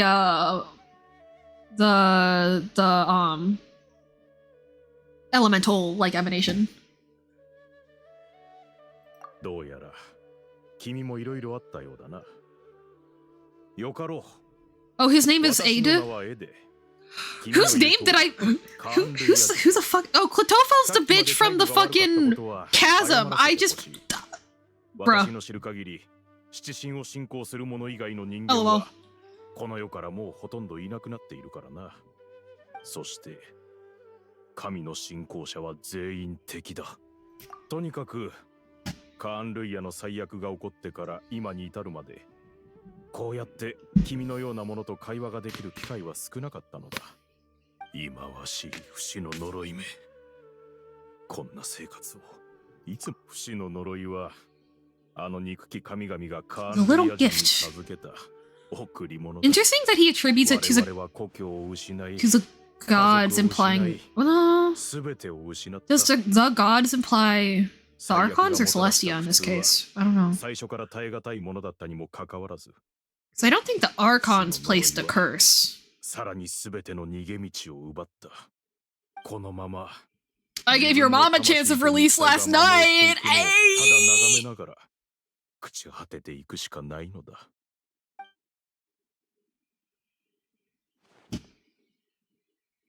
カーン・ルイヤ人の定義は何もカーン・ルイヤ Oh, Conria began with a single bloodline. So just a group of people who didn't... So there was just a single bloodline that after the Archon War didn't align itself with any nation? And Celestia just like let that slide? That's interesting. Okay. Okay. I know this is an inevitable thing in every creation myth. However, they had a choice here. They did not have to make it a single bloodline. They could have made it two bloodlines. so that incest wasn't like a strict requirement. I mean, well, no. Wait, hang on. Math. If there were two people and they had there were two no, there would have to be nah, never mind. Yeah. You have to get like a pretty wide group of people in order to avoid incest being part of your you have to have like a shit ton of bloodlines for incest to like kind of stop being a problem. Okay, never mind. Average basal stream. What are the mathematics? Anyway. Pure blood Conrians were declared greater sinners. Yeah, because I guess in this case, the original sin is not aligning yourself with one of the 7 nations. The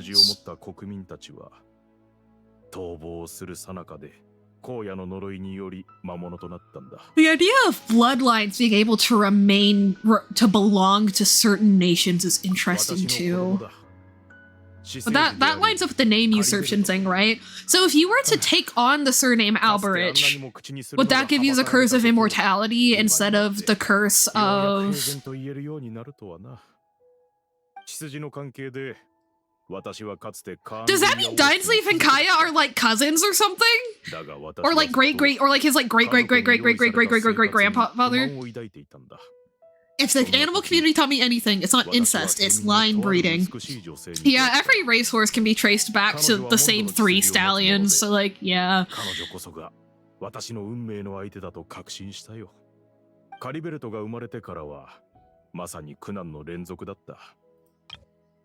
Hang on, I got distracted thinking about the mathematics of incest. I need to reread this. Conria began with a single bloodline. People forsook their gods and came to Conria later. He has an illegitimate son. He was a noble of Conria, but he resented the life his family arranged for him, and then one day he met a beautiful woman amongst the people. Okay, so nobles of Conria were only supposed to have kids with other nobles of Conria, but...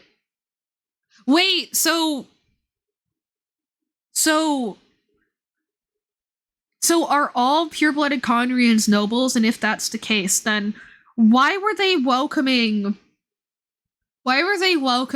people from other nations while at the same time being like, nope, you can't have kids with them?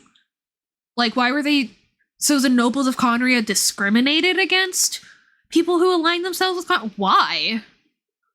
Or is that only one specific royal family? Oh wait, no, we also know that there was like a royal family, and then there was nobility, and then there was everyone else too, because the Alberiches were not the actual royal bloodline. So... Huh.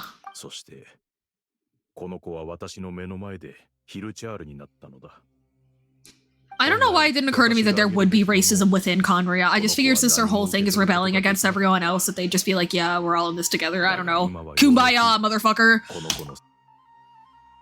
But apparently not.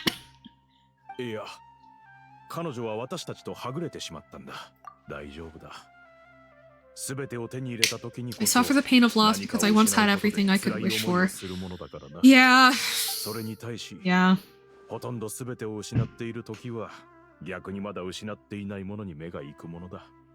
Conria had so much racism. Ah, damn it!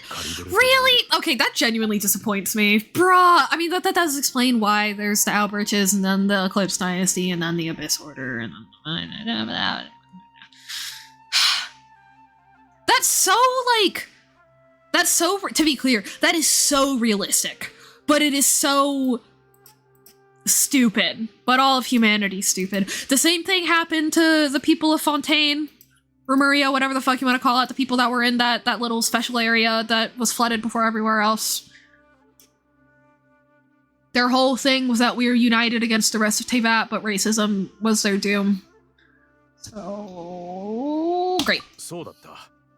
カリベルトの様子を確認するためだけに私は戻ってきたんだった。まだやるべきことが残っている。もし興味があるならついてくるといい。But then... Okay, I'll find out. That's another one that I don't want to ask right now. I want to find that out in the story. Okay. Alright, all I need is the mats to level up a scope here to 90, then I have both weapons to 90. Hey, congrats! You got this, Ducky! こっちだ。Damn, bitch, I'm already here! 先ほど君は私がカリベルトをスメールまで連れてきた理由を聞いたが、その理由を今教えてやろう。カリベルトの必要とする薬はこのスメールでしか作れないのだ。あの子の知性を取り戻す薬をな。Then to fix her skirt bill to make her delete everything. Yeah!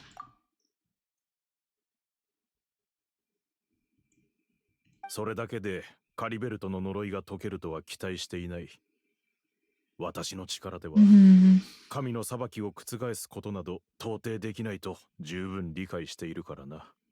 だが噂ではその薬はスメールの知恵の神の力を借りたもので、埋もれてしまった知性を呼び覚ますことができるという。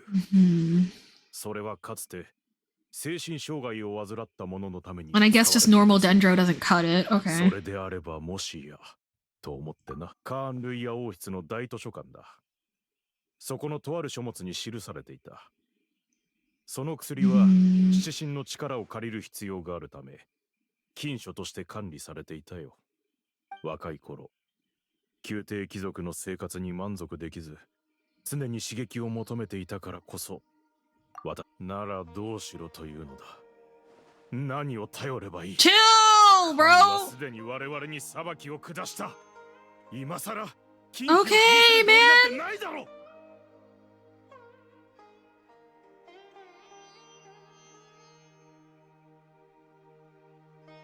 Brother, all I said was you might want to wear some safety goggles. Okay. 大丈夫だ。分かってくれればいい。すまない。時々自分の感情を制御できなくなるんだ。Yeah, that makes sense. おそらく長く生きすぎたせいだろう。この薬を合成するには君の助けが必要。Yeah, how many hundreds of years has it been since the cataclysm at this point? 今やもう細かな作業。 Or just years, maybe not hundreds of years. きっとこの中身は朽ちていっている。 Decaying from within. なんとも煩わしい不死の呪いだ。この材料を君に託す。Weird Rikshava mushroom? 他にもスメールで育った特産が必要だ。I sure do, buddy. それはよかった。これは私が記録した薬の製法だ。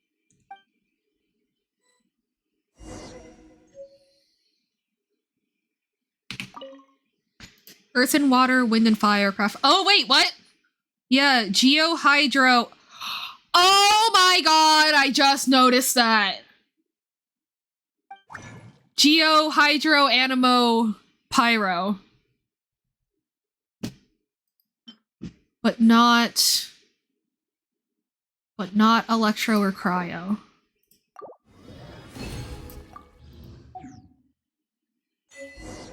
Okay. Oh.「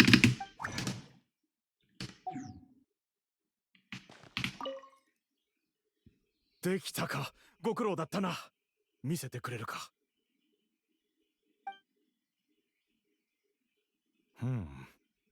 正直に言うと、私もこの薬がどんなものなのか。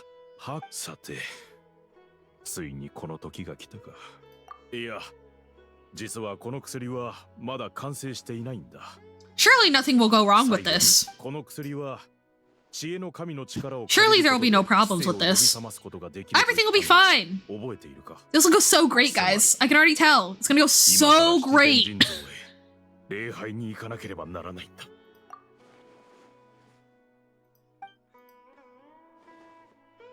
薬を持って早速行こう。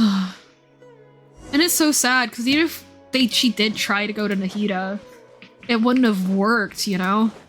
But it does make sense that she chose to, like, respect his choice, right?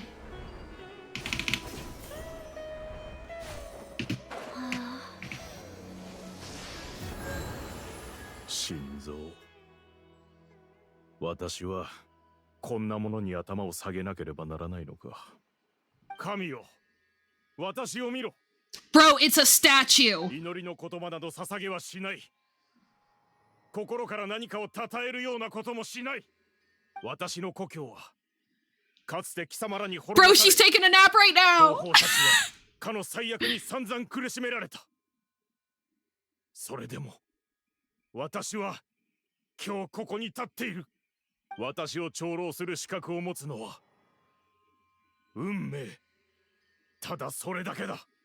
神よ、もはやこの地の中にある罪が私とは関係がないことを証明しようとは思わない。ただ幼い不幸な子に幾ばくかの慈悲を願いたいのだ。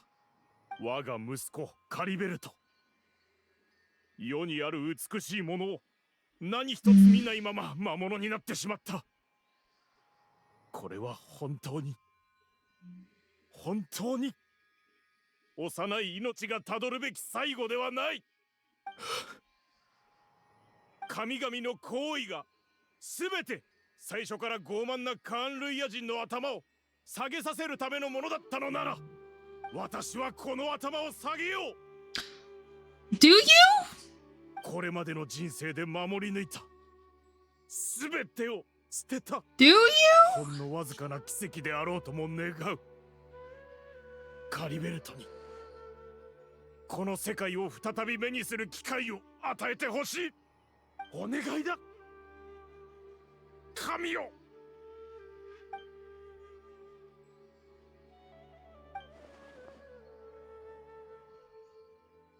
This guy's voice is so full of passion.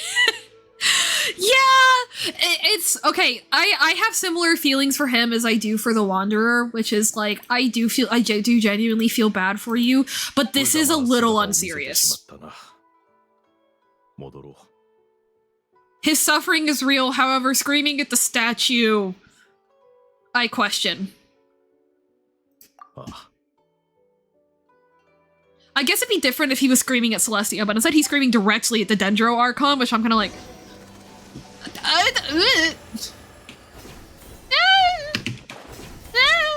You know? Just... It's like, you could have just touched the statue and gone, man. She's pretty chill.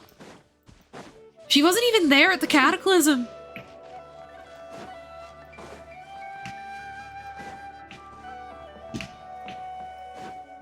So, are the hilly churls what kind of magic is Elazar and hilly churls? Is it spatial? Is it? Because we have space, death, time, and life. So I wonder.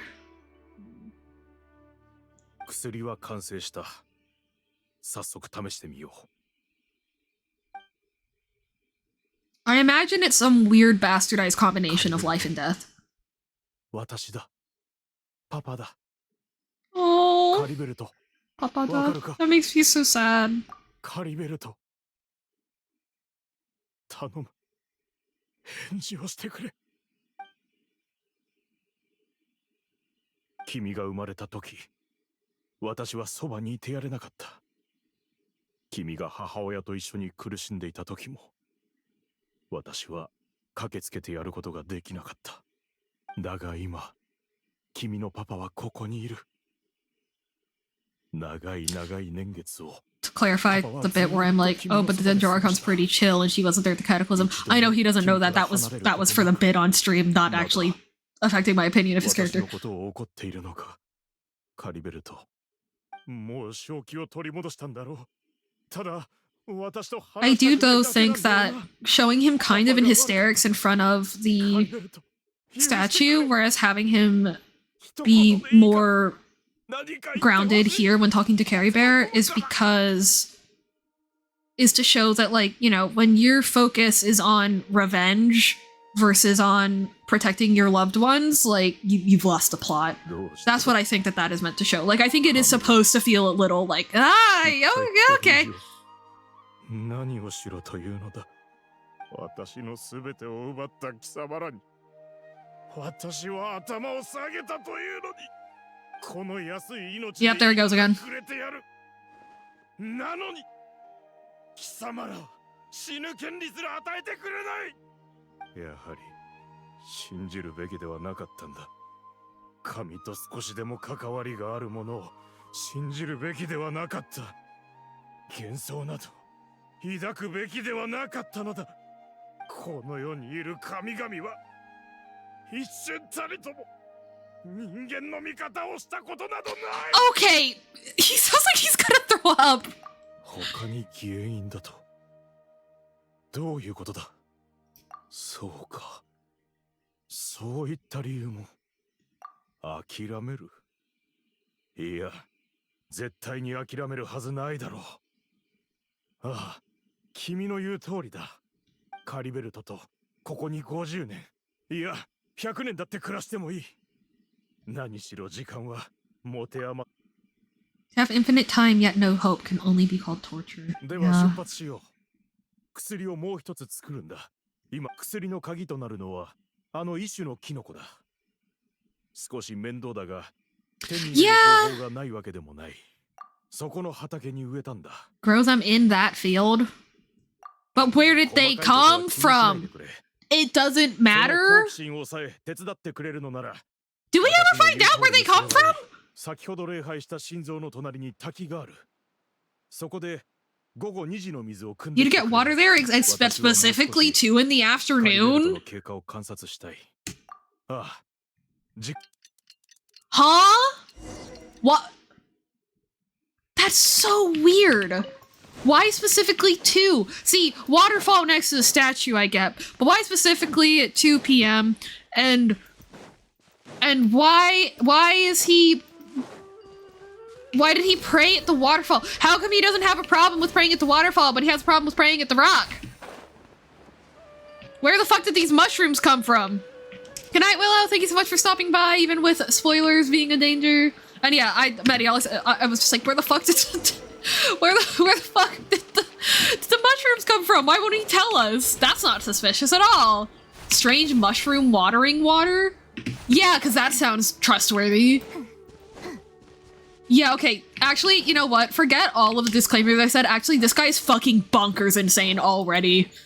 I can make fun of him. I still sympathize with him, but I can also just make fun of him without feeling bad about it because, bro, you're fucking nuts. I mean, I don't blame him for being fucking nuts, but still. 依然として何の効果も見られないということだがな。よし、水をくれ。 Okay, here's your weird mushroom watering water that I had to get specifically at 2 p.m. after you prayed to it. You know, for no reason. しばらく見張っていてくれるか。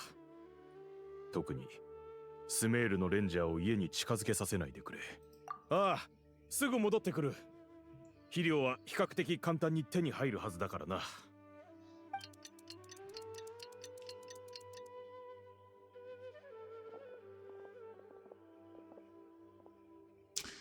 Are the strange mushrooms born from death, and is the weird mushroom watering water actually bait? Do we have to kill the monsters for the shit to grow? I have a really bad feeling that that's the case. I have a really bad feeling that death is what makes this possible. That the death of elemental beings is somehow related to the ability to make this medicine.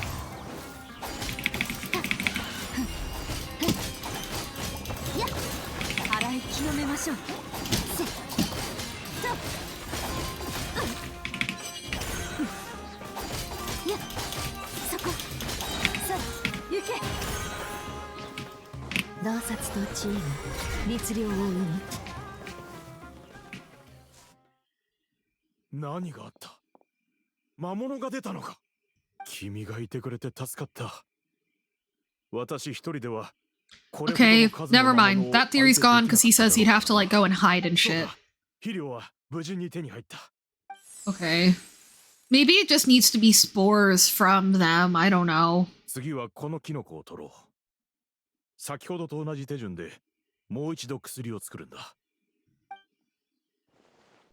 Is he gonna yell at the statue again?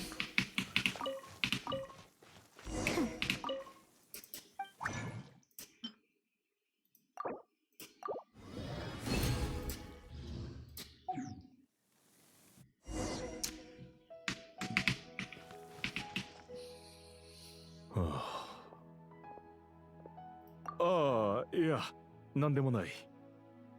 ただ、この畑で休んでいたら、長い年月を経て、私は本当に疲れてしまった。そうだな。だから考えてみただけだ。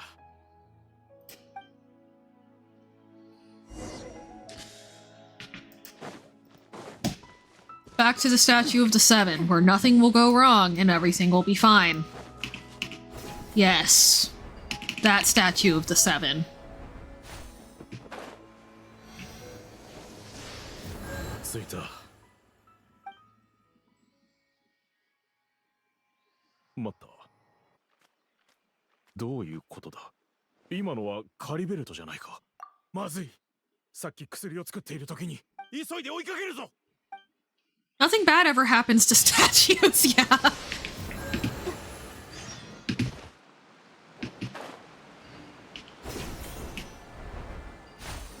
Is this the cave that leads to the... This is the cave that leads to the chasm. Normally. Yes, I remember this. This is the chasm. Okay. Bro's on a roll. どうやらカリベルトではないようだな。Okay, no so scarf runs. ああ、カリベルトの腕にあるスカーフは私の目もいよいよなのかもしれないな。Yeah. 確かに。私たちにまるで興味がなく、あ。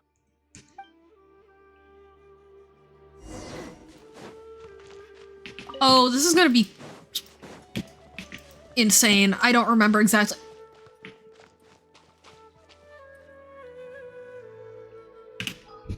So...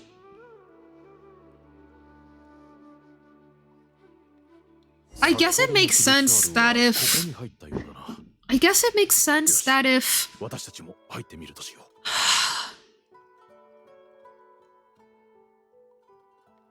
It's just interesting that even though Conria seems to have been underground in Sumeru, it's very interesting that despite that,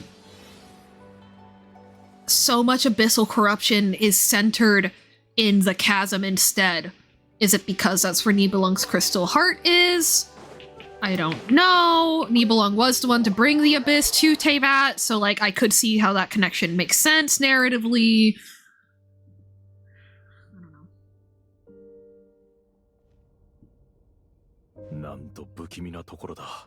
What? That's not... That wasn't here before. They're worshipping something.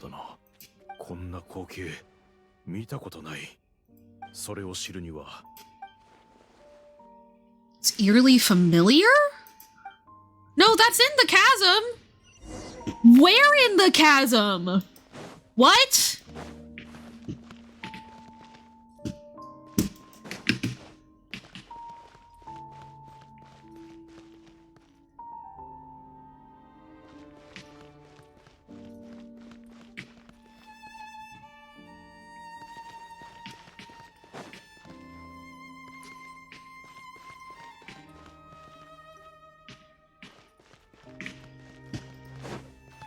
This isn't... Okay, that's not how those normally look. It's purple instead of green. Don't like that. This is the same as the inverted city ruins, but it looks a lot more like, again, like very Ankonomiya-esque, but like, you know, some Geo stuff.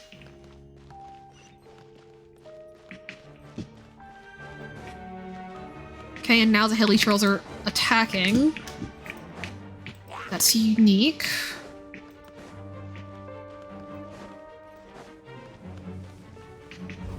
Ah!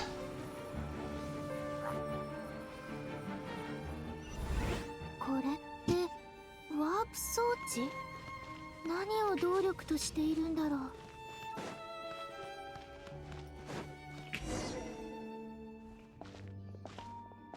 I don't remember this domain at all.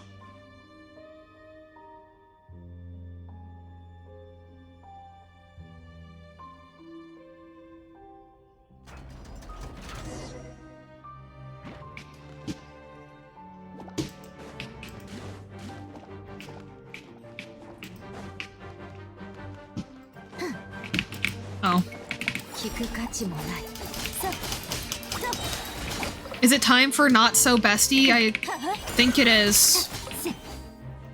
The fucker. Hydro, electro. Why hydro and electro? That has to mean something. Life and energy. Thank you, common chest. Yeah, we're coming up on him. I just remember going into the cave and seeing him. I don't remember there being crazy teleportation magic and stuff.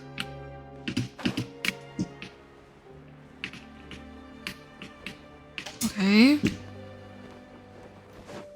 Where is this? Because the entrance is definitely the chasm. Like, properly the chasm.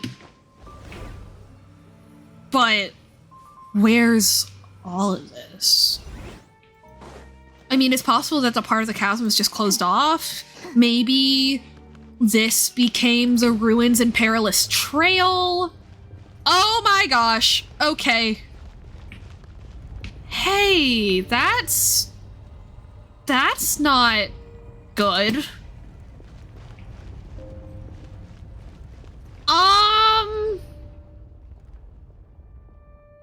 So,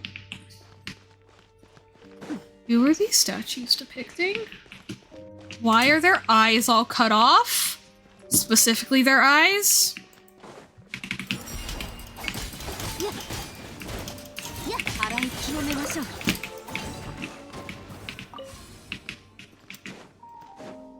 Yeah. Their eyes being removed, but I think they still have their ears. Yeah, they have... Or just one ear, maybe? I don't know. Chat, Oh no, I unironically had difficulties with this puzzle last time, too. I had to Google the answer. We're not Googling the answer today, though, guys. Oh, you know. Oh, you know what? Oh!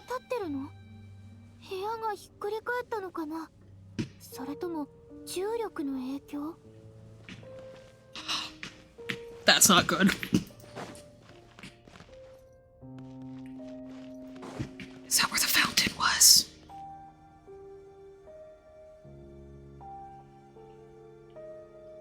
Is this the inverted ruins?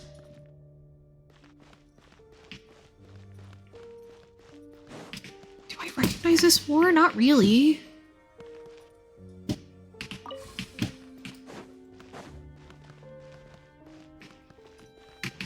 Or the inverted, you know what I mean.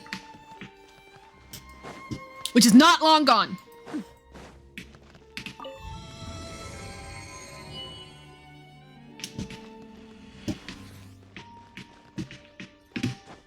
Oh, okay, that's what these three things go to.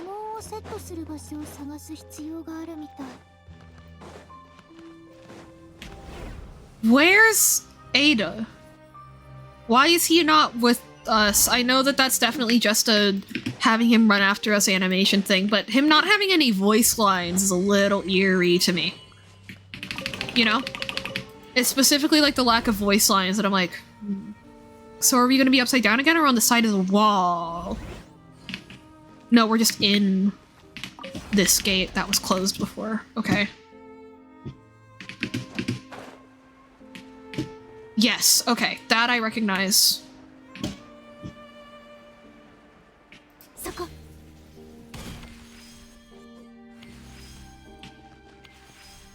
Yeah, very similar to Enkonomiya.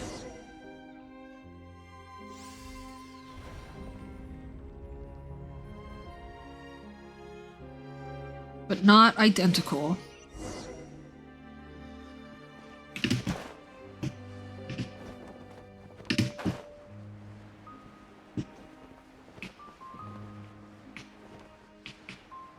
Another giant door, but I don't see a specific, like, square motif here.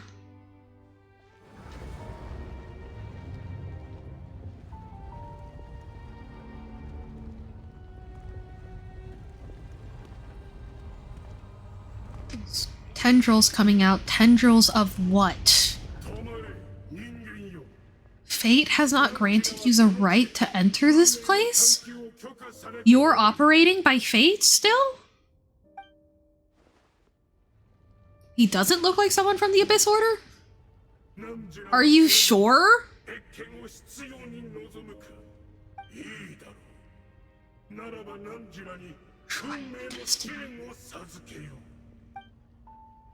Okay. Fortune Lector? Secret Keeper of Fate's End?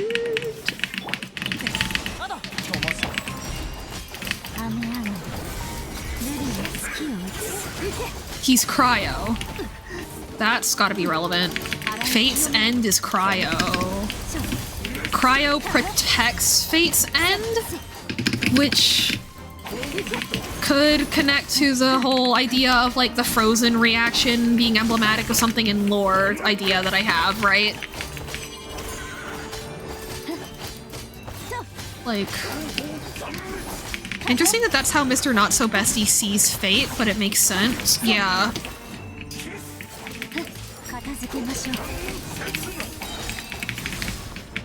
And interesting that we don't see a whole lot of cryo lectors. 先ほどのは一体何者だ。なんと完璧な生命体だ。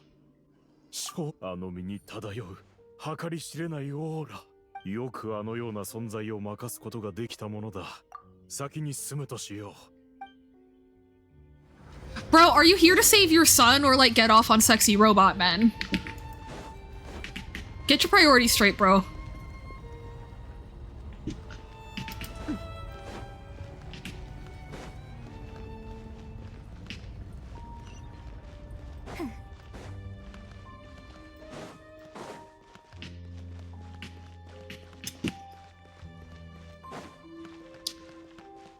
Yeah, I need to know how long after the cataclysm this was.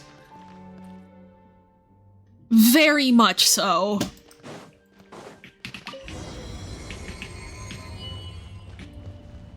Maybe Conria wasn't the only nation. Ah! Thank you so much for the follow, Renata. I got jump scared by the notification. I hope you're enjoying the lore fest. Wrapped in chains, hanging in midair, emanating a sinister aura. There's no mistaking it. It's just like the defiled statue. I have taken my meds today. Thank you very much.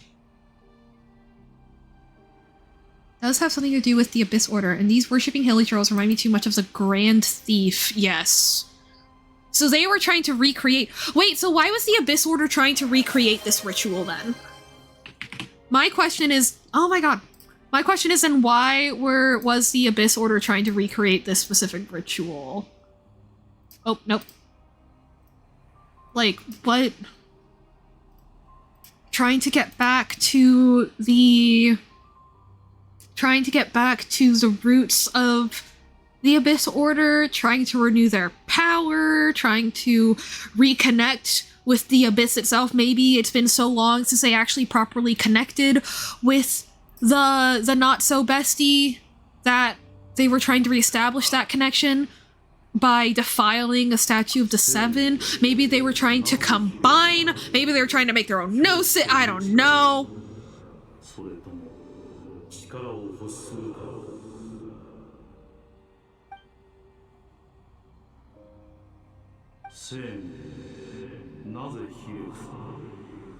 Sinner in quotation marks.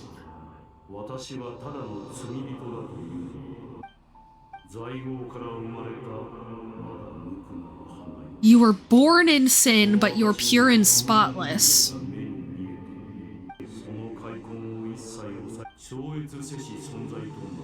Rise above the fate, rise beyond the fate. I shall shed a tear at the end of time as I gaze back upon your life? Is this like an emanation of destruction or something?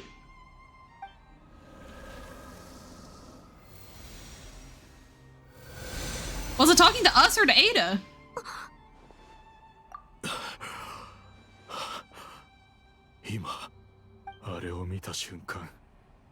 心にある感情が一斉に静まった。ああ、今はかなり気分がいい。そうなのか。わかった。Oh, we just leave. Okay. Okay, if you say so. If you insist.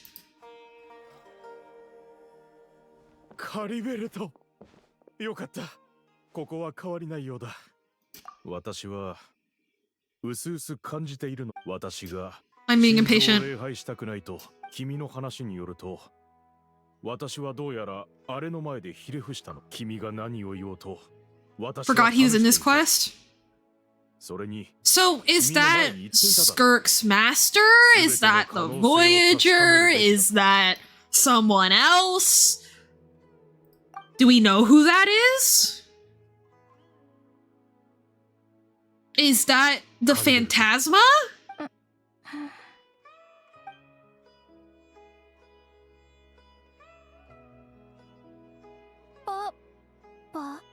You want a hint or do you want the full answer? Hint first for funsies if you are up to hear me guessing. If you'd rather I not sit here and guess, then full answer.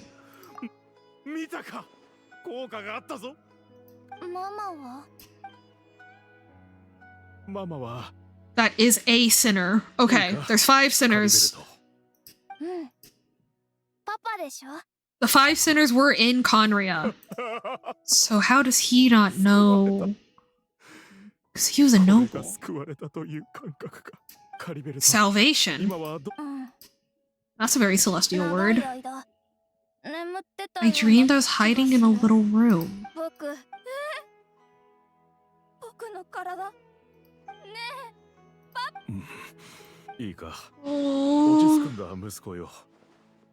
これはただ君が眠りについた時にこの世界にはもう君はその小さな No more red sky. No more end of the world. そんなことはない。何を言っているんだ。Oh. ほら。そうなんだ。そうだとも。ああ、そうだ。何があろうと覚えたかい？うん。パパ。His religious experience. Why? So did the people of Conria have their own religion then? I mean, they must have if they had like priests and I don't know why that's like a surprise to me. Actually, never mind. 七神が当てにならないことなど知っていた。加害者。それに比べ、私たちが洞窟で出会った名もあの神秘的な力。If he was of Conria, does that mean that he was once human? 私が敬虔な心で崇めたおかげ。Was he once human? そうだろう。ああ、そうだ。神へ祈る時の作法はあまりこ。Remember how I've made a lot of jokes about a certain dead body, Nibelung, right? あの神の力。君も見たはず。Yeah, because like I mean the Eclipse dynasty like clearly worshipped Nibelung despite claiming not to. But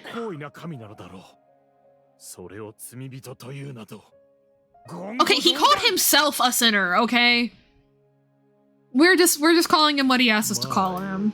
今すぐにでもガンほどきに行かねば。君はついてこなくとも結構だ。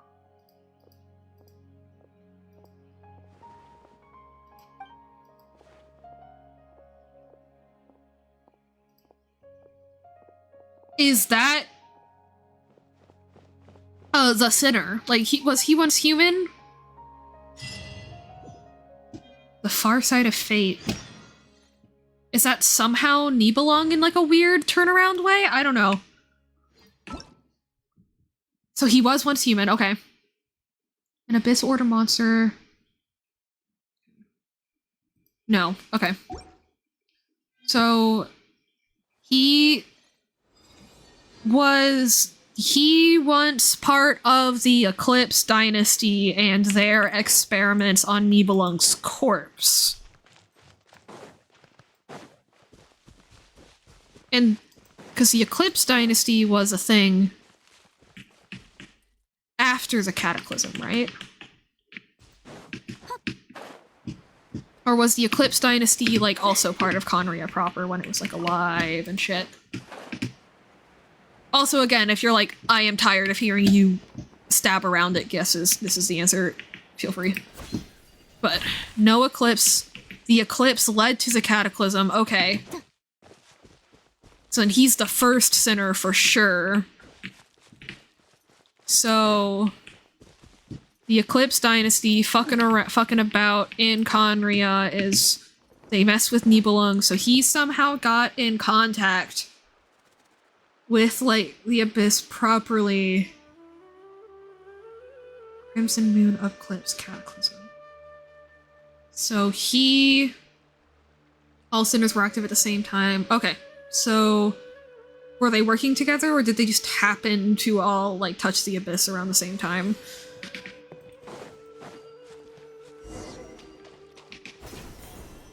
And knew each other. Okay, so they were working together. So Skirk's master disappeared into the Abyss and got the narwhal. Rheindudir created life and became one with the life shade. Renrir, something. Motives are vastly different, yeah. So he said, I will look back at the end of time and look back on...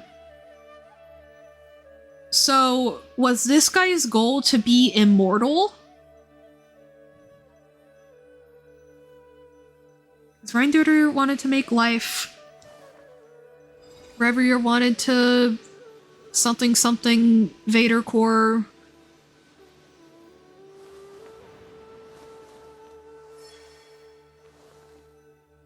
What did this guy want when he was human, I guess is my question.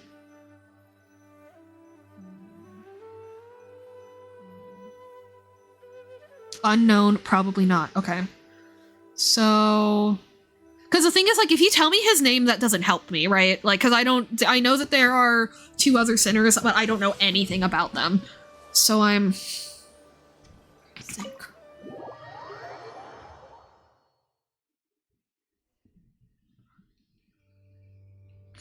Okay, let me read back on chat. He said... You forgot that the not-so-besties in this quest. Sir Loki tells Skirk this one desired perfection. Okay.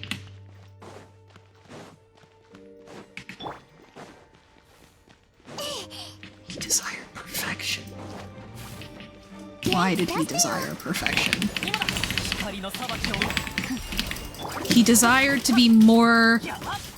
He desired to be more perfect than Celestia's gods. Like, that's important.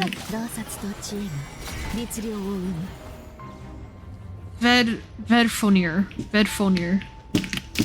So if this one desired to be perfect, let's say specifically be more perfect than any celestial being,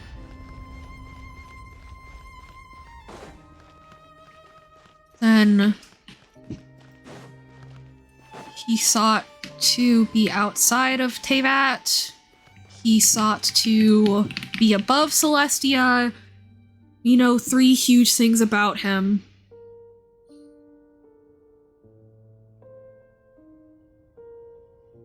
Can I ask for the 3 huge things one at a time? As part of my guessing game?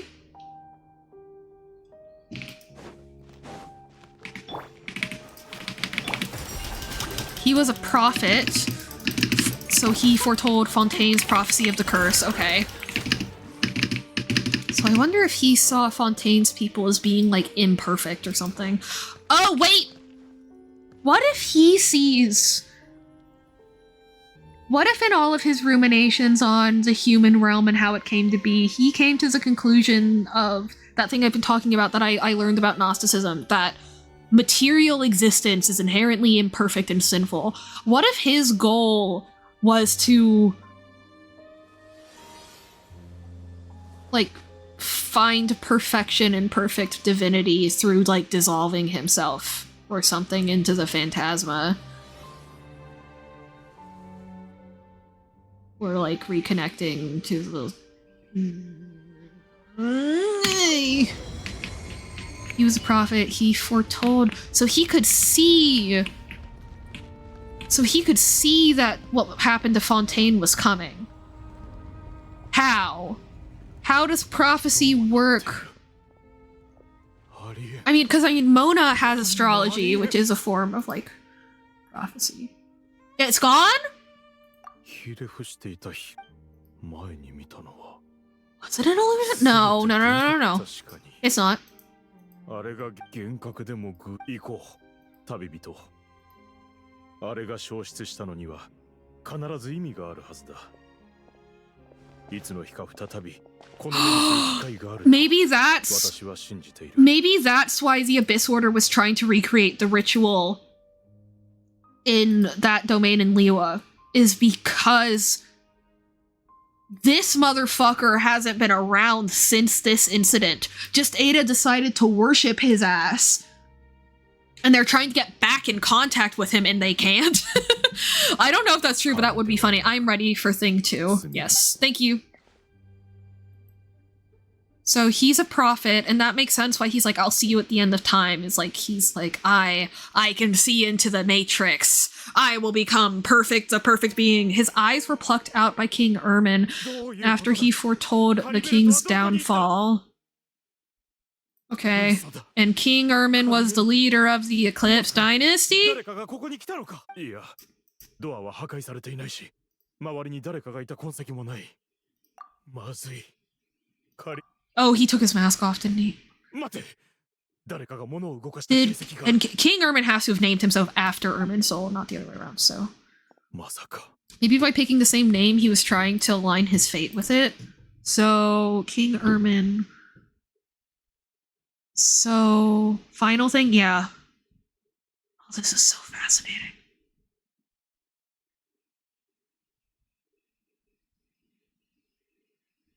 So, he's Steinsley for. Oh! No fucking way! Okay. So that's part of why. Oh! So Dainsleif and his brother parallel us and our twin, rather than Paimon and Dainsleif paralleling each other. Okay. I mean, and our twin. So, Dainsleif's brother desires perfection, decides to touch the abyss in order... Okay. This motherfucker is Dainsleif's brother, who's the Twilight Sword, the Bowkeeper. He was in charge of, like, taking care of a portion of Ermin's soul. Dainsleif was. And...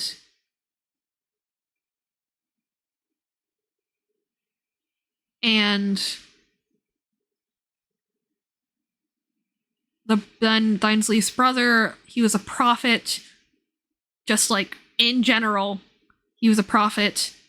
And when he prophesied that King Ermin was going to die, King Ermin plucked out his eyes. So then he decided that the Eclipse Dynasty was just as blind as Celestia and just as unwilling to accept fate as Celestia. Is he seeking to become fate itself? And that's why he's in that creepy-ass diamond form?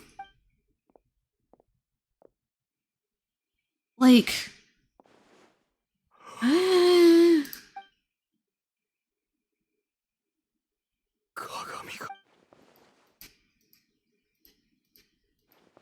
おそらくあの子は仮面を外したんだろう。なんということだ。親の教えを守らないとは。急いであの子を追うぞ。So if he...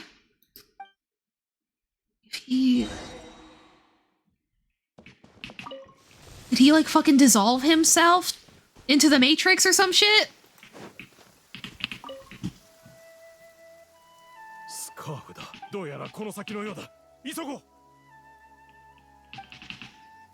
Okay, we gotta lock in for this cutscene, but we'll get back to it in a second.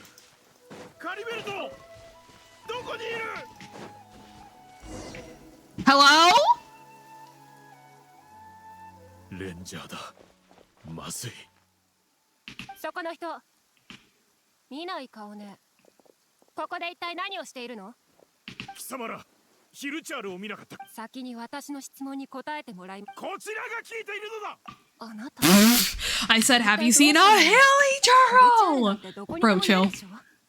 ああ、ついさっき。貴様ら、己レンジャー。あなた。Okay, bro. レンジャーめ、よくも貴様ら。Bro, they didn't do anything. Yeah, he just straight up. How could you do this to him?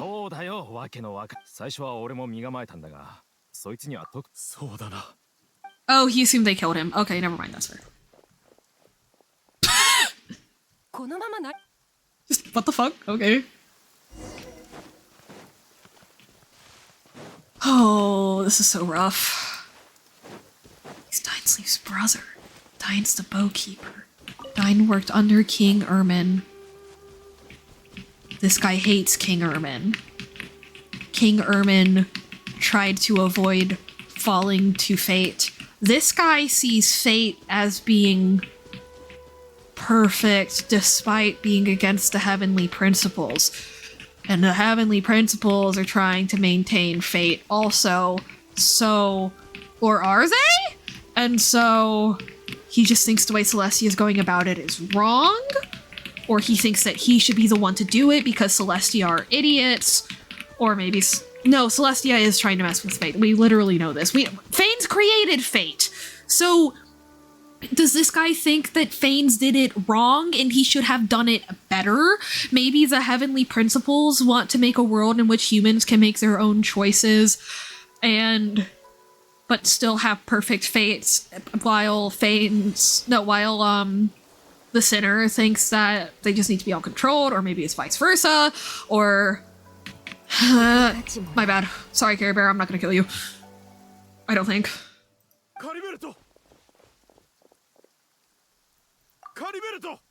もし何か見ていたとしても、パパが言っただろう。カリベルト。どういうことだ。さあ、カリベルト、一緒に。And so, right, because despite them being abyss monsters, quote unquote, they've not actually come in contact with the abyss, have they? Only the 5 sinners did. Everything else was celestial or Tegashian. And this guy's now come in contact with the abyss directly, I guess. Or consumed it.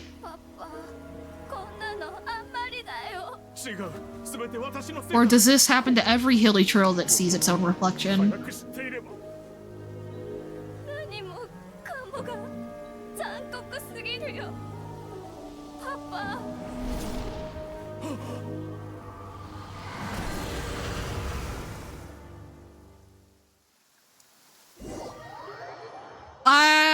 Okay, the kid exploded.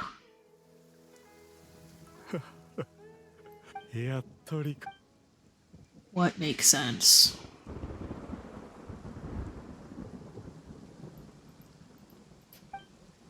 Took his mask off.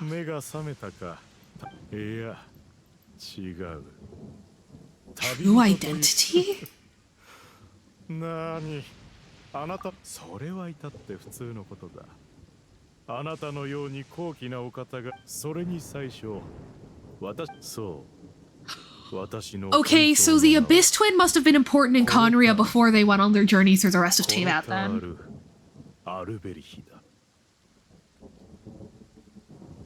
あなたも見ただろう。そして今、ようやく目にできた。And that is the power of the Abyss, right? What? Okay.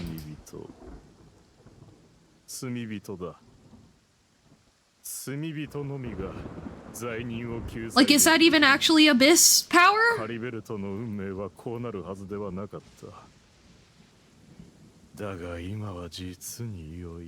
be able to weave his own destiny anew? He shall become a loom of fate.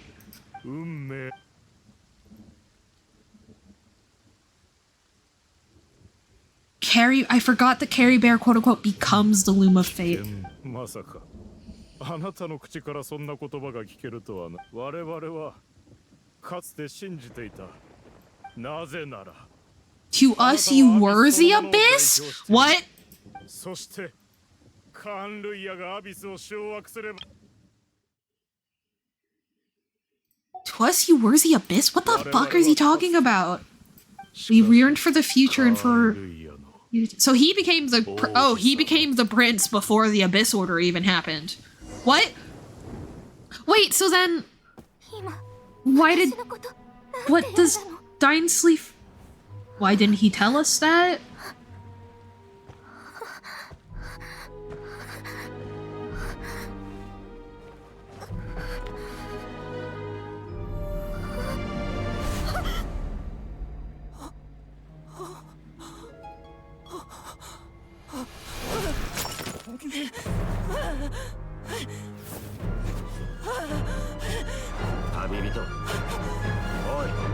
And that's after he has light... Bro, that's when he has light What the fuck? I thought he didn't get that power until the end of his journey. What if he got it before? Because we know that the cataclysm happened after. Wait, because the cataclysm definitely happened. The journey started after the cataclysm. We know this. We know that the twins' journey across Teyvat started after the cataclysm, correct? So, where did he get light power from? We thought you would bring us to the future. 気を失っている間、何が俺が付近の地脈を調べたとこ、地脈にはこの世の情報と記憶がない。コロタールはやつは、だが不死の呪いは最後までやつの肉。Because Dinsley's a lying liar who lies, but Dinsley specifically told us that, like, him being the prince implies that c2r1 was the king. He didn't say that he was already the prince. しかし、確かにやつはその手で。Oh, he made the defiled statue, right? Okay. So he was the Prince of Conria, and then he became the Prince of the Abyss. Okay, so Dinsley actually didn't technically lie. Okay, whatever. 貴様の視点から数百年前の彼のやはり運命の食器という概念は、しかもコロタールの息子であるカリベただ。この話を貴様の血縁者から聞いたことは一度。ああ、あいつもきっとなんだ。畑？ここにか。ならば掘り返してみるとしよう。Yeah, what made the mushrooms grow? What did I? But 本当に怖かったぞ。お前ら。A male and a female skeleton buried together. So that's c2r1. So is that his wife, Caribert's mom? So did the mushrooms grow from her corpse? Oh!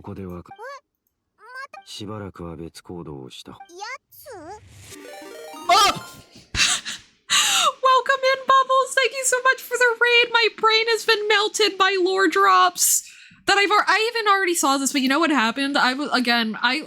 Hey guys, fun fact. I not only played this when I was in college, but I literally was sitting on a bench outside fucking room 108, the JMU music building, and right at this part, my friend Tone walked up and started talking to me. That's why this is so fuzzy. It's because I was talking to someone while reading this. やつの正体は大方予想できている。気が熟したら。ところで、そのやつが。もしあいつなら。そいつって。I'm spaving through dialogue because I'm desperate to learn more information. But yes, hello, my name is Basilia. I create VTuber models. I do art. I play Genshin and also other video games as I hyperfixate on them. And my cat's here. Her name's Twilight. She's very cute. May I say my theory for who the voice... Well, we already know that he's one of the sinners. We know that he's the prophet from Conria. So... like... We know that he was a prophet. We know he got fucked up by King Ermin. Yeah. We know that he's Dainsleif's brother.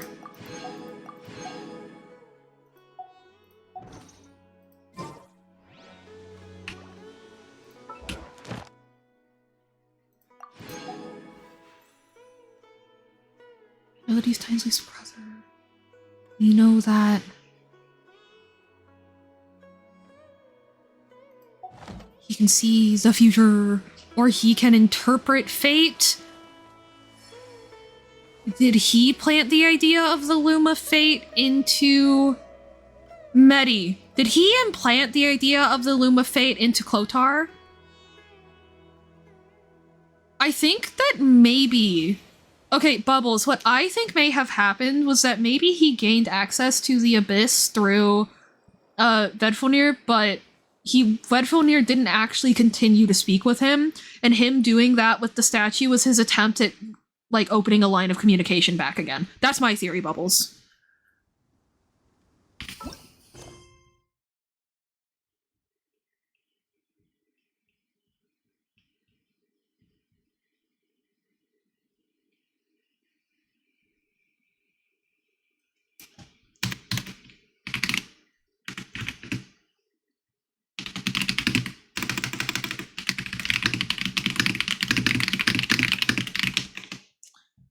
Okay.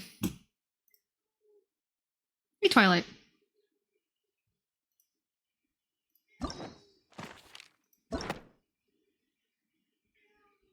What the fuck?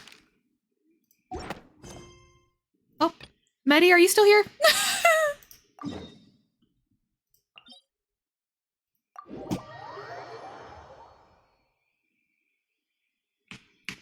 You might have zoned out or gotten busy. Okay, unknown that he planted that into c2r1. It was probably c2r1's on fanaticism. Yeah, like, that is very magical thinking. I'm just gonna straight up look up the wiki, and if I get majorly spoiled and want to die, then that's my own fault, because this is literally bothering me. Sorry to raid and run, but it's past midnight, helping my injured father with shopping tomorrow morning. Hey, no worries! Thank you so much for the raid. If anyone else needs to raid and run, please feel free to, and I hope that things go well with your dad tomorrow. Thank you so much. I hope to see you soon, Bubbles. Vedfulnir, also known as the Visionary, older brother of Dainsleif, one of the 5 sinners of Conria. Shares the same desire for perfection as Sertologi. His prophecies were never wrong. Dainsleif believed that if he and the other 5 sinners were together, he could have stopped the Vinster King, don't know who that is, from rocking the foundation of the world. However, they succumbed to the temptation of the Abyss and shared a power that could destroy Teyvat. Despite his new power, he did not rush to protect his nation when it was attacked by the gods, which is why Dainsleif severed ties with him. Okay, so he lost his mind. But he did place the stone tablets for the prophecy of Fontaine. It has a minor spoiler for Varko's quest. Okay. The Vinster King. Okay.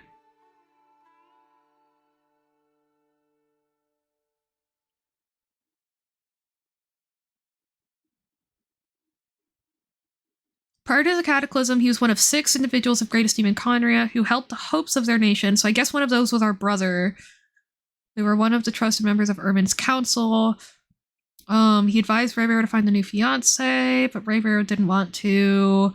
Ermin changed.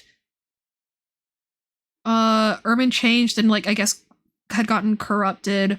Vedfulnir warned Ermin that if he continued on the current path, Conria would fall. Ermin had his eyes gouged out and thrown him in a decrepit cell. Dainsleif mounted a rescue attempt with Sertologi, Reindotir, Roltaitir, the other sinners. Sertologi and Dainsleif fought the guards. Reindotir handled the palace's security systems, and Rhaegar rescued the guy. When Rhaegar arrived, they had a short conversation regarding fate. Rhaegar asked Vedfulnir if he was the one responsible for the voices in Rhaegar's head, but Vedfulnir told him that wasn't true.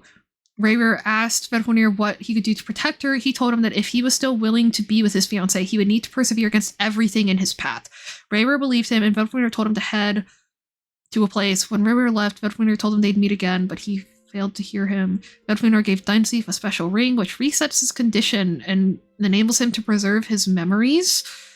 Vedfulnir and the others were unable to resist the call of the Abyss and were said to have divided among themselves a power that could destroy the world. Dividing it is an interesting choice. They would each become transcendent beings. Neither Vedfonir or the other sinners did anything to try and prevent the cataclysm from happening, and once the tragedy occurred, none of them tried to defend Conria. Because of this, his younger brother resents them, claiming that he'll never forgive them. Vague one for Nodcry. Wait, 6 sinners in Dine or 5 sinners in Dine? Oh, the 6 are sinners in Dine. Okay, yeah. Vedfonir requested Sertologi to find a disciple and bring them to Tevat. Okay, from outside Tevat. Okay, so Skirk is an outlander. Okay. After the cataclysm, the sibling and Clotar explored the unknown sanctuary, where they found Vedfonir in the form of a levitating crystal. He had a mysterious power which compelled nearby sentient organisms, including Clotar and some hilichurls, and possibly their siblings, to worship him. He was protected by an Abyss Herald. Clotar prostrated himself for Vedfonir. Both he and the Traveler independently heard Vedfonir's voice inside their head, calling them dear creature and questioning them as to why they were bowing, as he was a sinner and not a god. However, he stated that he knows their fate well and urged them to become a transcendent one, stating he'd shed a tear at the end of time as I gaze back upon your life. He imbued Clotar with the power of the Abyss, which allayed his worsening symptoms as he immediately felt better than before entering the sanctuary. Later, Clotar was able to restore Caribert's sentience and speech. Clotar disavowed the Seven, began worshipping Vedfonir instead. When the sibling and Clotar returned to the sanctuary, the changed object, the Hilichurl worshippers, and everything was gone. Clotar used abyssal power to create the defiled statue. During the encounter with Vedfonir, the Traveler likens the crystal and worshipping Hilichurls to the Grand Thief. After the Traveler informs... What? What? What? What? What?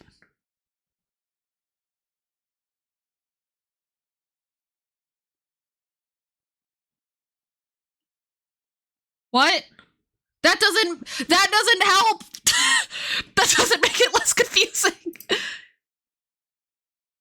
He's represented in Song of the Welkin Moon as a snake coiling itself around its own tail, referencing Ouroboros. Eternal cyclic renewal or cycle of life, death and rebirth. The skin sloughing represents the transmigration of souls. In Norse mythology, he's a hawk sitting behind the eyes of an unnamed eagle perched among the world tree Yggdrasil. So does he desire to be, like, above fate? Like, does he see fate as something beautiful, but not something that he wants to be entangled in, something that he wants to manipulate? And that's why he's like, oh, did you find the story ironic, Tavarka? Because, like, he's like, oh, the story's so well crafted, unknown. Huh?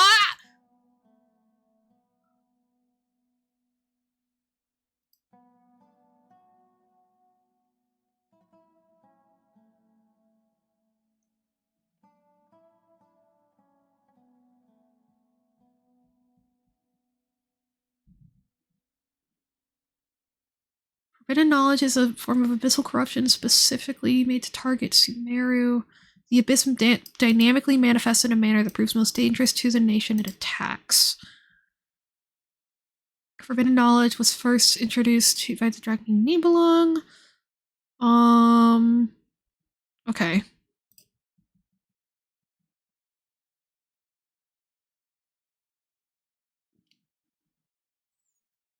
What? What's the Finster King? Okay, it's Irminsul. He became mad and lost his mind. Yeah, I figured that part out.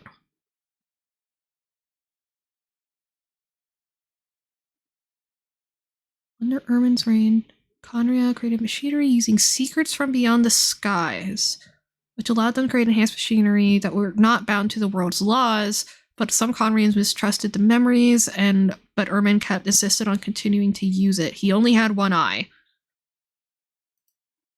Raybear is a wife guy, Ryan wanted a great life, Sertologi wants to be perfect strongman. And Ved is just bonkers. Okay. So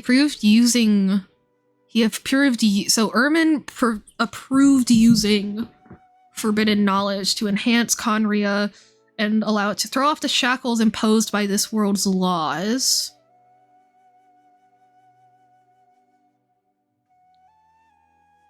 Piero tried to gain Irmin's favor and prevent Irmin and the sages from tearing away the veil of sin.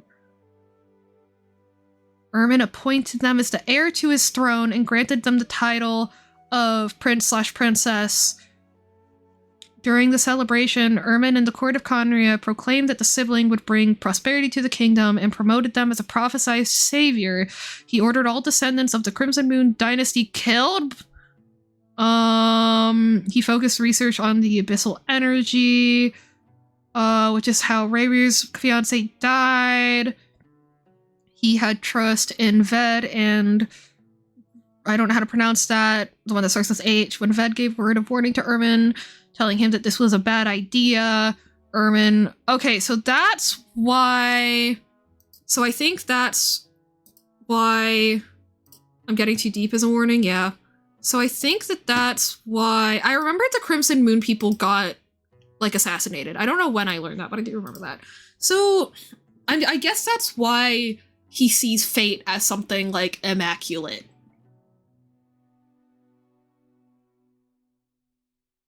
But he likes forbidden knowledge. He just doesn't think it should be used?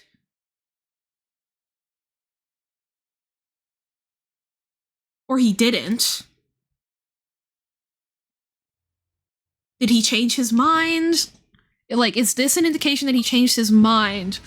Or does he still believe that? Is he trying to get rid of forbidden knowledge somehow? No, he's wielding abyssal power. That's not very strange. But that, I imagine that that's not even, like, been revealed or anything yet either. So, oh my god, I'm stupid. Okay, we'll do this later.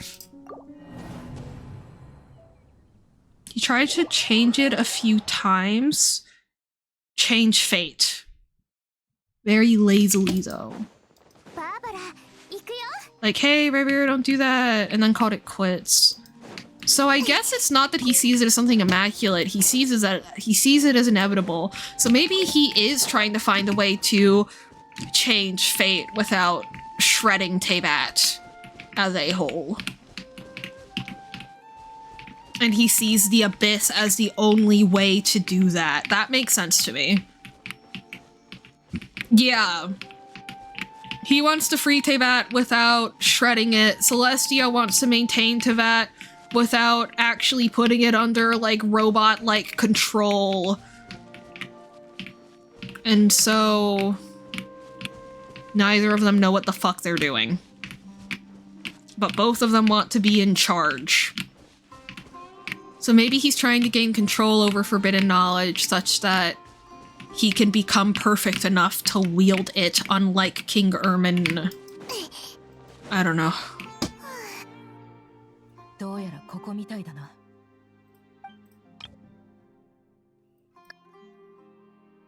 Well, time to listen to some tunes.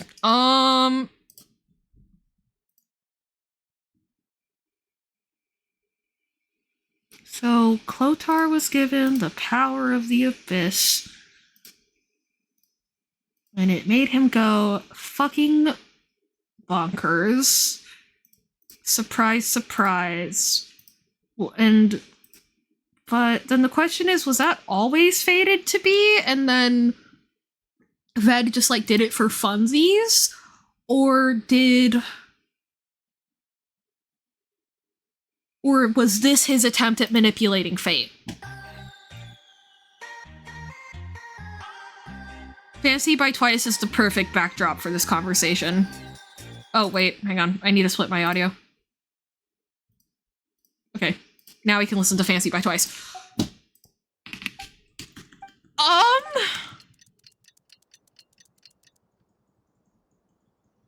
Like, did it just take him that long to gain enough power in the Abyss for him to be able to do something like that?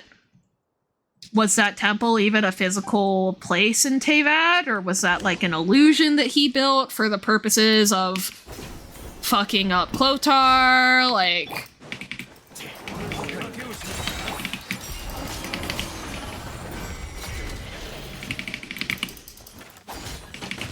Bro, and we're not gonna find out the answer for another, like, 5 years! We're not gonna find out the answer for, like, 5 years! Bruh.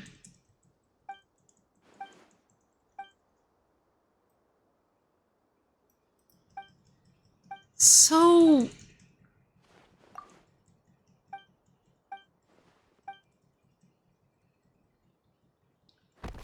Cause, like, I mean, they all wanted to cheat something. Reindodir wanted to cheat life. Revir wanted to cheat death. Oh, okay, you know what it is? There's fate, life, death, time, and space.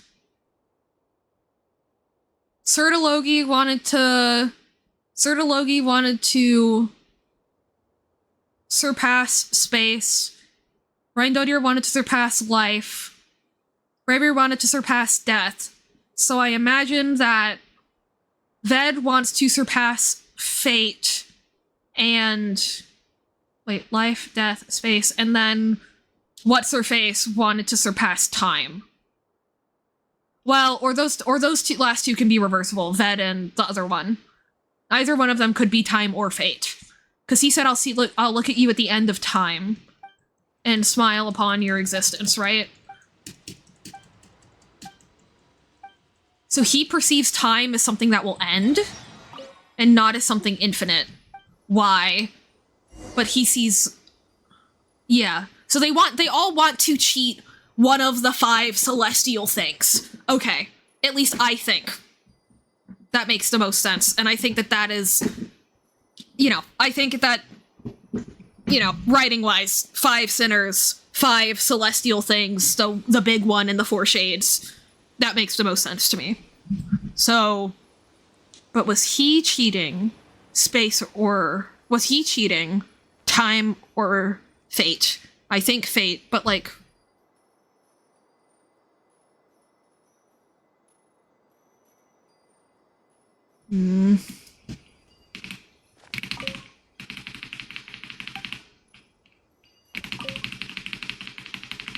Yeah.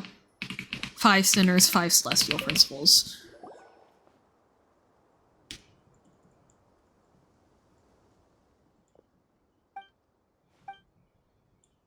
And then I guess the problem is that, you know, the 7 elements are not something that exists in all of Hoyoverse in the exact way they do on Teyvat, but life, death, space, time, fate, those all exist in the broader universe outside of Teyvat's bubble. So. And if we equate those 5 things to being attached, to being like the imaginary tree itself, then the Sea of Phantasma counters that, and they sit in balance with each other. Just everything and nothing balance each other out in the universe. And so... they constantly eat away at each other and feel each other in turn. And so...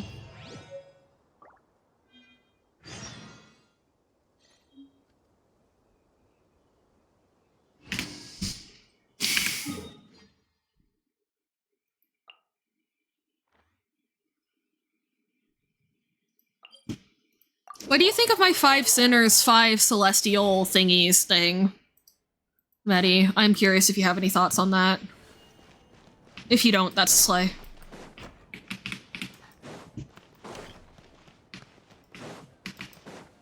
Cause like, you know, I think it's like he doesn't want to cheat fate, he wants to become more powerful than it, better than it. He wants to control it, he wants to something, I don't know. But whatever it is, I think he's just very attached to the concept of fate.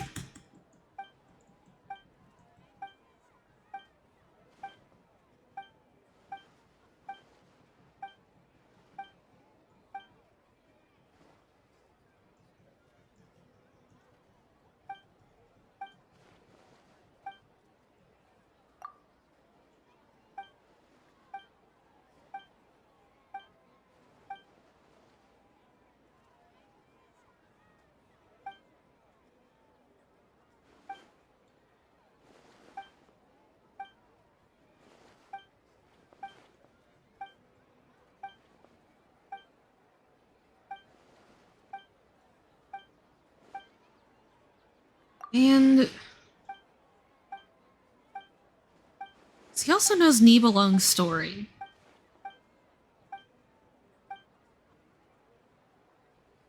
Maybe he's... I think if true, I'm not convinced of where people are. Secondarily, the fifth concept is more likely reason true. Maybe he wants to defy reason. If they did happen to line up, where do you think they would line up, out of curiosity?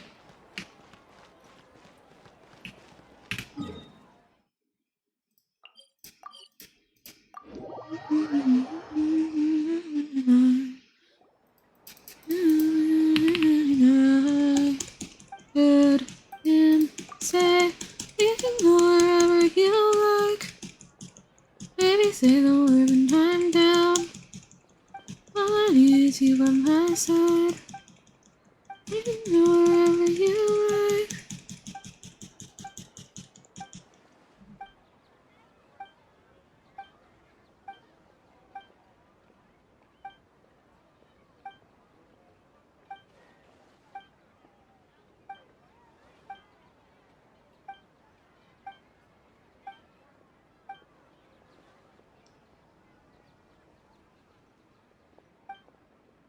Ravier would be space. Okay. You know that. Okay.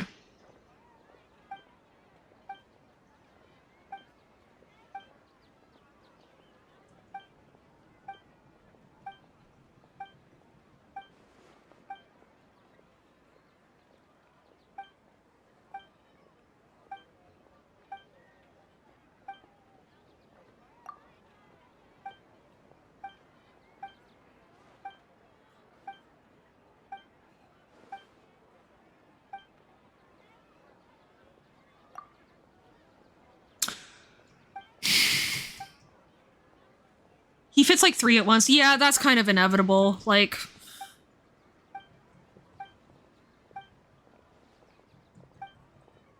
Just really loves his wife, yeah.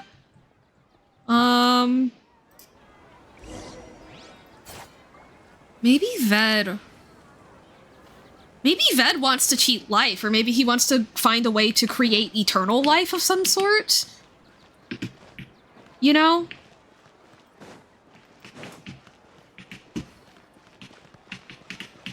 You know, like, Revier, it's more specifically about, like, his wife, but maybe... Right, no, actually that makes sense based off of his monologue, right? Where he's like, I'll see you at the end of time.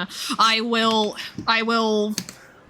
see you at the end of time. I will gaze upon you fondly because I will be eternal. Right?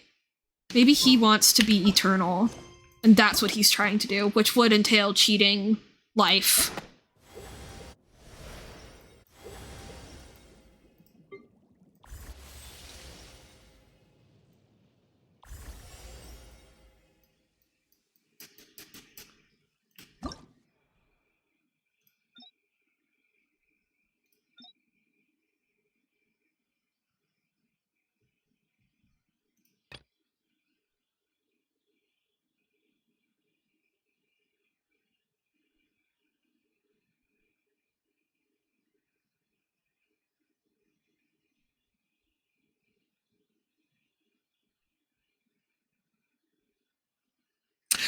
Wouldn't our twin have recognized this guy eventually? But if this guy, like, disagreed with our twin's, like, participation in Ermin's court... Or, no... No, actually, no, it makes sense that... Okay, hang on.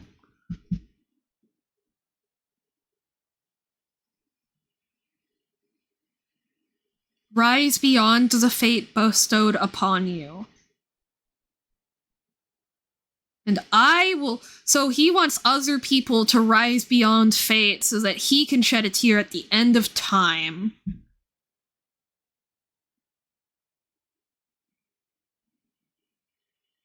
He also gives a device to Dinesleaf that allows him to resist erosion, which also indicates something eternity. In a way, though, technically all of them kind of want to be eternal. Rayrir wants him and his wife to be alive for all time. Sertologi wants to be the strongest thing that ever existed and ever exists. Rondotir wants to be the creator of life or something, I don't know, so... yeah.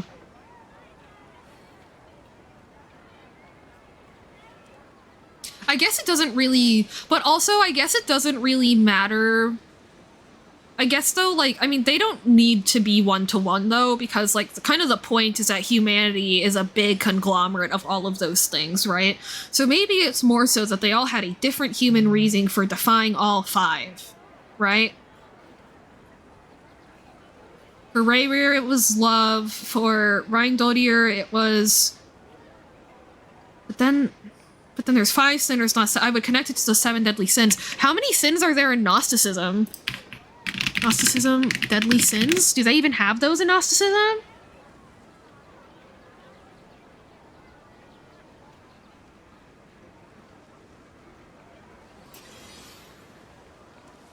There are 7 sins in... There are 7 sins in... Gnosticism. Okay.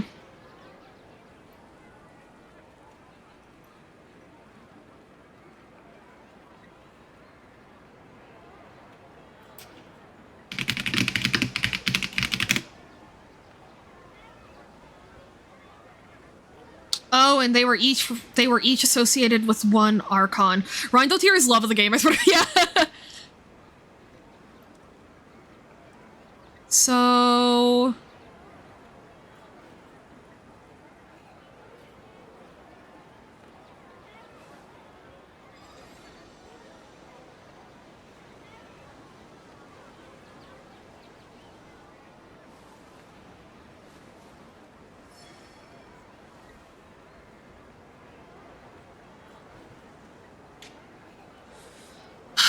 So, what if there are only 5 named sinners by Conria, but there are still 7 figures that represent this, like, whole thing, right? So, the Archon, Yaldabaoth, was a prophet, okay, and is known as the Child of Chaos.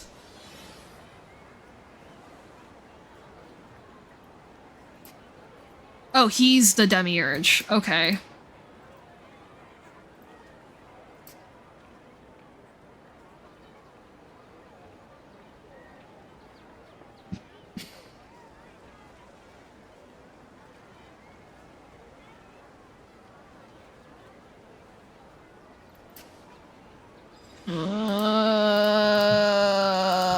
I'm thinking. Sinner's dying sibling?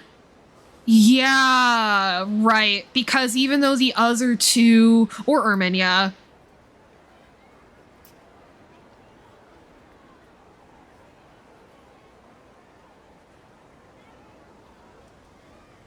Okay, this is the worst website I've seen in my life. I'm not reading that. Hang on. Oh! In Gnosticism, there are 7 virtues and 7 vices. Force, power, strength, high character, and valor. No. Oh. No, that's not it. Hang on. Ignore that.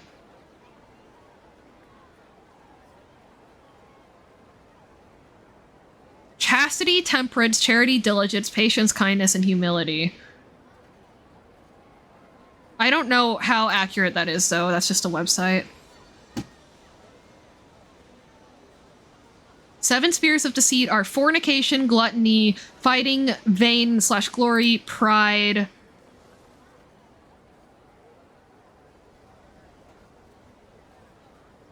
Lying and injustice. Hang on, I'm gonna copy paste these in the chat. So...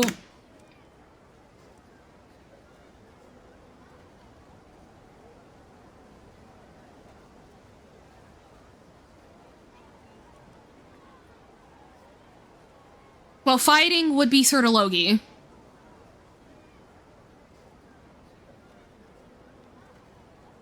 Dian's Leaf could be lying or injustice. I don't know. But also, like, I mean, I don't know how accurate this is even, so... But, I mean, 7 deadly sins are so... Why 5 sinners, not 7?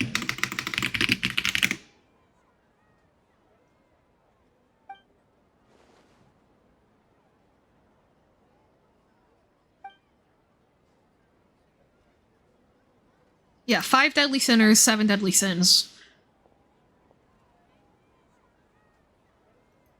So there's the visionary, the wise, the gold, the foul, and the rusher of Solnari.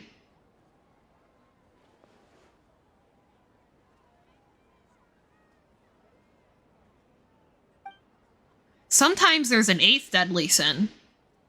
Okay. I guess the problem is that even though it's a cool idea, there's probably just not enough. Raver's fornication. He'd probably be lying though? Okay. So Raver would probably be lying. Okay. So maybe Dinesleaf would be injustice. Maybe fornication is Rindaudir? Fighting, so then gluttony, vainglory. Cause then we're left with the wise.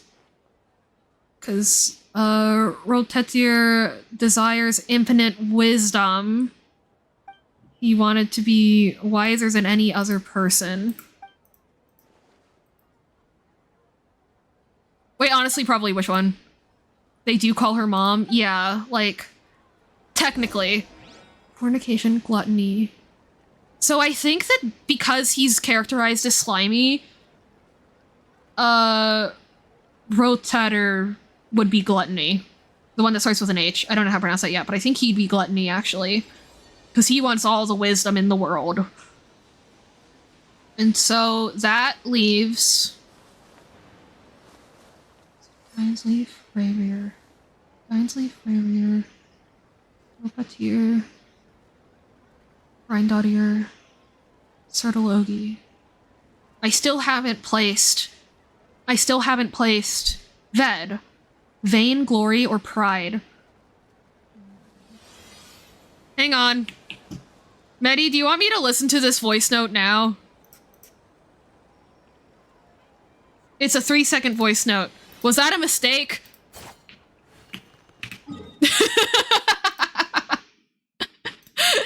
Yes, okay. That was a mistake.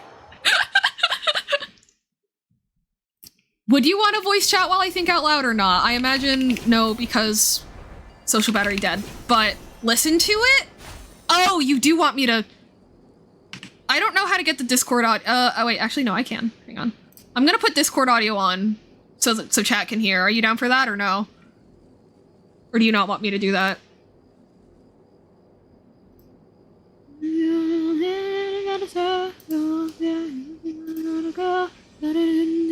Sure, I don't care. The pronunciation is Heroptatir. Heroptatir. Heroptatir. Heroptatir. Okay. The pronunciation is Heroptatir. Heroptatir. Heroptatir. Heroptatir. Okay. Thank you. Sorry. I'm sure that was fucking agony. Heroptatir. Okay. So... Okay. So... Fornication, Rondotir, Gluttony, Heroptatir, Fighting, Sertologi, Vainglory or Pride could be... Vainglory or Pride could be Ved. Lying is Ravier. Injustice could be Dinesleaf. Or, if we want to remove Dinesleaf, it could be... Oh, hey. It could be... Instead, it could be the king and then Abyss Twin, right? Instead of Dinesleaf being involved at all. I think you already literally said that, but yeah, I don't know. I read Ermin replacing Sibling instead of Ermin replacing Dine, but I think that makes sense. So if we are left with Vain, glory, pride, and injustice. So we're left with vain, slash glory, pride, and injustice, probably representing... You think lying's more central to his arc? Okay. So we have those three. That could be Ved, Ermin, and the twin. Vain and glory could be King Ermin. Pride, I think, being Ved makes sense. And injustice being the prince slash princess makes sense, because that and like pride and a sense of injustice do go together really well, right? Like, when you are a very proud person, you often feel like injustices are performed against you because of your pride in yourself and your beliefs, right? So that to me makes sense. That, and I mean, Clothar as the king of the abyss kind of has aligned his fate with Ermin's in a way by becoming king of a clan of Conrians.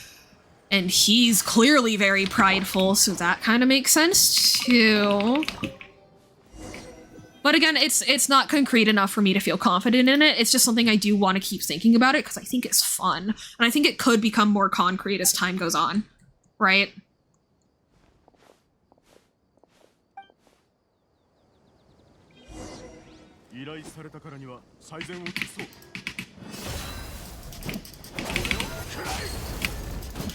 Man, they made her suck in her own trial? That's diabolical.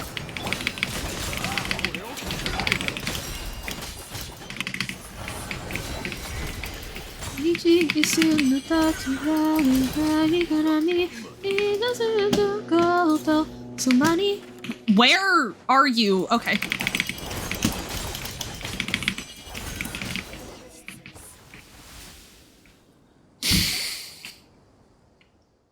But yeah, we're gonna I just have to wait and find out more information about him, I guess.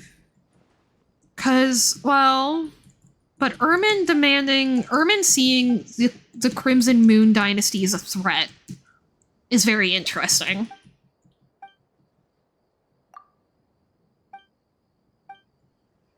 That does line up with both vanity and pride.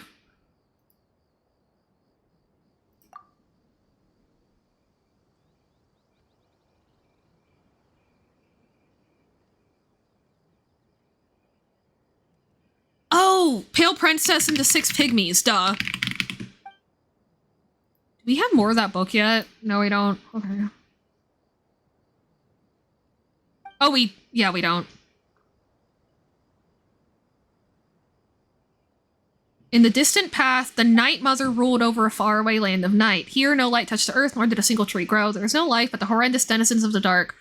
So, Ermin. The Night Mother was the source of all... Oh, no, maybe not. The Night Mother was the source of all sins. The Land of Night was the embodiment of her evilness. The cruel Night Mother, who had neither heart nor mouth, was always watching the Land of Night, and her punishments were always unexpected. The only thing she could not bear was the occasional ray of moonlight making it through the clouds. The light that penetrated the walls of darkness always irritated her.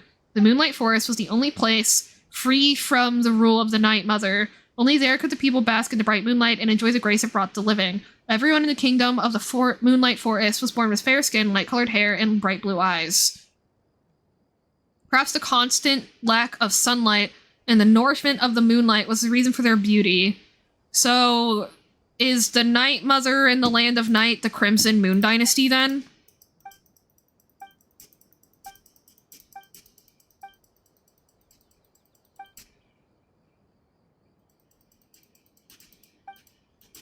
Oh, or does that represent, like, Celestia? Maybe the Land of Night is the human realm of Tevat. Or the Land of the Seven, or whatever. And then the Kingdom of the Moonlight Forest is... Conria. Which is racist. Because of course it is. Because we can't have anything nice in this world.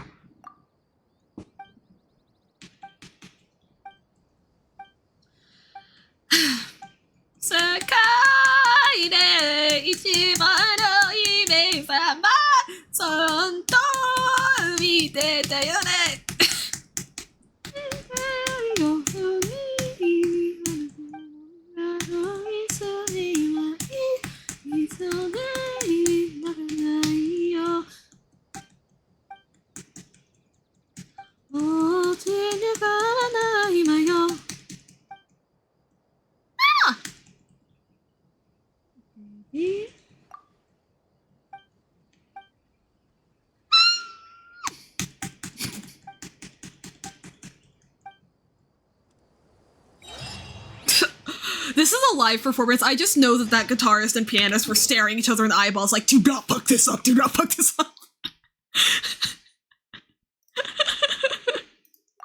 Okay. I'm cooking. I do think it's meant to be Ermin. Yeah, me too. Because Dinesleaf is like, just like, reading it now though? Okay. So you're gonna come back with... Confirm. Okay. Yeah. Oh, there... I'm stupid. Thank you for doing another lore dive. As part of my desire to predict the lore without actually reading it. Yippee! Guys, I promise my Medi is having fun. I promise I'm not.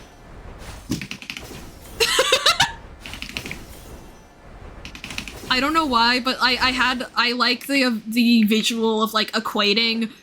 Let me procrastinate on folding laundry. Yippee! I like the idea though of treating me like having you look through lore on my behalf as like a family vlogger, like putting a camera on their kid and being like, look, they're having fun.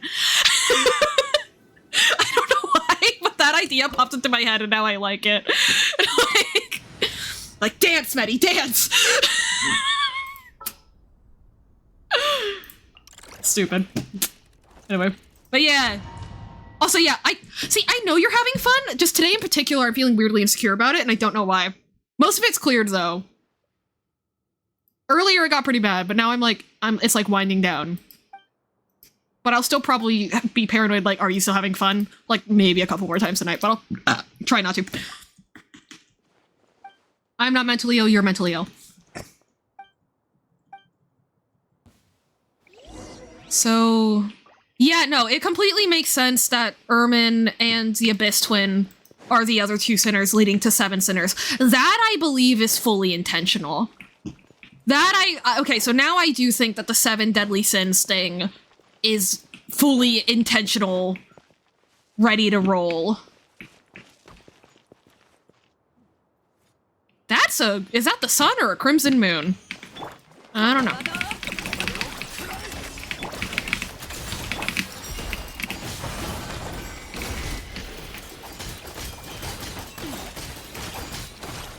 Also, I'm proud of you for folding laundry.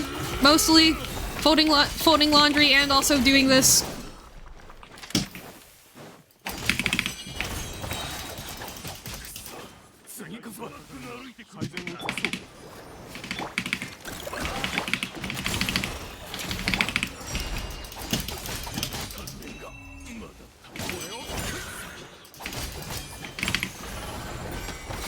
Alrighty, so I will just go through this shit while while Medi is trawling the archives.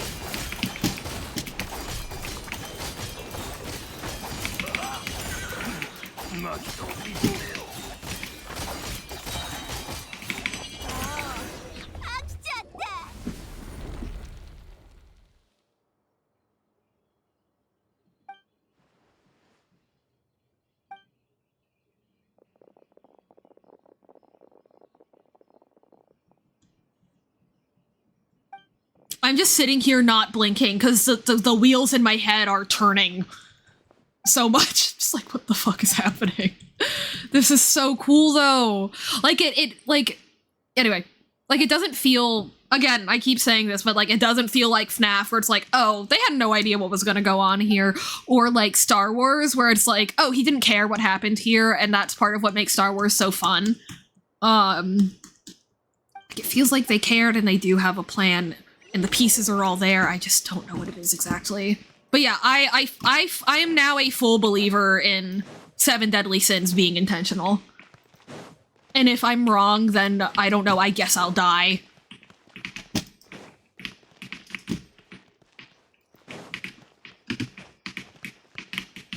Reaching a something in the distance, no toast you can almost taste it. Release your inhibitions. No one else can feel it for you. Only you can let it in. Why isn't this working?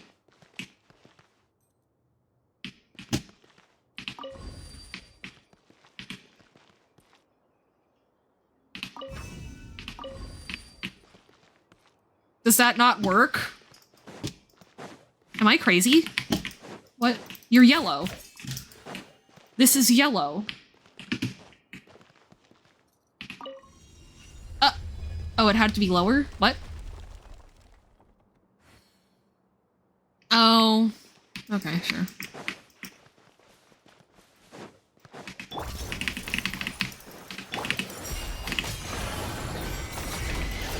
Staring at the blank page before you open up the dirty window.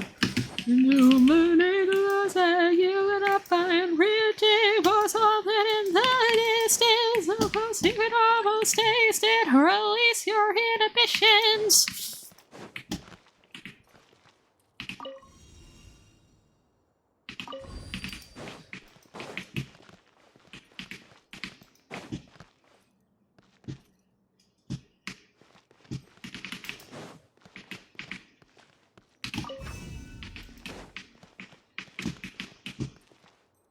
Oh, I get it.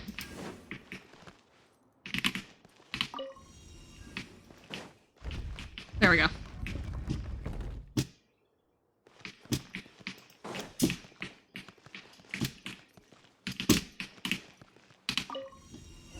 Okay. I'm so smart.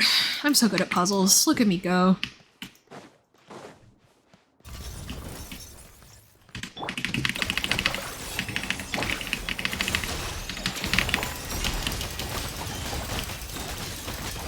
Okay, Pygmy who asks for help is done.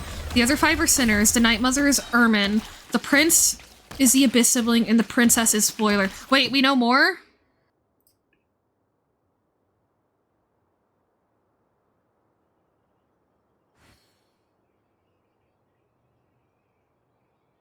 Or is that from before Sun and Moon?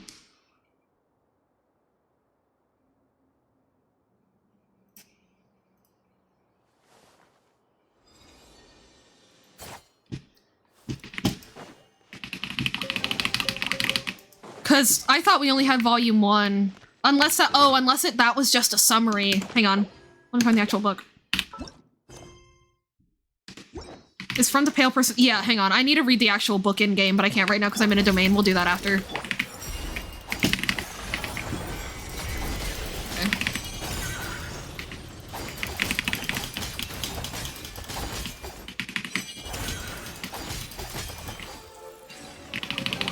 I just read the summary off the wiki. That's my bad. I don't know why I thought that would be the whole volume.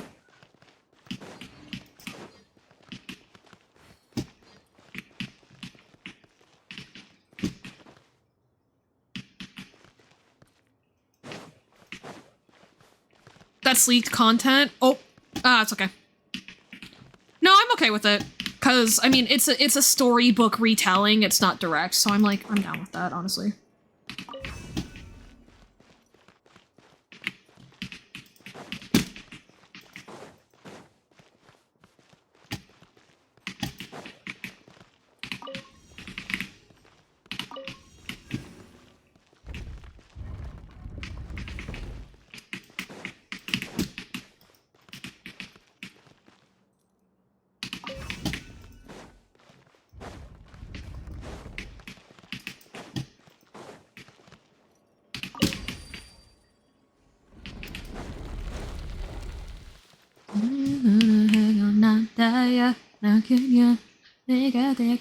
I wanna be me.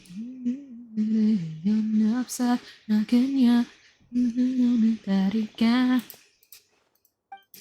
I don't wanna be somebody's. Wait, so is that the entire thing then? I should still look at Before Sun and Moon though. No, yeah, no, that is all of Volume 1. Okay, so then what's up with Before Sun and Moon? In Before Sun and Moon, tale of how heaven's will took shape on the earth below. Heavenly gods, these creations saw your work. Grant us divine wisdom. Let us endlessly record. When the eternal throne of the heavens came, the world was made anew. Then the true lord, the primordial one, Phanes, came forth and did battle against the 7 terrifying sovereigns, dragon lords of the old world. Created shades of itself, and the number of these shades was 4. Phanes, the primordial one. It had wings and a crown, or it may have been. had wings and a crown, was birthed from an egg. Androgynous in nature before the world created, the eggshell had to be broken. And the eggshell separated the universe and the microcosm of the world, the microcosm of the world being Teyvat's little bubble. Okay. Oh. So, I guess the universe is the Sea of Phantasma, and so the eggshell is... Oh, so maybe it's like he wanted to protect... Fanes wanted to protect... he wanted to protect Teyvat from being swallowed up by the Sea of Phantasma, and so he took his fucking eggshell, I guess, and can you chill? And created the firmament which separates Teyvat from the rest of the universe. Because it was already floating around, but it wasn't actually separate from the universe because the imaginary tree is not... The imaginary tree, gender ambiguous, non-binary, it's. Oh, it is. Okay, cool. So, because the imaginary tree isn't the universe. The imaginary tree and the Sea of Phantasma. So, I guess maybe Fanes is trying to figure out how to make it so that the Sea of Phantasma has no influence on life anymore. That makes sense to me. And maybe...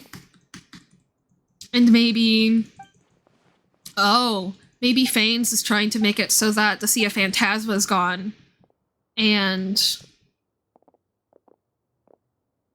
Ved is trying to make it so that the Sea of Phantasm, like, prevails. I don't know. 40 years after the held branches, 40 winters entombed the flames, and 40 summers churned the seas. Okay, so 40 years and the 7 sovereigns were vanquished. Okay, so that's how long the War of Funerary Flame was, according to this book. The 7 nations submitted to the heavens. From 41, the great sovereign begins the creation of heaven and earth. That of its creations, which it cherished most, would soon appear on earth. 400 years after the held branches, the mountain and rivers were made, and the seas and oceans accepted those who rebelled and those who would not kneel. Okay, so... Oh, so people who did not kneel became oceanids, I guess. The primordial one and one of its shades created the birds of the air, the beasts of the earth, and the fish of the sea. Probably the shade of life. Together they also created flowers, grass, and trees before creating humans, our ancestors. Numerous as the stars in the sky, uncountable on the sand of the shore. The ancestors made a covenant with the primordial one, and so entered into a new age. So I guess all of that was drawn from the genetic vault. The year of the Ark's opening, the primordial one had a sacred plan for humans. As long as they were happy, it too rejoiced. The year after the Ark's opening, the people worked the land, and so came the first harvest. The people mined, so reaped the first precious ore. The people gathered, the first poems were written. So that's before the 7 Archons. The year of Jubilee, if there was hunger, the heavens would bring down food and rain. The one taboo was to succumb to temptation, but the path to temptation had already been sealed with heavenly principles. Oh, wait, what? No. Oh, this is all before the funerary year, huh? Right, no, because the funerary year was with Nibelung, not the 7 sovereigns. Okay, so ignore the thing I said about the funerary flame war. But that was the fight with the 7 sovereigns. Okay, ignore me. But now I'm back on track. I get those titles confused a lot, so oops.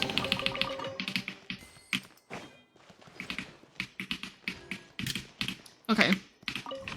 So... The funerary year, the second throne of the heavens came, and war was rekindled. Okay, so that's Nibelung.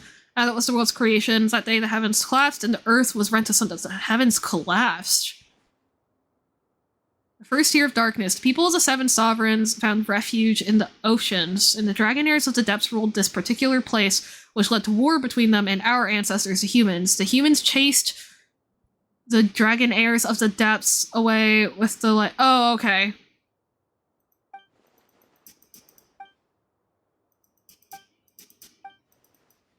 So, Enkonomiya's people went against... Oh! Okay, so... People of the 7 sovereigns... Oh, so people of Enkonomiya were people of the 7 sovereigns and the Dragonaires of the Depths. Okay. And they were... Because they were in Enkonomiya, Fanes and the Shades did not hear... The primordial one and its 3 other shining shades couldn't hear. Okay, that's not quite right. In a dark cavern, there lived a group of people who'd never seen the light. Among them was a sage who'd once seen the sun, and he told the gathered folk about what life under the sun was like, and the great might of the sun. They didn't comprehend, so he lit a torch, and the people came to worship the flame, believing it to be the sun. When the sage died, someone monopolized the flames, and using it, they cast a long shadow over the land. A lotus that caused all those who look upon it to forget their troubles. Some crew members stayed in that place, others rejected that temptation. Life is a boundless ocean of suffering, we're only searching for the way home. The third year of darkness, we knew the only one who had not forsaken us as the ruler of time. Okay, Istaroth was the only shade that, like, stuck around. Right, okay. Other three shades ignored. Istaroth didn't. Okay. Year of blindness. The sage Abrax's wisdom. Okay, that's the guy from Economia. He made the fake sun. LOL.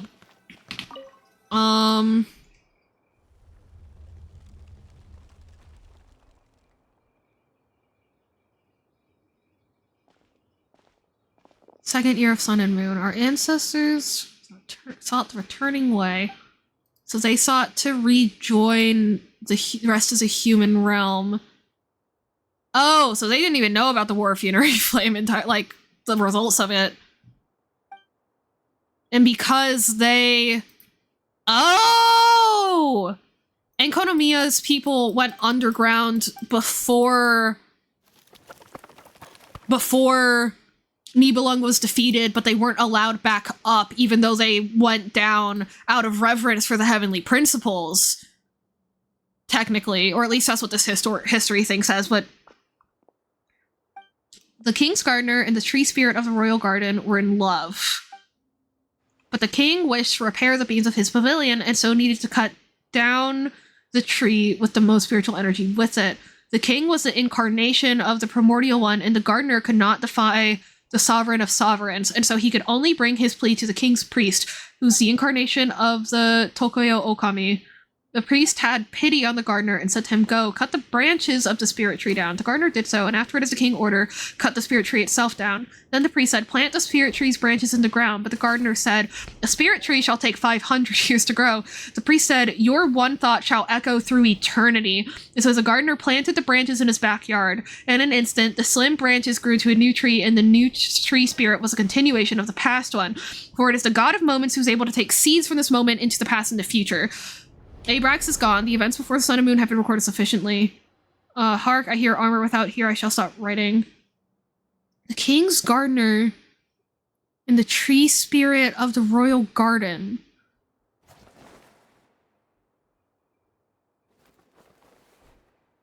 The king was Fane's stand-in, but wasn't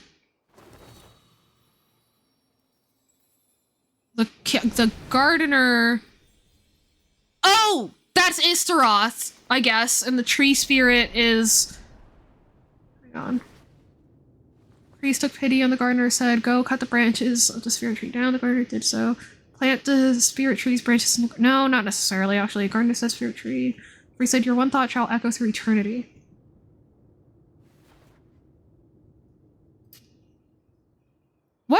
What are your thoughts on that parable that I just read? Because I'm just confused about where that connects, honestly. Oh, is the gardener a twin?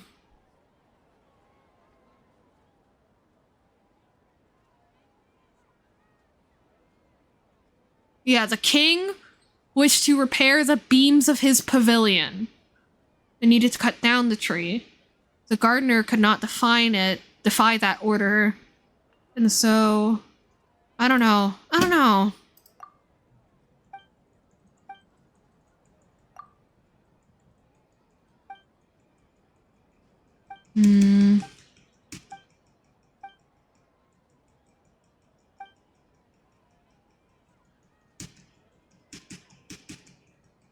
Sun and Moon directly says that some excerpts were written to be confusing or with half-truths. I'll give it a read so I can actually absorb it. Okay. Thank you.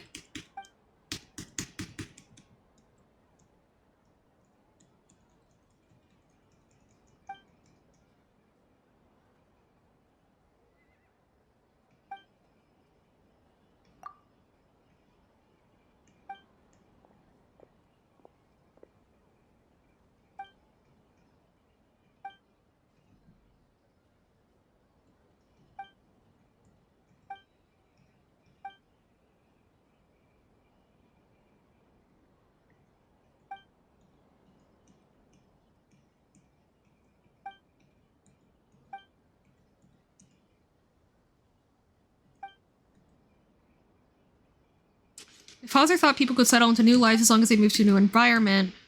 What's wrong with adapting to a new life? But there was always something deep within my mind that refused to accept it, which...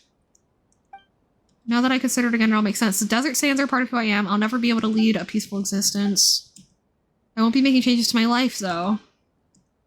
I also want to catch up to my father and become a character in his play. Okay. Okay. The eggshell is the firmament false sky. Okay, cool. So I was right about that. Slay.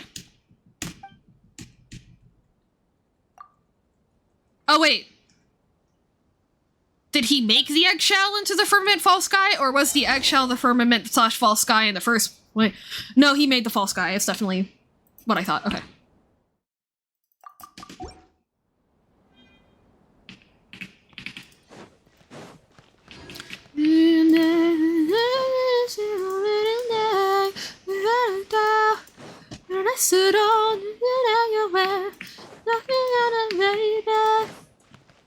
It's like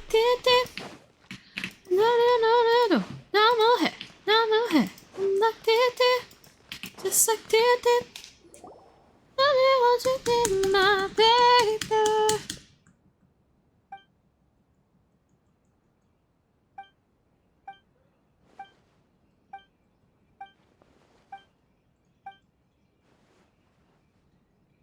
Alright, after a bit of doing things, I have 10 more wishes and I'm gonna sleep because I'm tired. I'll keep stream open. Oh, thank you so much for the lurk, Ducky. I really appreciate it. I'm gonna continue getting more things later today since it's after 1 AM. Sounds like a good idea. Right, you got this, Ducky. Have a great night. Get good sleep.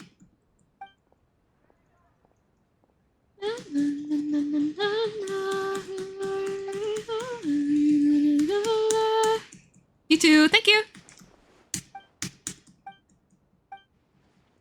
I love you so much.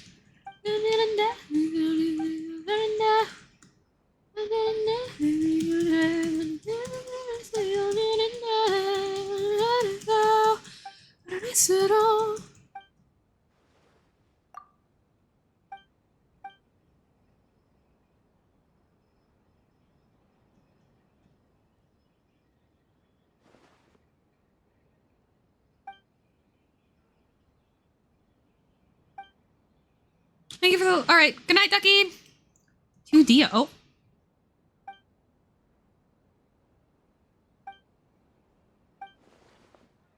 Oh.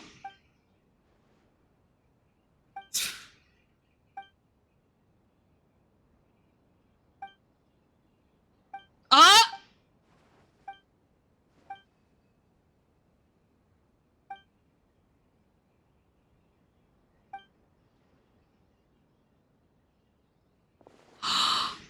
Oh.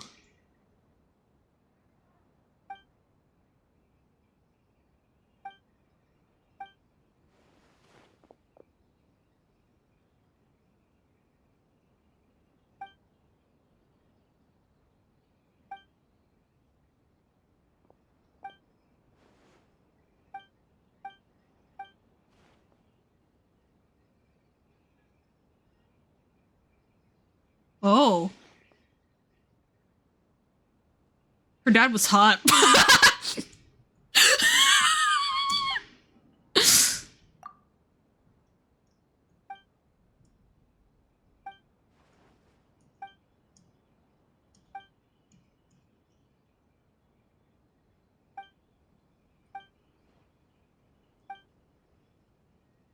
Hmm.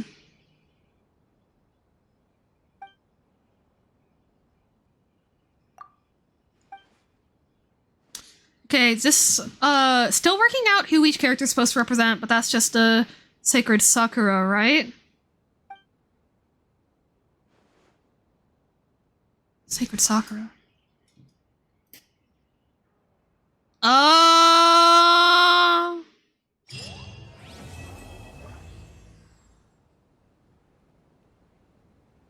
The king was the incarnation of the primordial and the gardener could not defy. He could only bring his plea to the king's priest. The priest had pity on the gardener.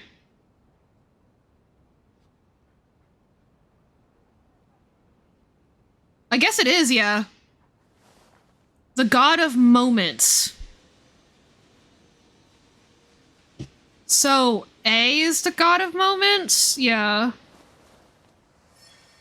The slim branch has grown to a new tree. The new tree spirit was a continuation of the past one. Yeah. So the spirit tree is right in Makoto.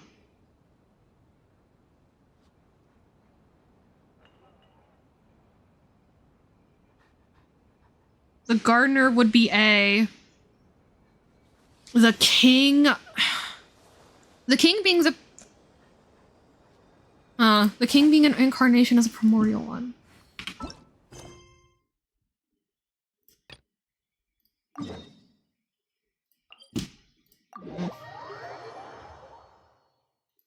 King is the primordial one. An incarnation. Is that referring to Miko? Or to the traveler? No, that makes no sense. Hang on.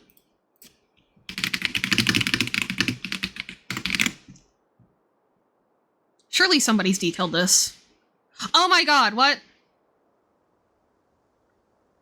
Oh. The parable of...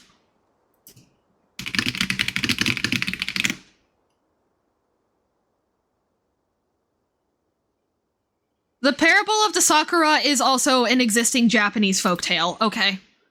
The king sending Makoto to her death. Oh, duh! It's... Fane sent Makoto to her death by ordering her to... Okay. So... The king wished to take down Conria, so he needed to cut down the civilization with the most spiritual energy with it. The primordial one, Makoto couldn't deny his request, and so, but he brought his plea to Istaroth? Tokyo Okami is Istaroth? Question mark? Yes, okay. So Makoto went to Istaroth. Istaroth said, place the trees, plant the trees. Yes, okay.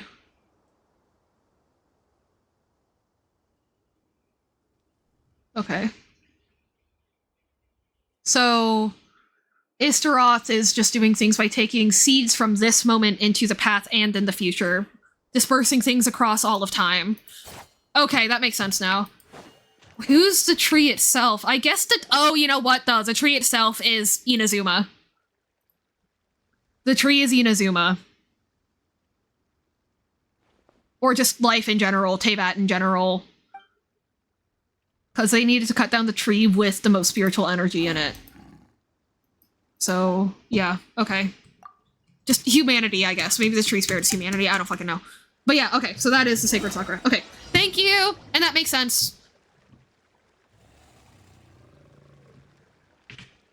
And that makes sense because, you know, Inazuma and Ekonomiya are obviously attached.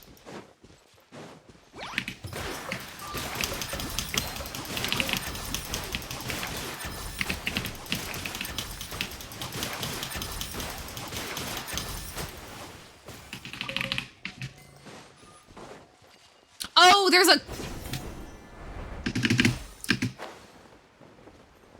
I wasn't paying attention to the fact that there are clearly, like, a countdown thingy.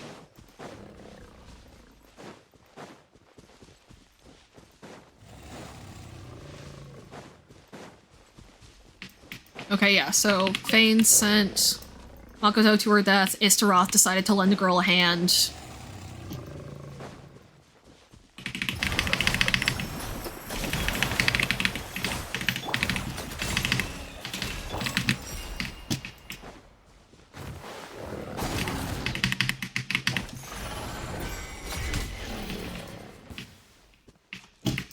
Girl? Okay. So, yeah, so there's the Sacred Sakura, and then there's the tale of Enkonomiya, who, again,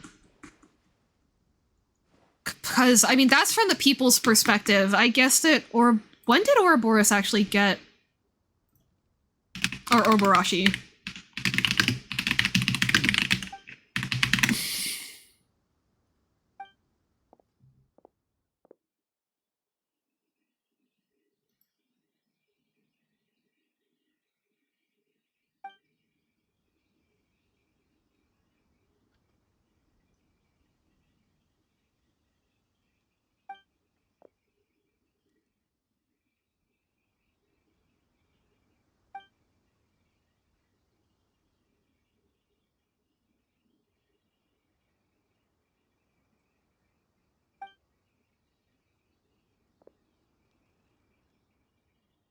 Oh, Obarashi didn't become the god of Enkonomiya until later. So the people fled out of piety to the Heavenly Principles. The Heavenly Principles summarily abandoned them, and then when Obarashi fled to Enkonomiya, they asked him to become their god. He agreed. He discovered the tale of... He discovered that, like, there was a time before... He discovered the book, and that's not something Celestia wanted. Right, because they don't want anyone to know the Seven Sovereigns exist. So... yeah. Orobashi sacrificed itself. And then... okay.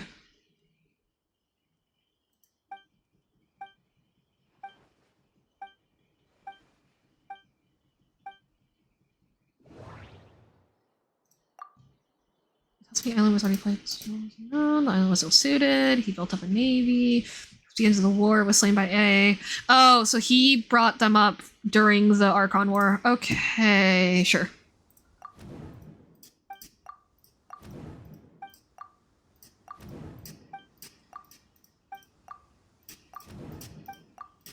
Okay, cool.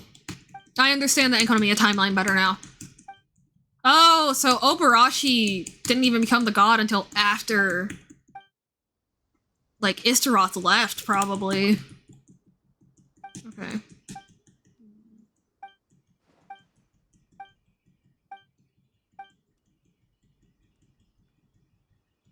Your one thought shall echo through eternity.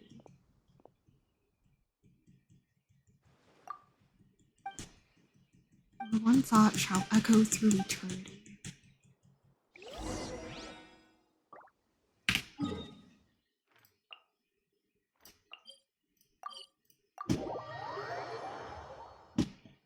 And eternity does exist. Time is not finite. So...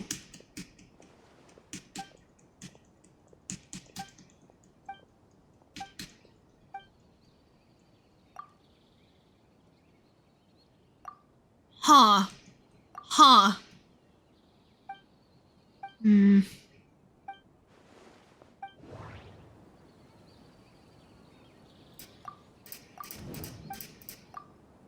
Hey, I guess first. First try, let's fucking go.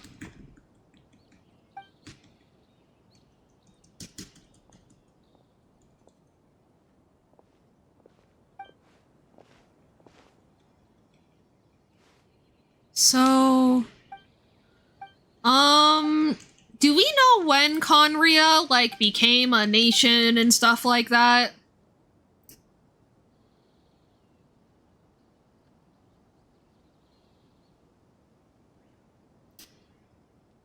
And, okay, how much do you think I can know about the Crimson Moon Dynasty without, like, losing my shit? And, like, regretting getting that spoiler too early? If anything.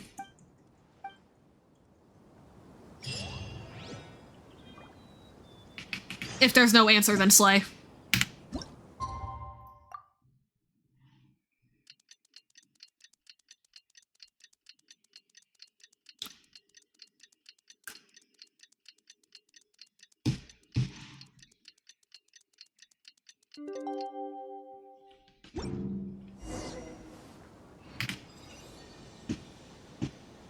Very little. Don't think you'd use your shit now. Oh, so you think I could, like, read into it, but when you get to the emotional beats, yeah. Like, I think knowing you'll be mad that I got the spoiler in advance. Like, I'll want to get to know it as part of the emotional beat. Yeah, that makes sense. Okay, cool.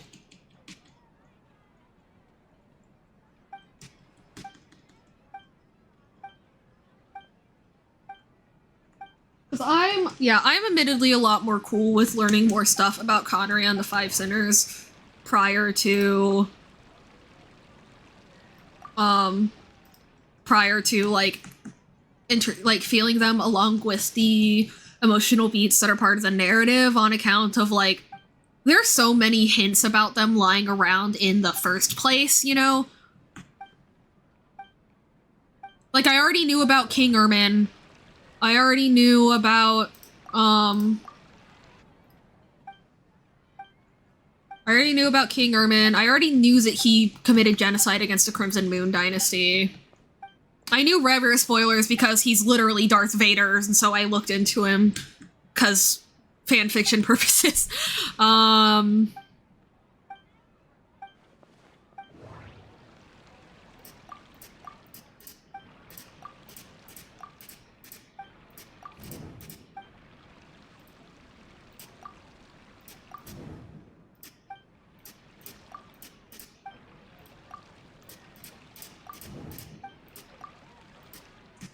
And then, obviously, I knew Reingotier. Yeah. And then, obviously, the big gem guy declared himself a sinner. I just didn't know any. And I still don't know that much information because not much has been revealed about him. So yeah, I'm okay with this. What I'll tell you is there was a Crimson Moon's Dynasty before the Eclipse. They also have an eye thing, like the other Conrians, but it's different. Ermin wanted them wiped out completely and utterly. Cool. Like, I knew Ermin wanted them wiped out. I just don't remember why. So, I'll find out why.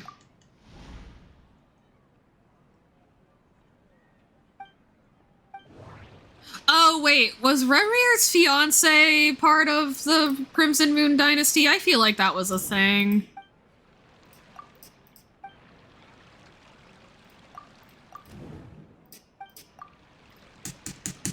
Yes. Okay. So I was gonna say, oh, did King Ermin, like, fall in love and it was just all a revenge plot? But no, he saw them as a threat. So, yeah. I just still don't know why, which is fine. But yeah, that is a spoiler that's off limits, even though I will keep thinking about it. And probably subsequently still talking about it. Like, I need to not look up things. I just need to speedrun my way to not cry.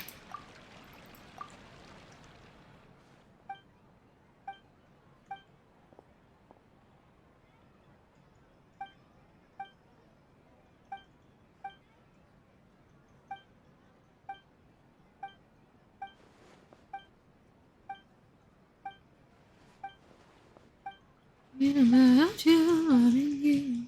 I am thinking about you. Ooh, ooh.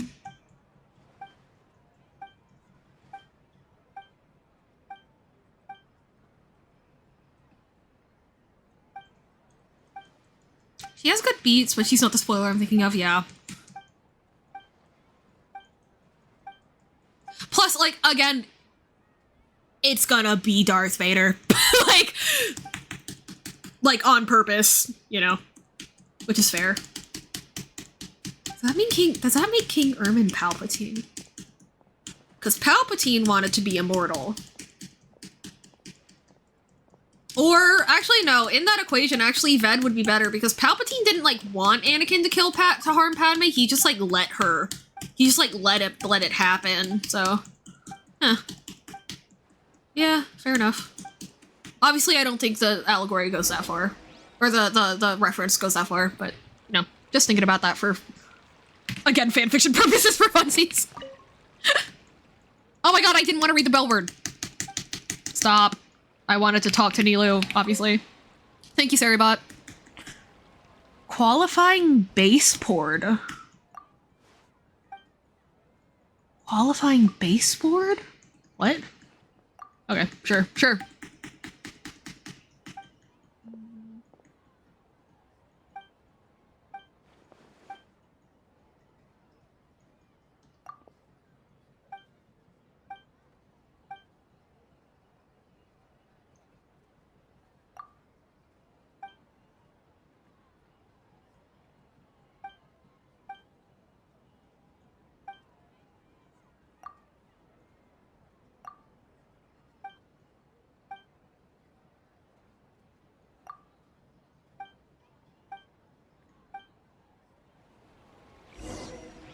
But, oh wait, hang on. Actually, let me go look back at one other thing you said in chat.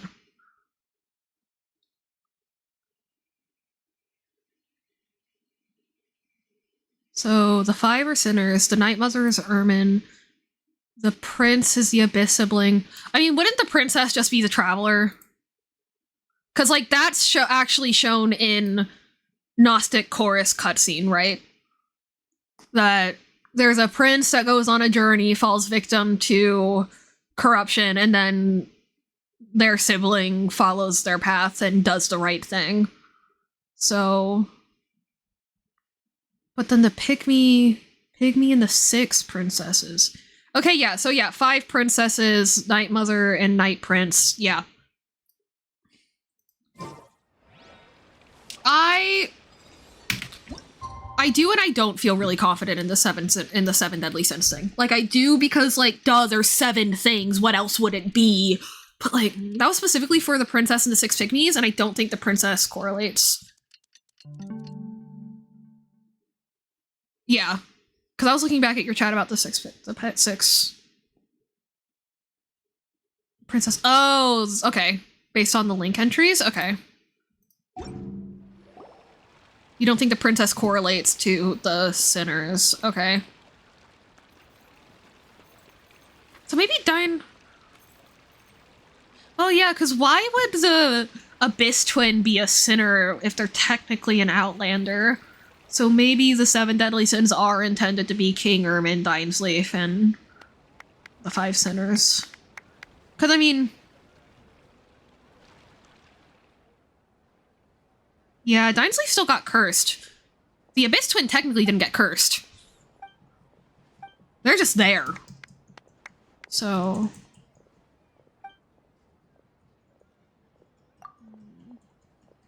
I feel like...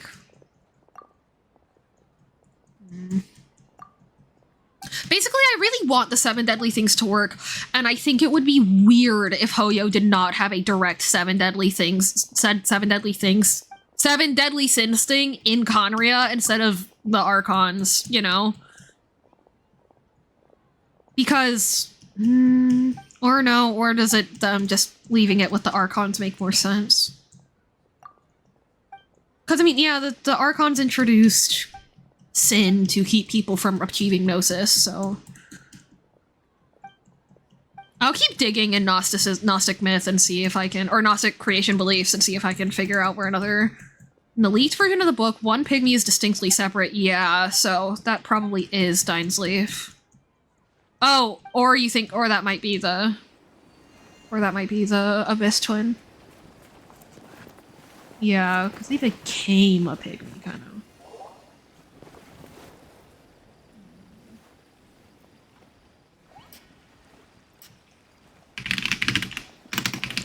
I'm just gonna Google Gnostic group of 5.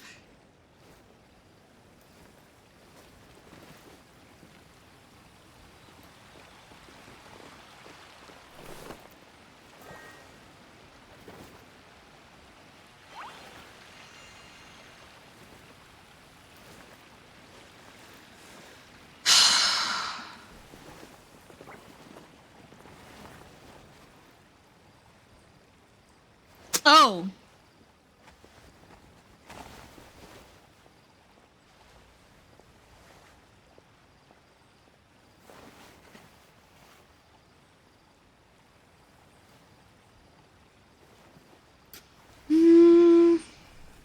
Maybe... And the princess is someone else, okay. You don't think the princess is the traveler? Okay.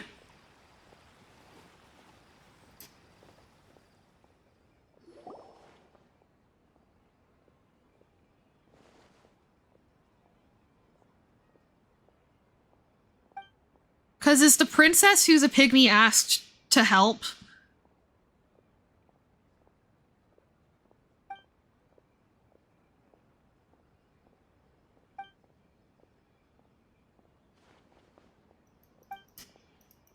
Maybe that's technically Ved? I don't know. I doubt it, though.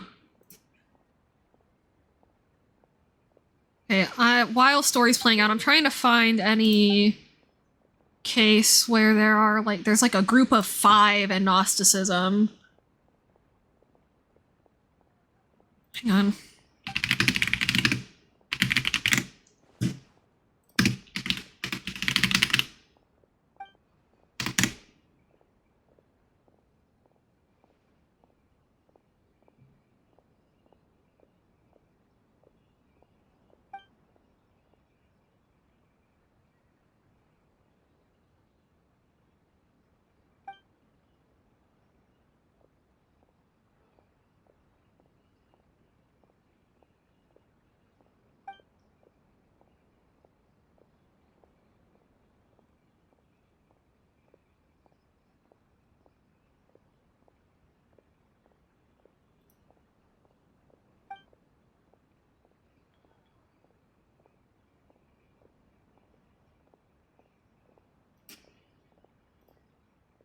Hmm.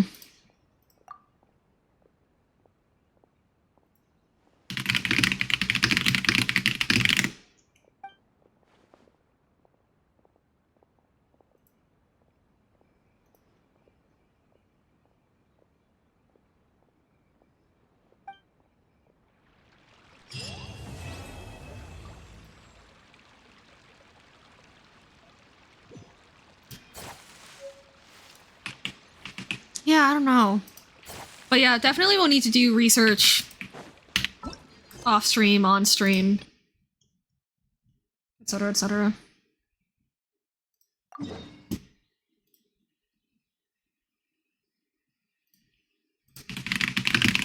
Hmm.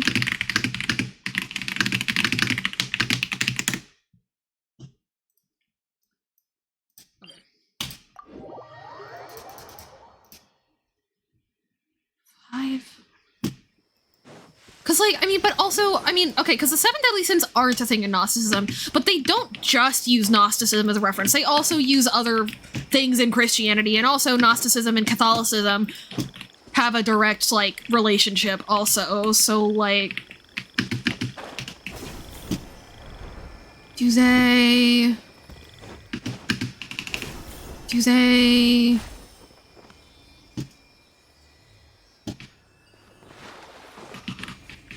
But why would they split it into 5 and then 2? You know? Like, why would only 5 of them actually touch the abyss, while the other 2 do something else? Like, that's a little weird.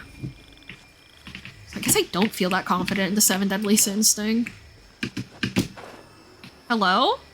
Sealy? Where did the Sealy go? Bruh. Okay, that's fine. Thanks, Sealy. We gotta do a holiday. Let's get it together. Then maybe it up.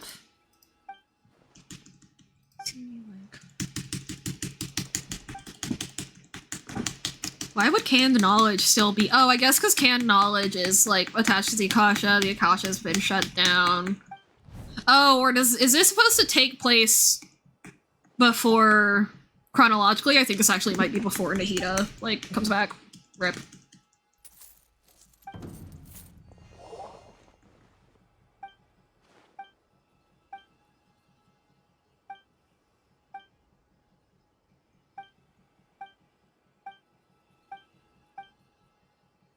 And also, when Ved was talking and saying, like, you're like a flower born in sin, yet pure and perfect, was he talking to the Abyss Twin or to Clotar?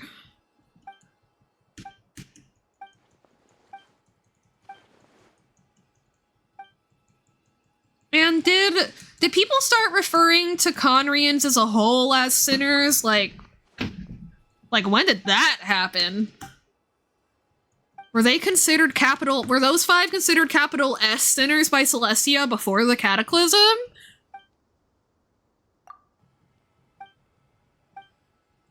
I mean, I guess, yeah, they did the Cataclysm to get to the 5 sinners. No, because the 5 sinners weren't part of that at all. They fucked off.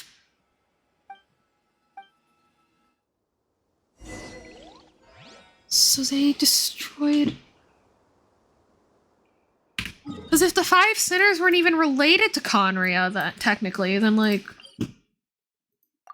Why destroy Conria instead of seeking out the specific 5 sinners who had fucked off at that point? Did they not realize that they'd fucked off and thought that by destroying Conria they'd destroy the sinners?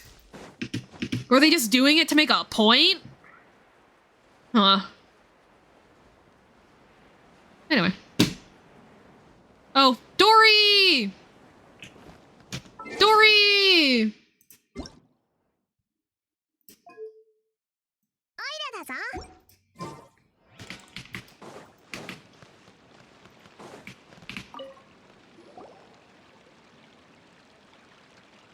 Dory! そんなことがあったんですの？売られなくてよかったですわ。身の隠し場所に頭を。さあ、私も缶詰知識の商売を最近やめましたもの。やめたのか？近頃缶詰知識がたくさん湧き出てしまって、もういい価格では売れませんの。連中は市場をほぼ独占していますが、人様からおこぼれをいただくのはごめんですわ。稼ぐと決めたら大金を稼ぐのが私のやり方ですの。おまけに最近は Always innovating. も厳しくなりましたし、思い切って足を洗うことにしたんですわ。どうやら無駄足になっちゃったな。まあ、無駄足とまでは言えませんわよ。黒幕が誰かは存じ上げませんけれど、秘密を守ってくれたお礼に少しだけ情報をあげましょう。何しろ私も一汚い連中が少々痛い目に遭ってくれるのを期待していますの。そして早く市場を引き継ぎ、早くこの業界を浄化しませんと。おいおい、明らかに自分のためだろう。缶詰知識の価値を侮ってはなりません。学ぶのに必要な条件は少なく、様々な知識がいとも簡単に手に入るこのような商品を高く売れるのは当たり前のことですわ。誰もが必要としているわけではなくても、 Choice ですわ。全体となると需要は決して低くないはずですの。それに生産コストも低い輸送費に多少お金をかけても十二分に採算の取れる商売ですわ。だったらですわ。なんでソ連員は缶詰知識の販売を禁止するんだ？複雑な知識が簡単に身につき、頭を動かさずとも知者になれる。とってもいい話に聞こえますでしょう。けれどこの世に代価も払わずメリットばかりを手に入れられるものなんてあるわけございませんわ。Say what? 実践。 That reminds me of Day. What? 私がものを見るように事前準備は不可欠ですわ。けれど缶詰知識は全てのステップをスキップし、知識を直接頭に押し込んでしまいますの。これには潜在的な問題が少なくとも2つありますわ。まず、あなたはその知識に絶大な信頼を寄せ、忘れたくても忘れられなくなってしまう。つまり間違っていたとしても修正する方法がほとんどありませんの。次に、長きにわたって過量の知識を吸収すれば思考能力は低下し、やがて知識を保存することしかできない生きた図書館になり果ててしまいますわ。Why are her elbows like that, I wonder? 確かお前も缶詰知識を使ったよな。もちろん少し使うくらいなら問題ありませんわ。だから Oh, it's like a drug, but for info. 薬で病気を治すのと同じように Wild mechanic, but okay. 重要。あらあら、話がそれてしまいましたわね。とにかくあの連中は後先も考えず缶詰知識を売っていますわ。長い目で見れば間違いなくいいことではありませんの。さらに悪いことに市場に出回っている缶詰知識だけに目を向けていると連中の罠にはまりますわよ。私が知る限り連中の真の目的は缶詰知識を利用して紀元の庭に関する情報を流すことですの。こちらの方こそ千載一遇の大商売ですわ。紀元の庭？なんだそれ。伝説によると紀元の庭はキングデシェルト時代の遺跡で、中の宝物を手にすれば生死のすべてを悟ることができる。 Because they're racist. Yes, we've established this. 奨励員が明確に禁止している研究ですの。聞いた話では先日砂漠で珍しい缶詰知識を売るオークションが開かれ、中には紀元の庭に関連するものもあったそうですわ。この情報を聞いて初めて市場に溢れている缶詰知識は目くらましに過ぎず、彼らの本当のターゲットはやはり紀元の庭だったのだと推測できましたの。紀元の庭の研究は決して容易なことではありませんわ。あらゆる基礎的な知識が Oh, if they have all the knowledge, then they don't need to bring like 15 experts to decipher the puzzles of the ruins. They can just dive in there with one guy or something. Okay. Or only a handful of experts. ならば、あ、だったらそれがいいですわ。さてそんなお二人にそろそろうちあの砂漠特別旅行パック各弁当版をご紹介しますわ。中にはなんとオークションの位置をマークした地図も入っていますのよ。あらららら。 How much does it cost, Dory? How much does it cost, Dory? Dory! Oh my god. Yeah, okay. パイモンの旅行パックはさらに 50% 高。大丈夫ですわ。すべてが終わったら堂々たる教令員の大マハマトラとしてさすがに払わないなんてことはないでしょう。調査の経費は出ているはずですし。早く行こうぜ。 What a gal! What a gal! Oh, happy daily reset.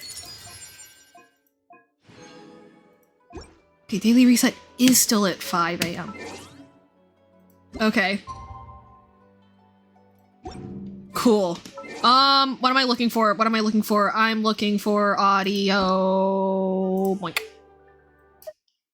Anyway.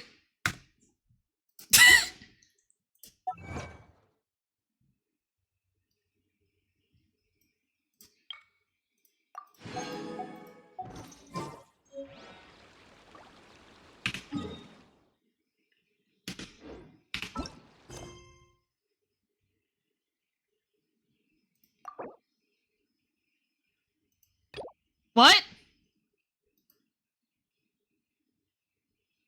I can't finish Sino's story quest because I have to go to Fontaine first? Are you serious?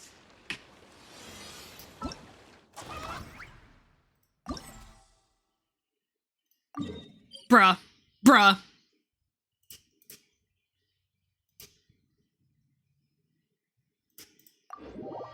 Baby, I don't know when I'm supposed to stop.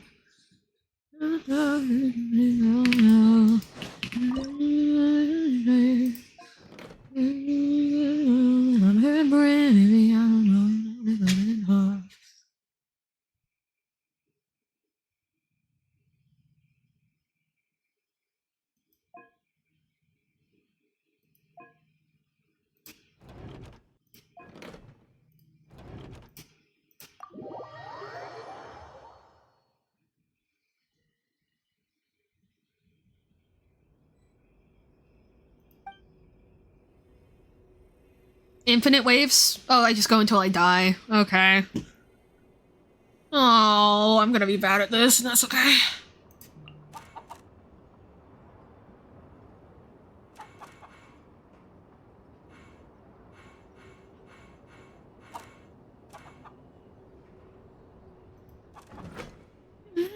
Cut off.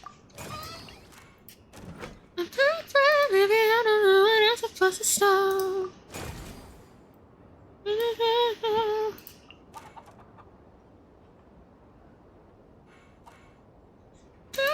Maybe I don't know when I'm supposed to stop.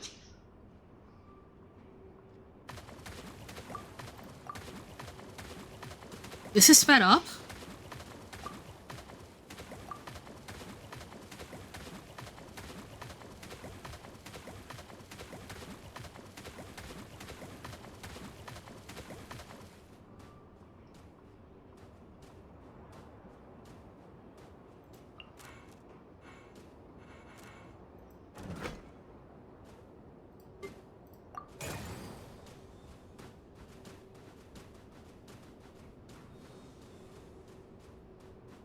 Oh, uh-oh. Am I gonna fail the first wave? Oh, that would be embarrassing.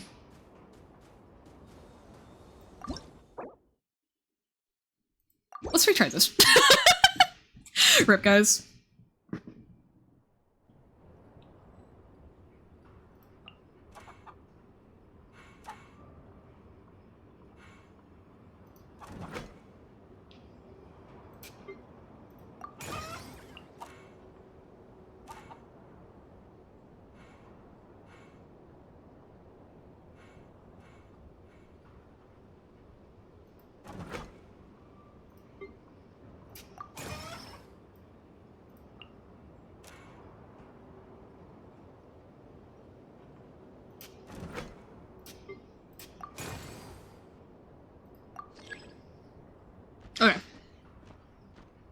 probably a stupid strategy, but I have it in my brain and therefore I will try it.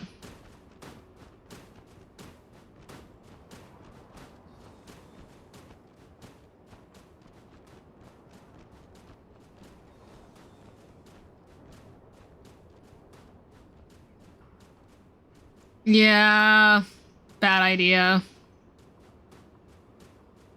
Okay, I don't know how I thought that was gonna work out.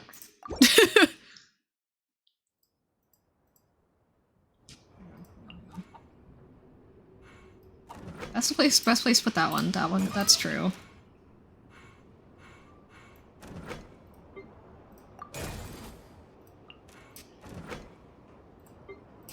We'll do this to start. How about?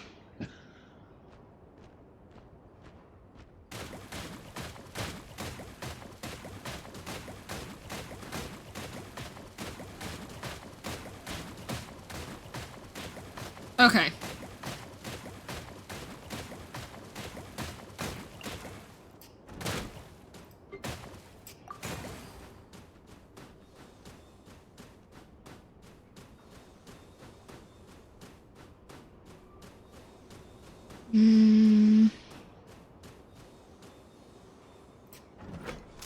This is a stupid idea.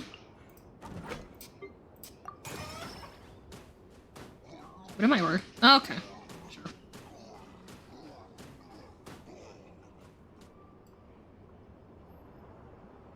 Okay. So my mistake was adding this here instead of like here or something. But now it's paying off because I'm going out here.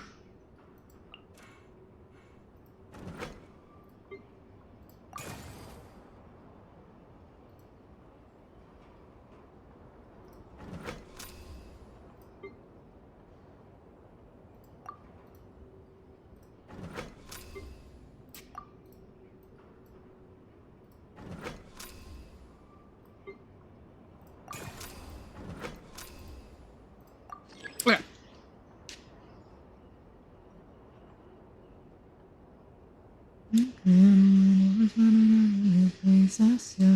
Never wanna see your face again.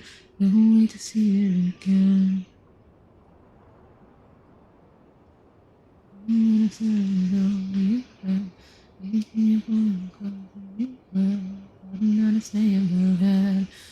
Toxic to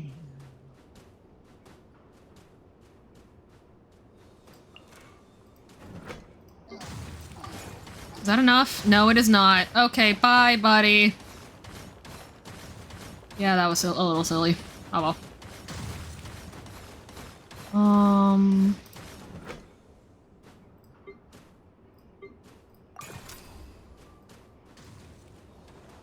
Okay. So maybe if I upgraded this one faster or something, it would have gone better. I only lost one heart, though, so this is fine.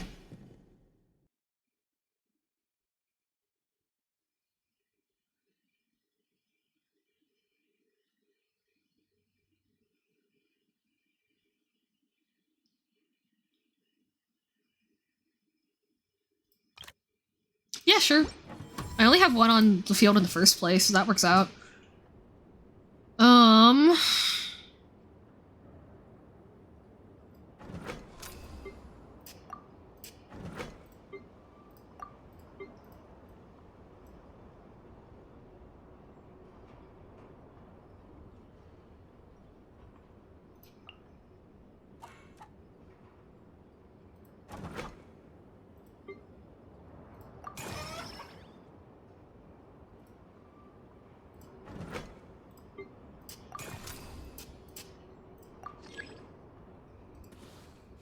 Is everybody else enjoying this event? I really like it. It's just like a quick little funky daily task.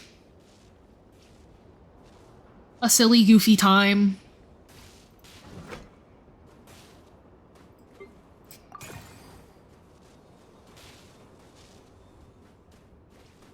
Oh, uh-oh, uh-oh, uh-oh. Oh, that was bad. Oh, that was bad. Oh, uh-oh. Uh-oh.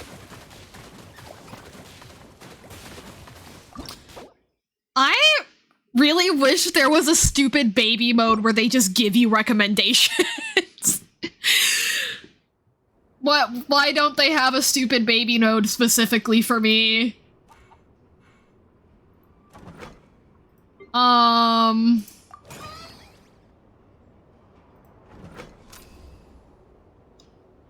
If I just do this, then I place this. Oh, I don't know. No, I should place this somewhere.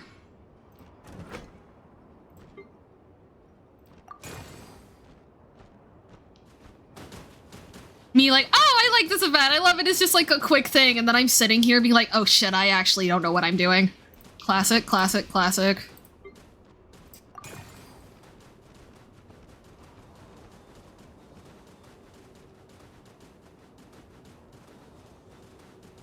Yeah, I guess the main problem is that my ability to gain bolts is dependent on the ability of my stupid little chicken to kill things in the correct range, and I don't always know how to do that for one reason or another. So, what's standby munitions? Can be stocked continuously. Munition attack power is greatly increased. The fire mode is changed to a burst that fires all stock munitions at once. Deals damage to the target, splash damage to other opponents. Okay, I should probably do that instead of fire intensity then. If I wanna try for... Yeah, okay, let's try that.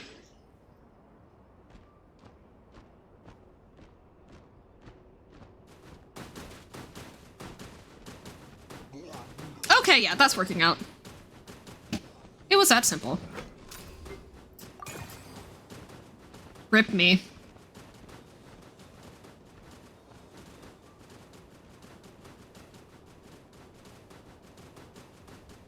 Has it stopped working because I got bunched up too much? Wait, what if I change the... What if I change it to that? Does that help? No, it does not. Okay, I shouldn't upgrade my thing. I think overall that idea is okay. I just shouldn't upgrade that collector thingy immediately. Was it this one? No. It was this one. And just this here. And go.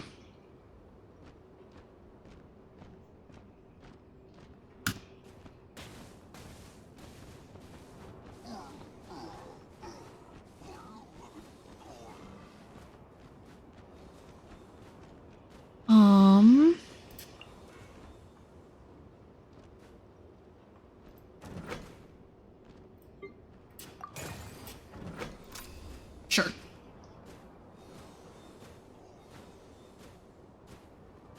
Yeah, okay. Vaporizations are helping. Okay, good. That was a good idea. And then do I want...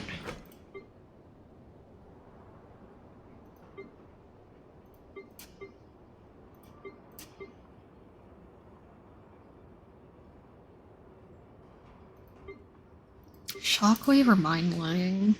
I don't really know. Let's go ahead and upgrade this right now.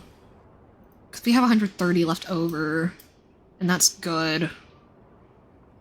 And another pyro guy here. And any leftovers will get caught over here.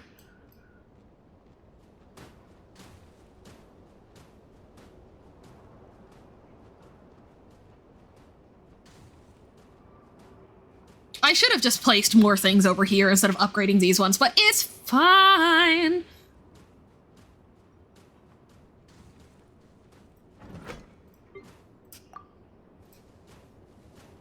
This work? Does this work? Okay, it does. Okay. Does it? Does it? It does. Okay. So... Also place Geo here?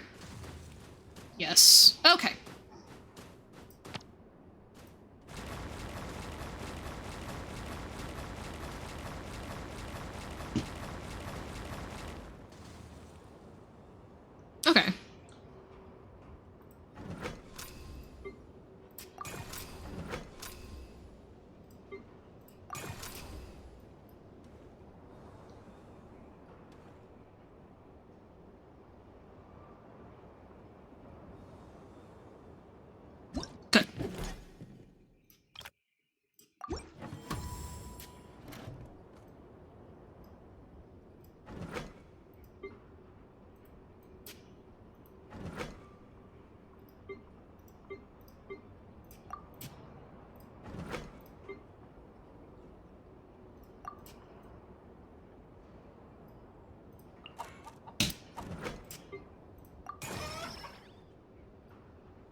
Sure.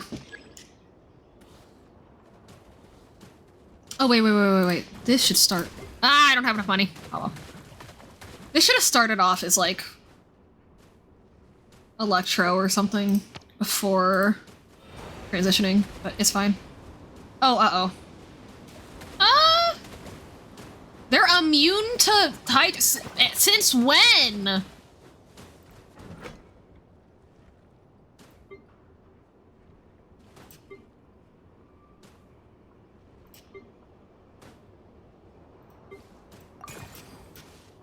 Okay, that's fine. I don't know how many waves I'm supposed to be clearing. Yeah, for like rewards.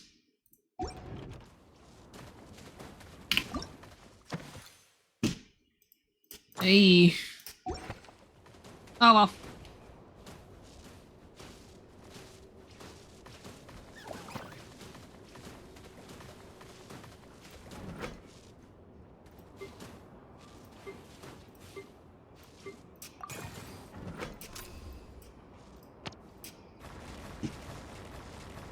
Uh-oh.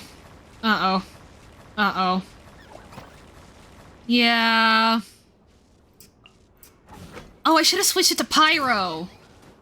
Oh my- oh, they heal! I didn't realize they heal. I have 8 hearts left. Surely that's enough. Oh my god.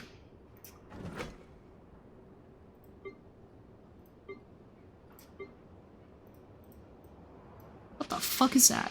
Okay, in general, I want these to be Pyro.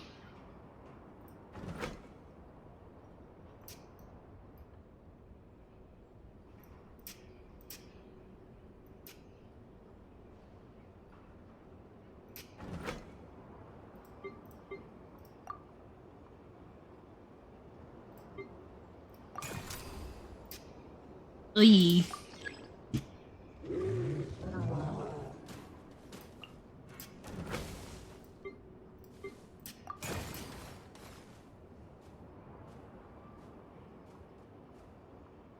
Oh, they just immediately beeline to the... What if I just, like, let myself die here? What precisely happens if I just let myself fail here? Do I still get rewards? If it gives me enough rewards, I might just let it go.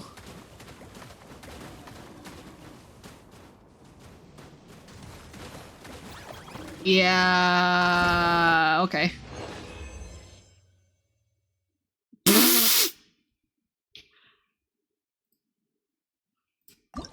Oof. Okay. Okay. Oh no. And there's not like an easy mode. Oh no, I'm too stupid for this. Oh god.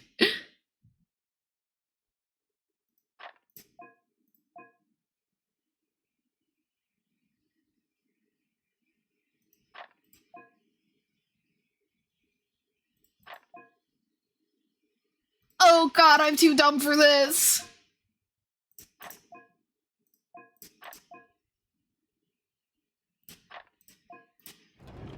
Oh no.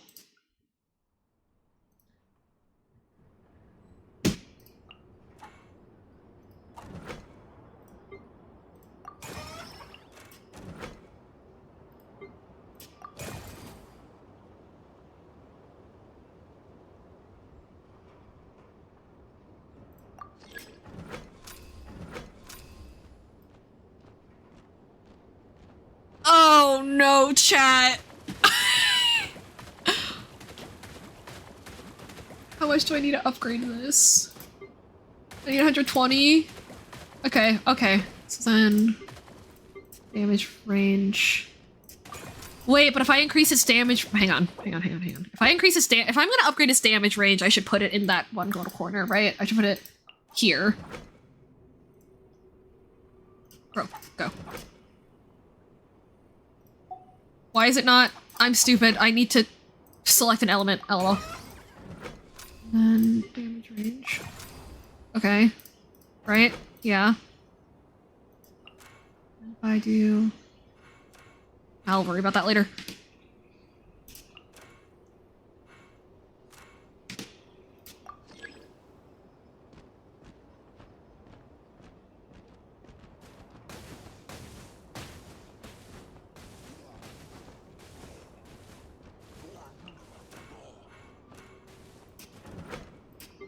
Sure. Yeah, okay.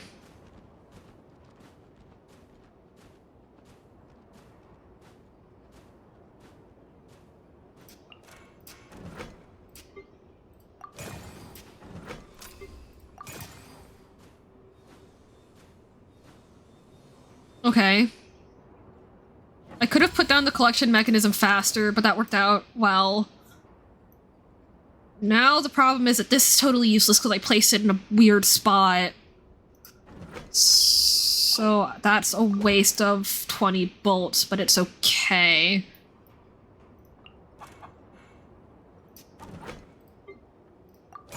I want to do this, but again over here.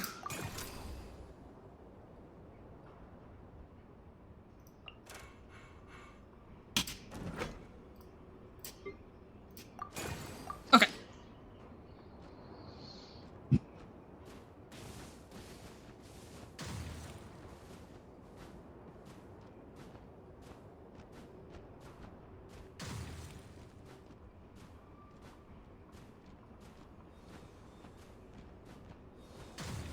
Hey.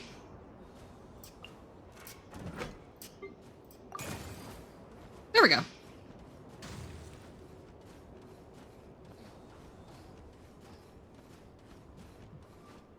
Okay, I like this. Although... no, I'll leave it as Geo. Oh! Okay, we're good. We're good.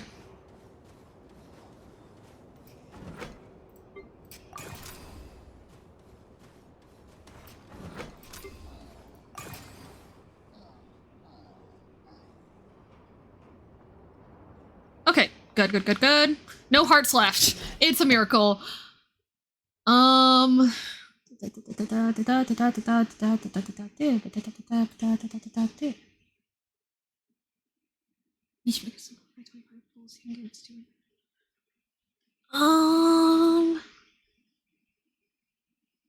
do this.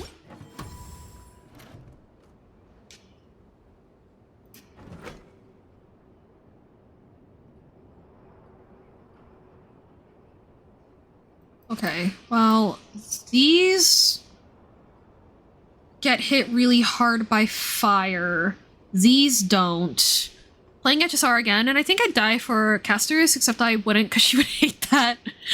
Also, ooh, HSR! Keep me posted. I'm very interested.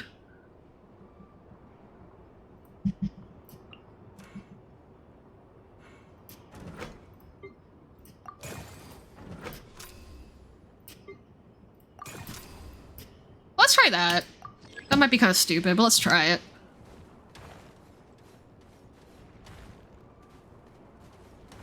Oh, and make this electro.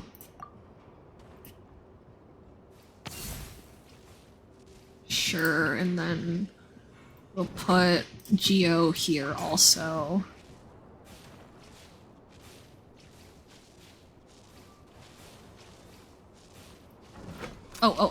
Pulling. Oh, not enough. I fucked up. That's fine. It's just one heart. It's just one heart. I'm a sucker for immortal long life characters who have to watch everyone they've loved die before them. Yeah, it's a very good trope. Oh, I fucked up. Oh no.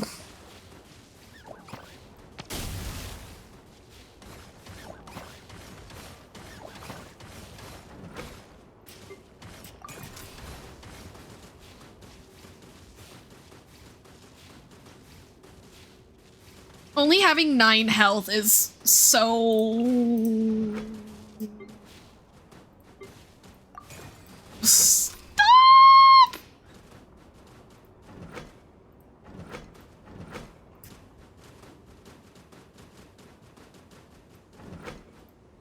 die, please. Okay. Cool. Oh no.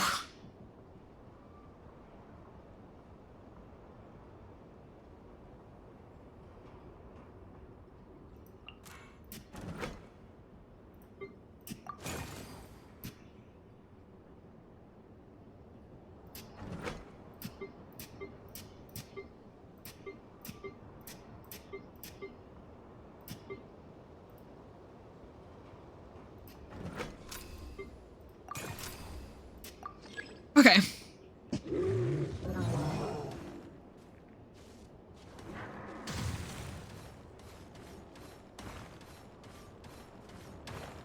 Oh no.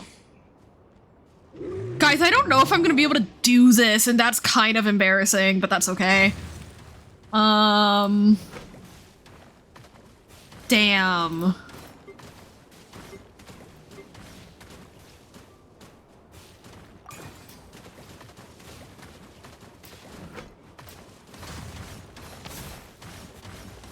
Okay, that's not enough though, is it? Maybe, yes! Okay. I might have gotten it now.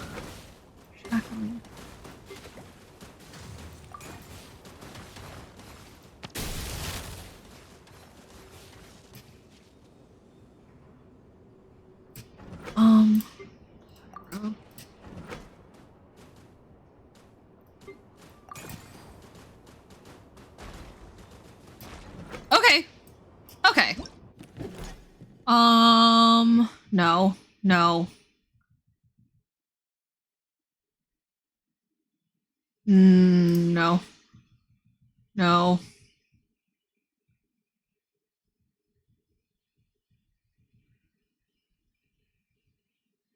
No.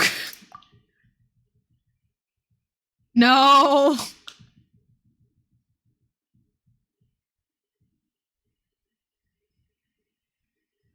No, stop! No, I don't want more opponents! I don't want them to be stronger! I don't want anything! You're making me choose!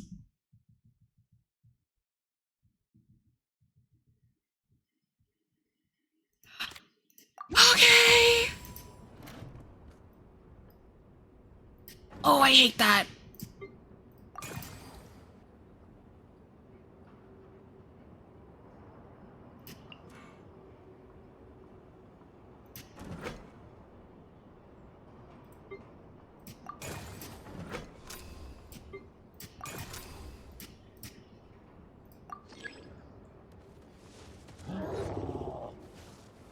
Oh. It's not enough, I don't think. Oh, I didn't realize it was going up this way. Shit. Someone kill something. Oh my god, I'm fucked. Yeah, okay. Okay. The problem is that I have managed to farm such that I need 42 of these for Linnea. I want this to be my last two. I want this to be my last two. I don't want to have to do another run in that fuck-ass domain. I leveled up. I already leveled Elua and Aino and Zebai. Or no, Zebai was Lua, but still, I don't want to do more. I mean, I will have to when I crown, but like...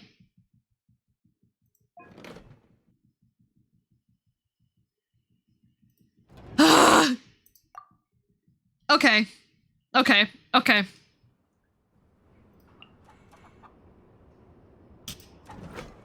We want this. No, I already fucked up.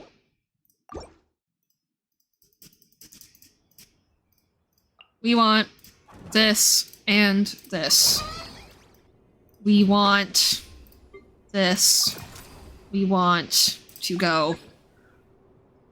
And then we want this.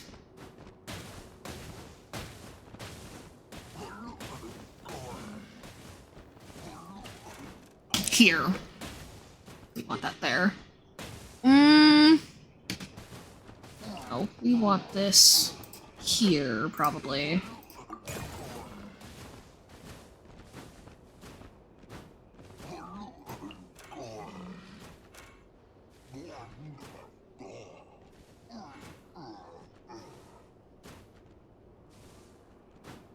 This is such a...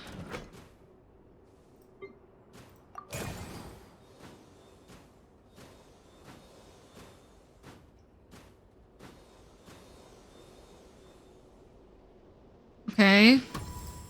That's easy. Now they're coming this way.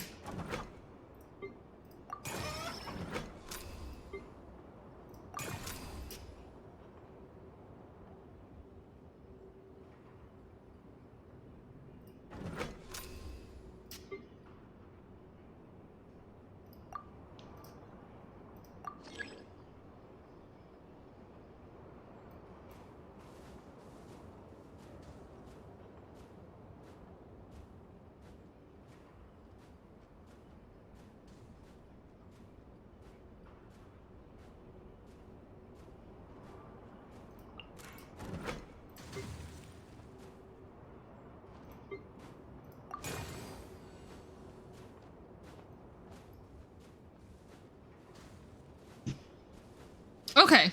Yeah, we got this, we got this, we got this. And I should keep these as emergencies instead of just using them when they're filled up. These should be my emergency buttons, not my main thing.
Okay. Sure.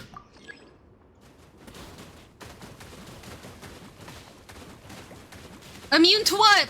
Okay, immune to the pyro. Da, da, da, da, da. That's fine, that's fine, that's fine, that's fine.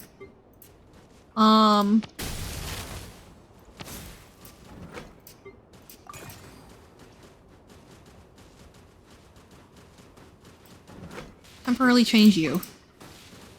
Okay. Once all the pyro signs are dead, change you back to pyro. Yes, yes, yes, yes, yes. Okay, that's the smart thing to do. Kill, kill, kill. Dang it. That's fine. That's fine. That's fine, honestly.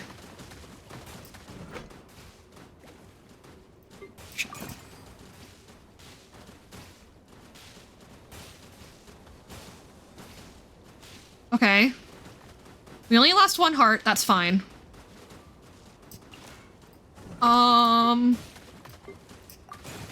Oh no, we lost two.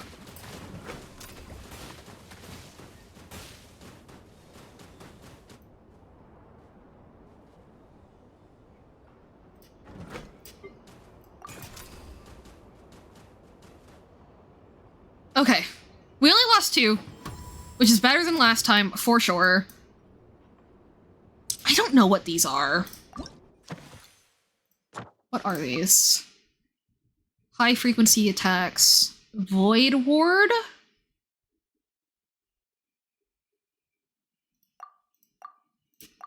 Oh, they don't. Okay, it's just high frequency attacks have an advantage and that's it. Okay. So it doesn't matter what kind of high frequency attack, it just has to be high frequency.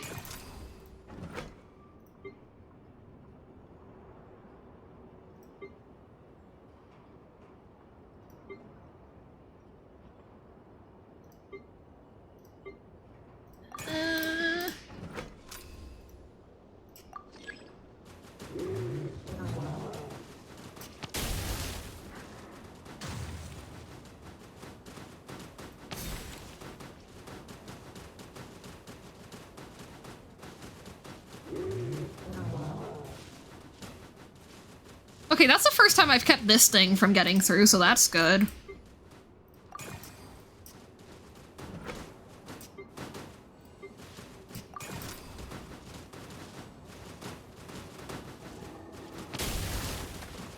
Come on. Oh! Freeze.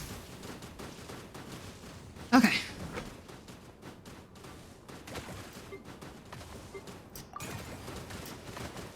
Okay.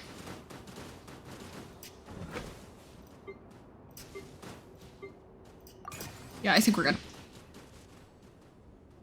No, we're not. We're not. Oh, wait. Okay, last minute, that completely worked out somehow. Okay.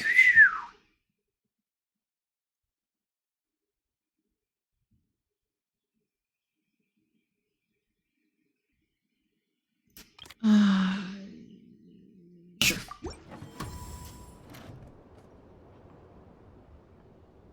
Okay, no one's going to this door yet. Yes, they are. Yes, they are. So I need to post a sentry here.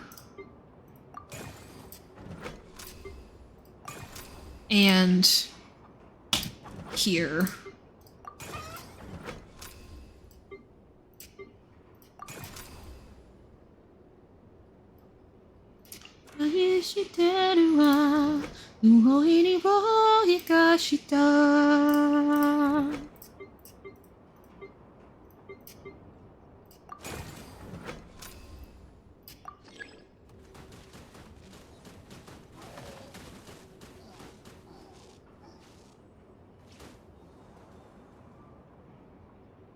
We're good? We're good. Oh my god, it's not dying. What? Why isn't it dying? Does it have to be elemental reaction? Oh no. Oh, it's the wild hunt shits. Damn it. Oh, I hate these. I actually don't know how to kill them. Why aren't they dying? Why aren't they dying? I literally don't know.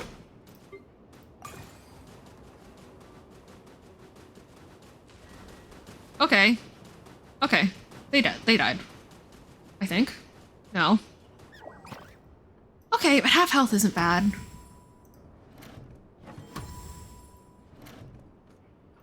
Okay.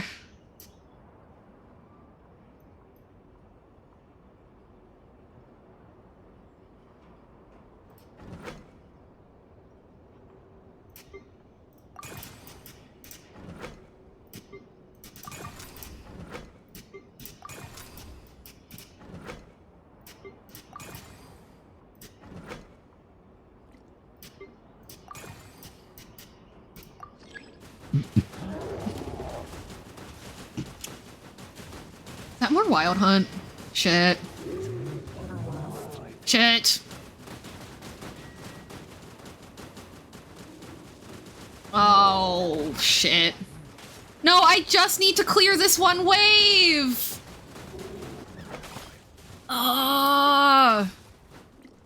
Or maybe... Oh, I don't know.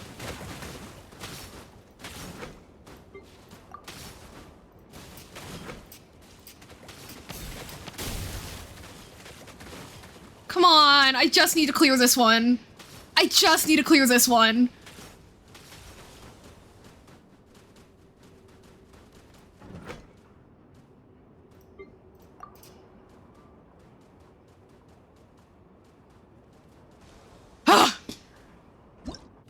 Okay.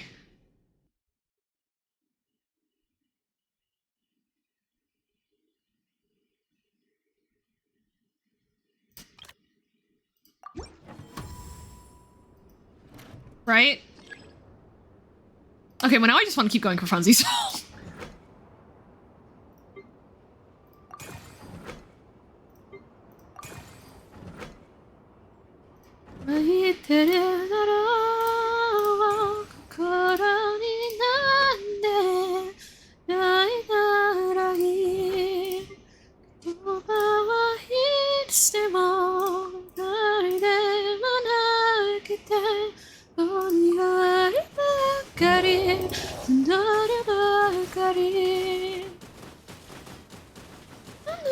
Oh,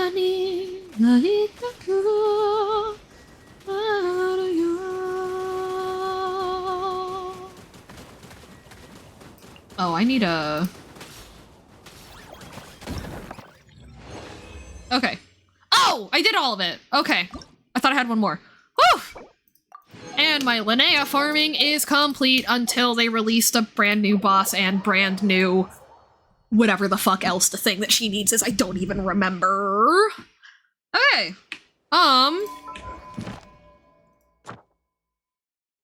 Gamer. And yeah, how about we go ahead and do this stupid shit where I need to go start an Archon quest in order to clear Sino's story quest? I guess, and then we can end stream here. It was another long one. I really appreciate you guys keeping me company. I think you can co-op now? Like, yes. Slay! Which confuses me. Admittedly. Wait, what?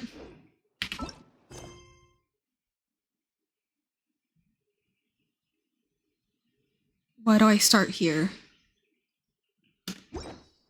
Okay, you know what? I'll figure this out off stream. I don't really feel like reading, cause brain. But thank you for joining me for crashing out about theories and going through, honestly, like 2 of the wildest Archon quests for the quote-unquote early game. Hopefully I'll see you guys again tomorrow, if not the day after. I hope you have a really, really fantastic night, and bye-bye! Mwah!